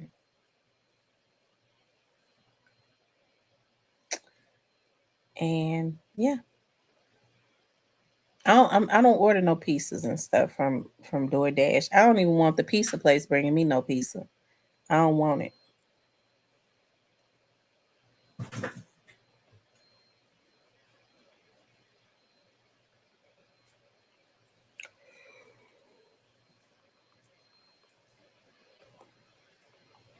But y'all know these folks do everything. They be putting stuff. Misery Loves Company. They put everything in your food that they got going on with them.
Mm.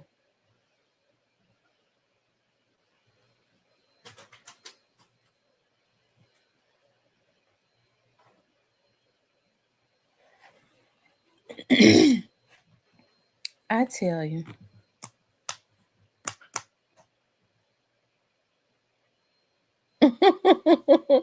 He said I got him thinking about business and food. I am because I get to thinking about that.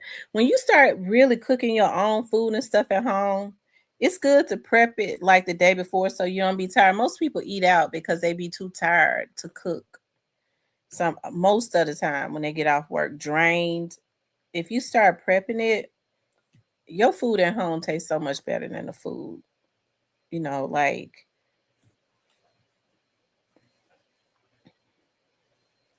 that you buy out.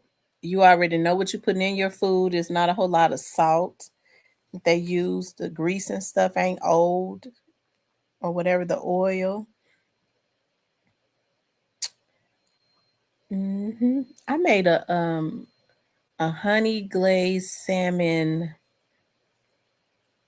I forget what it's called, what they call it. It was like Jamaican made because I went and got a what is that fruit called? That green fruits. A mango. I got a mango. I got of course I put the carrots and onions and stuff on the mango. I had I cut up a pineapple and I put it and of course I glazed it with honey when I was cooking it, and it was so good. Y'all know I like sweet and spicy stuff. So I always use spicy. My food is always got a little kick to it. And that mango and that pineapple and that honey made it a sweet. And I balanced it out with putting that spicy slap your mama seasoning on it. So it was sweet and spicy. It was so good. Oh my God, it was so good. Salmon.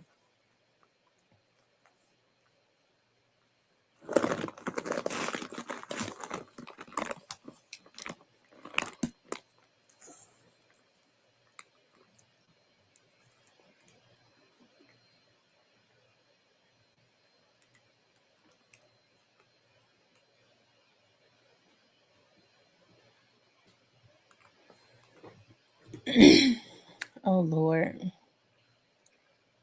You all make sure y'all hit that like button.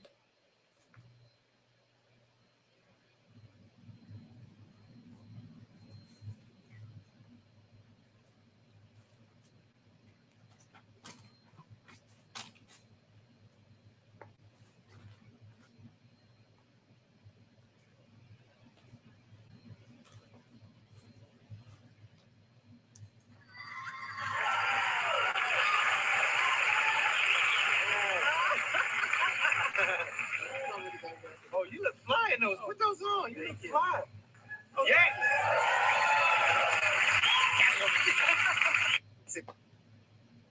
For my benefit, but I said no because I've gotten used to them and I like them on him. Yeah. Yeah. I think it's cool. But Mom, you can take off your glasses now, eh?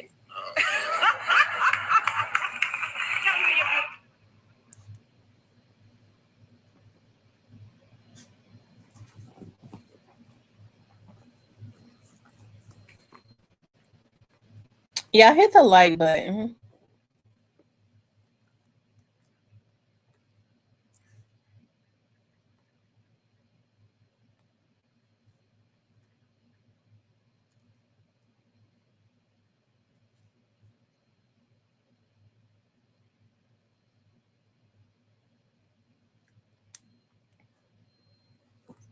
Yeah, hold on. Y'all know I'm looking at something.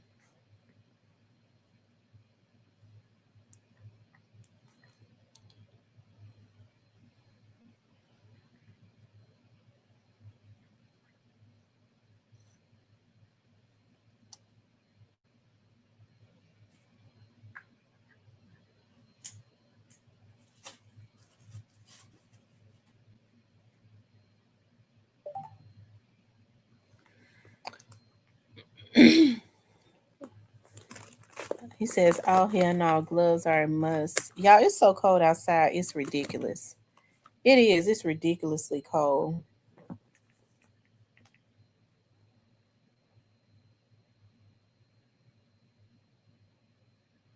Let's see if I can get my carrots.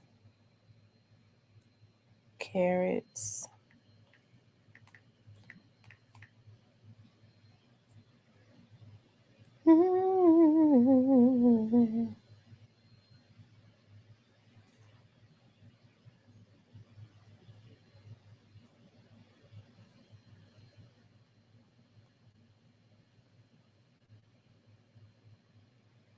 And celery.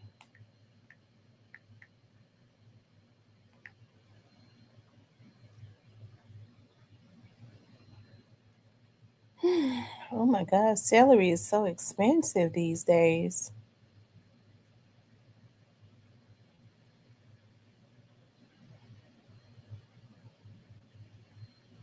Oh wow, celery is so expensive.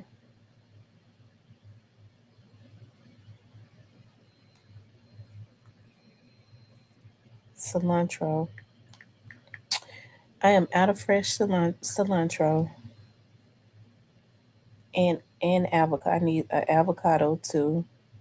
So cilantro, and I need some avocados for breakfast. Do y'all do that? I take avocados and I'm gonna tell y'all something that's so good.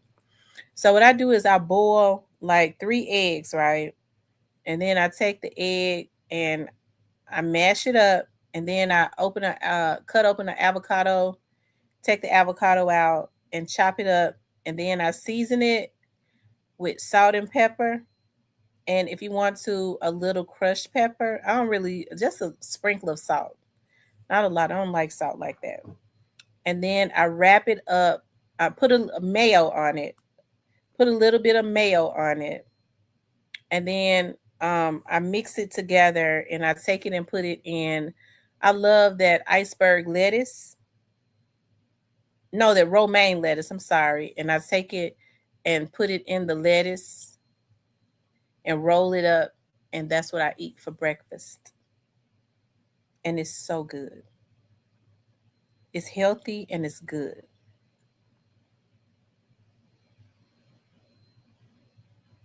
And you could put other stuff in there too. You could chop up a jalapeno pepper if you want to and put it in there.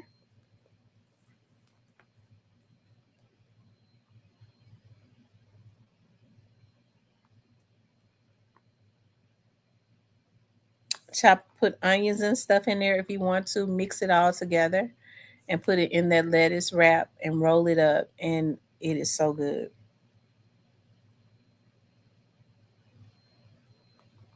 You said yeah, Target has everything in stock. I wanted some fresh cilantro because I may want to make some tacos later this week, and I need some cilantro.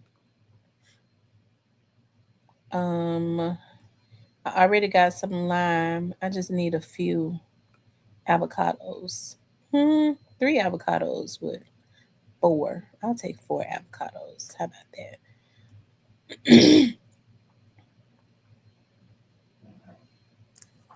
That'll do me just fine. And that's all I need. It let me do all that and say, whoops, sorry, delivery isn't available.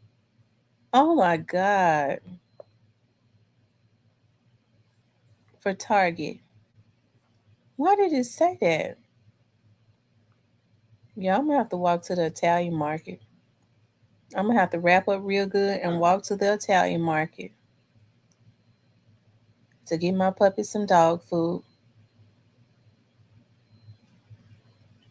It's about 20 minutes up the road. I wonder, uh, why is it saying, what about the dollar store? The Family Dollar.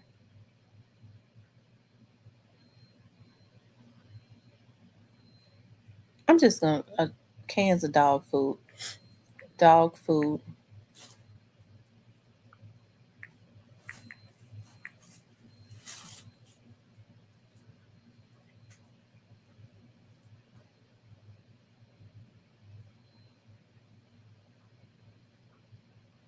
It's a damn shame how high the dollar store, the Family Dollar store dog food is. It's high. Hmm.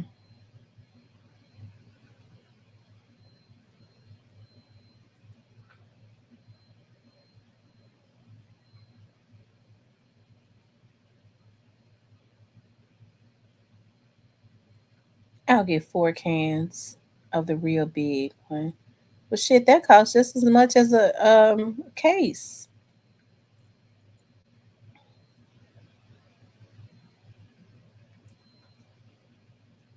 They're selling dog food with gravy. Okay, so maybe this one will be good. How many up in there?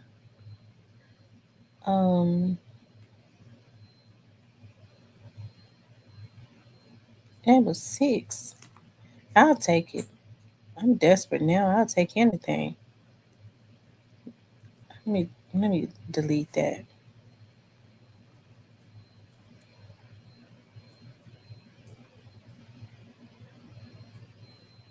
I think you have to get at least $25 worth of stuff right in order for DoorDash to come.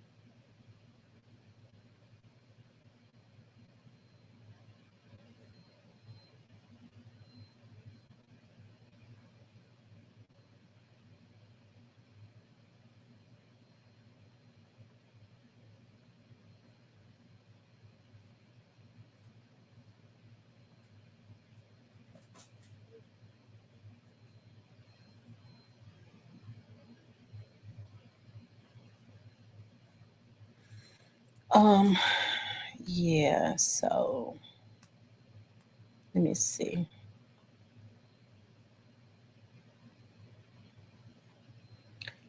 Oh, y'all, I ain't gonna even tell no stories. I've been wanting some ice cream. I wonder if they got some nutty bars. I hope Steven ain't in here. I want some ice cream.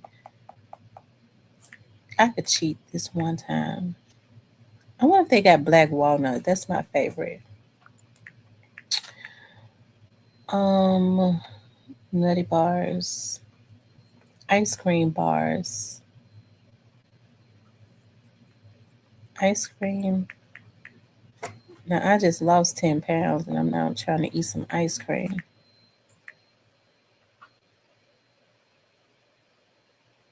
Klondike bars. Klondike bars would be good. It ain't before, which is good.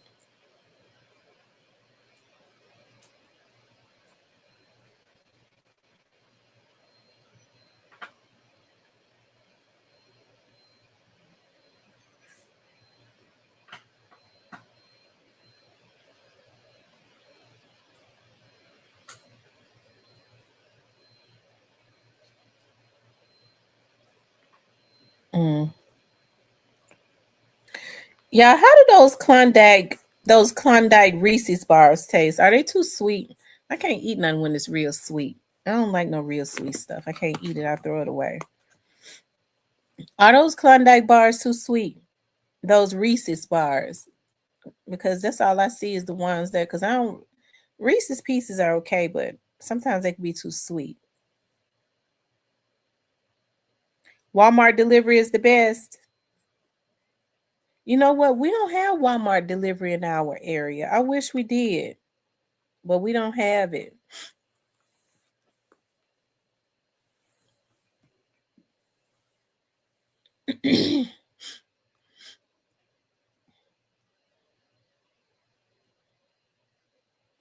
Because I sure would use it.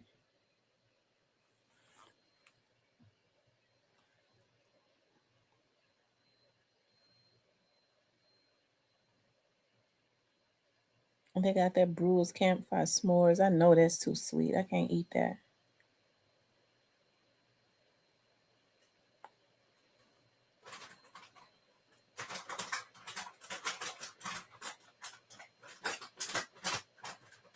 They got the regular shit. What's that? That's Klondike cones. I can't eat that shit. That's gonna be too sweet for me. I don't want it.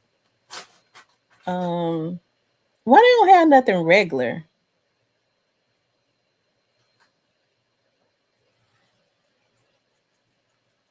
Oh, yeah, it is. It would be cheaper. I, I, I wish that we had delivery. That's a Reese's bar. Why they got Reese's Pieces bars everywhere? I don't want that. Oreo, that's too sweet. Snickers, that's too sweet. Where the black walnut at? Um,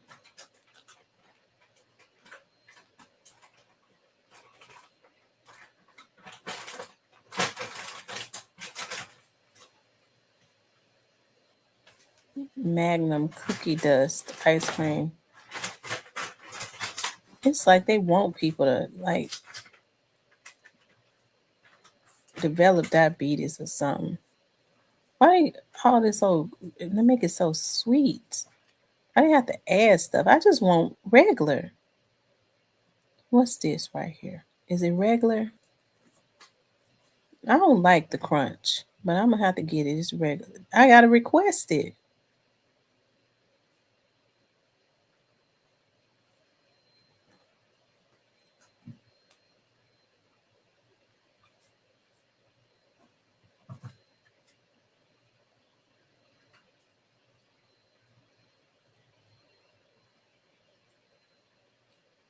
They saying the item out of stock. Mm, mm, mm.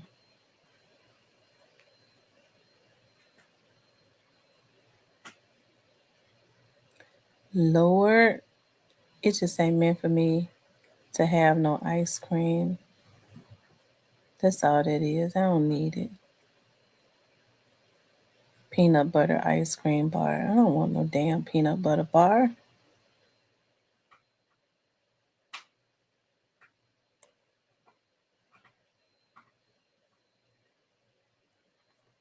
I wonder why they don't sell the regular stuff like the regular ice cream. Let's see, ice cream. Maybe if I put ice cream here,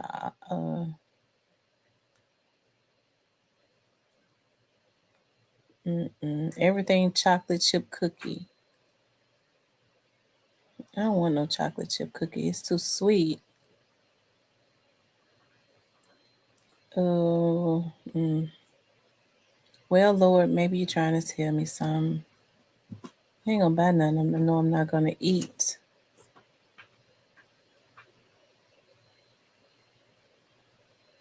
I already know I'm not gonna eat that. Should I get Oreos?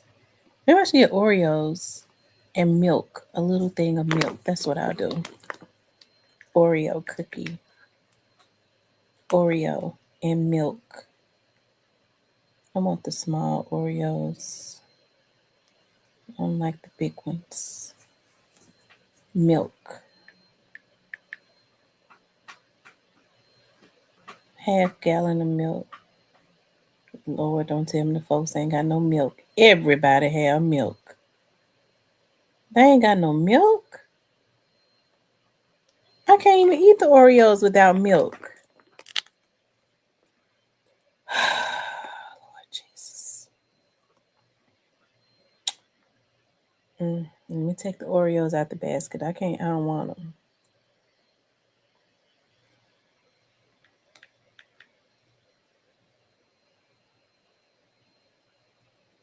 It's a damn shame before God that a store ain't got no damn milk.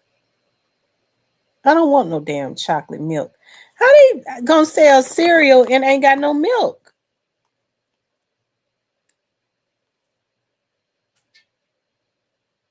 Let me take the Oreos out because I don't want them. I guess it just ain't meant for me to have nothing sweet. I've been doing good not eating sweet stuff.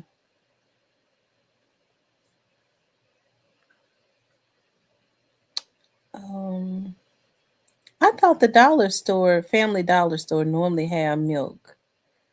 Child, they ain't got no milk. They must be out.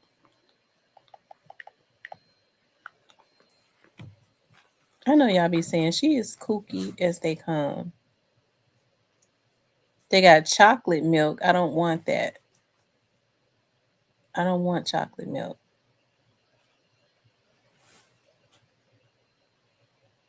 Mm-mm-mm.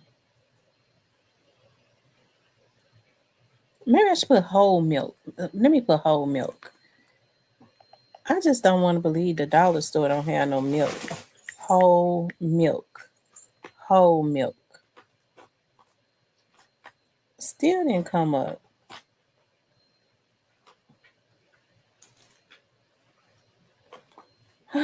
Well, Lord.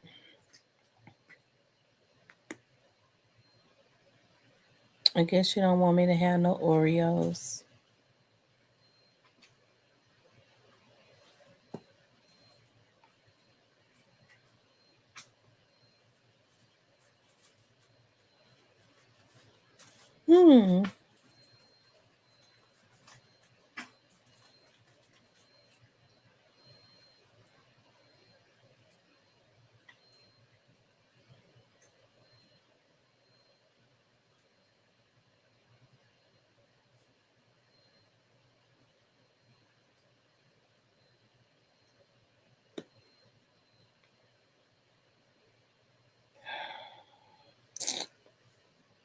Yeah. Mm-mm-mm. No milk.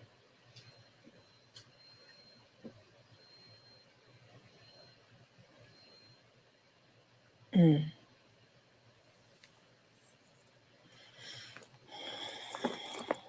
Hey, 2024 Joe. You ain't nowhere else to.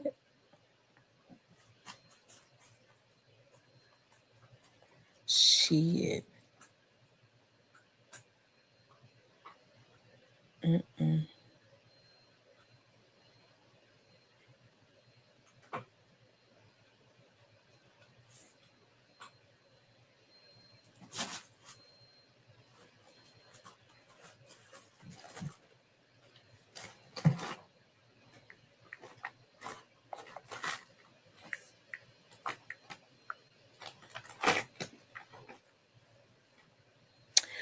I went to Sam's and bought some almond milk.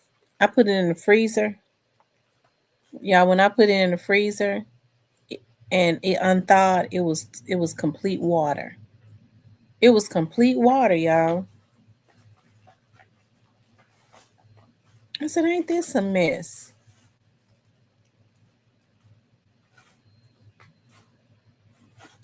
Let me just continue because I might get to the end and it say it ain't delivering. It said, whoops, delivery is not available from this store right now. Why do it let me put all this stuff in the cart and then when I get to the end, it ain't ready. It don't deliver. Y'all have the mailman been running in y'all's area? I thought for sure I had a store.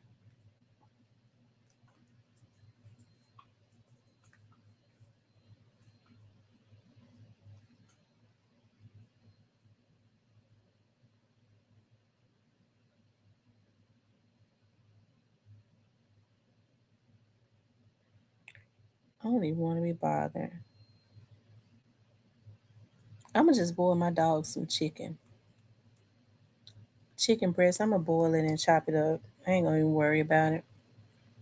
Ain't nobody delivering. They ain't delivering. I don't blame them though. They ain't getting out. It's still bad outside.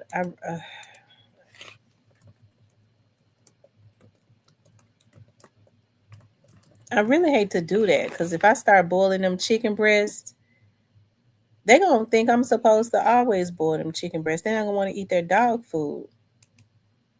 I'm gonna see. I'm gonna get ready to see if they deliver. Let's see. Dog food. It says pickup or delivery. Um, let's see. Delivery.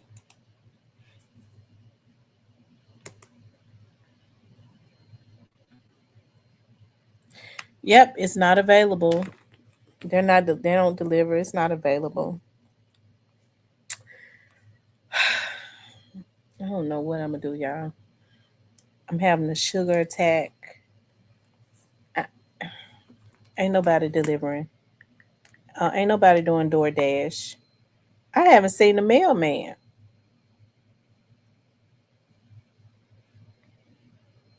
I don't fool with Uber, period, because the people that work for Uber steal your stuff and then say it was delivered and Uber won't give you your money back.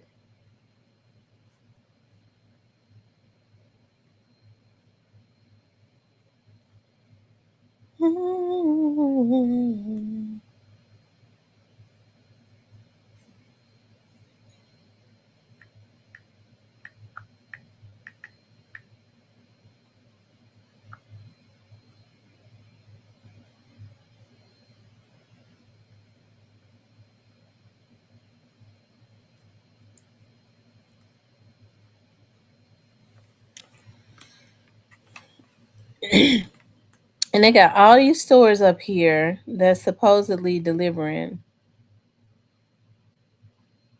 fast, 63 minutes, zero delivery fee. And then once you put all your stuff in the cart, it'll say it's not delivering.